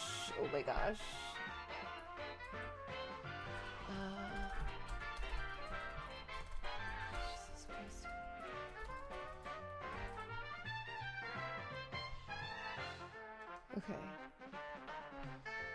Okay, and then hashtag ace.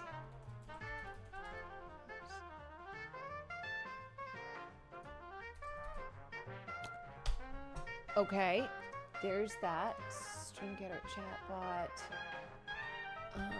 Oh my god, this goddamn music. Hold on. Oh, okay.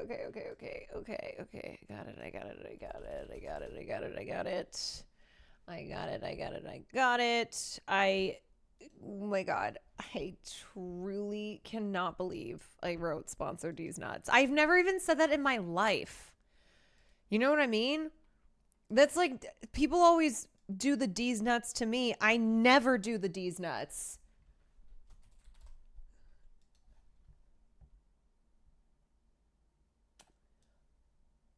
I never do the D's nuts. That was the first time I've done that.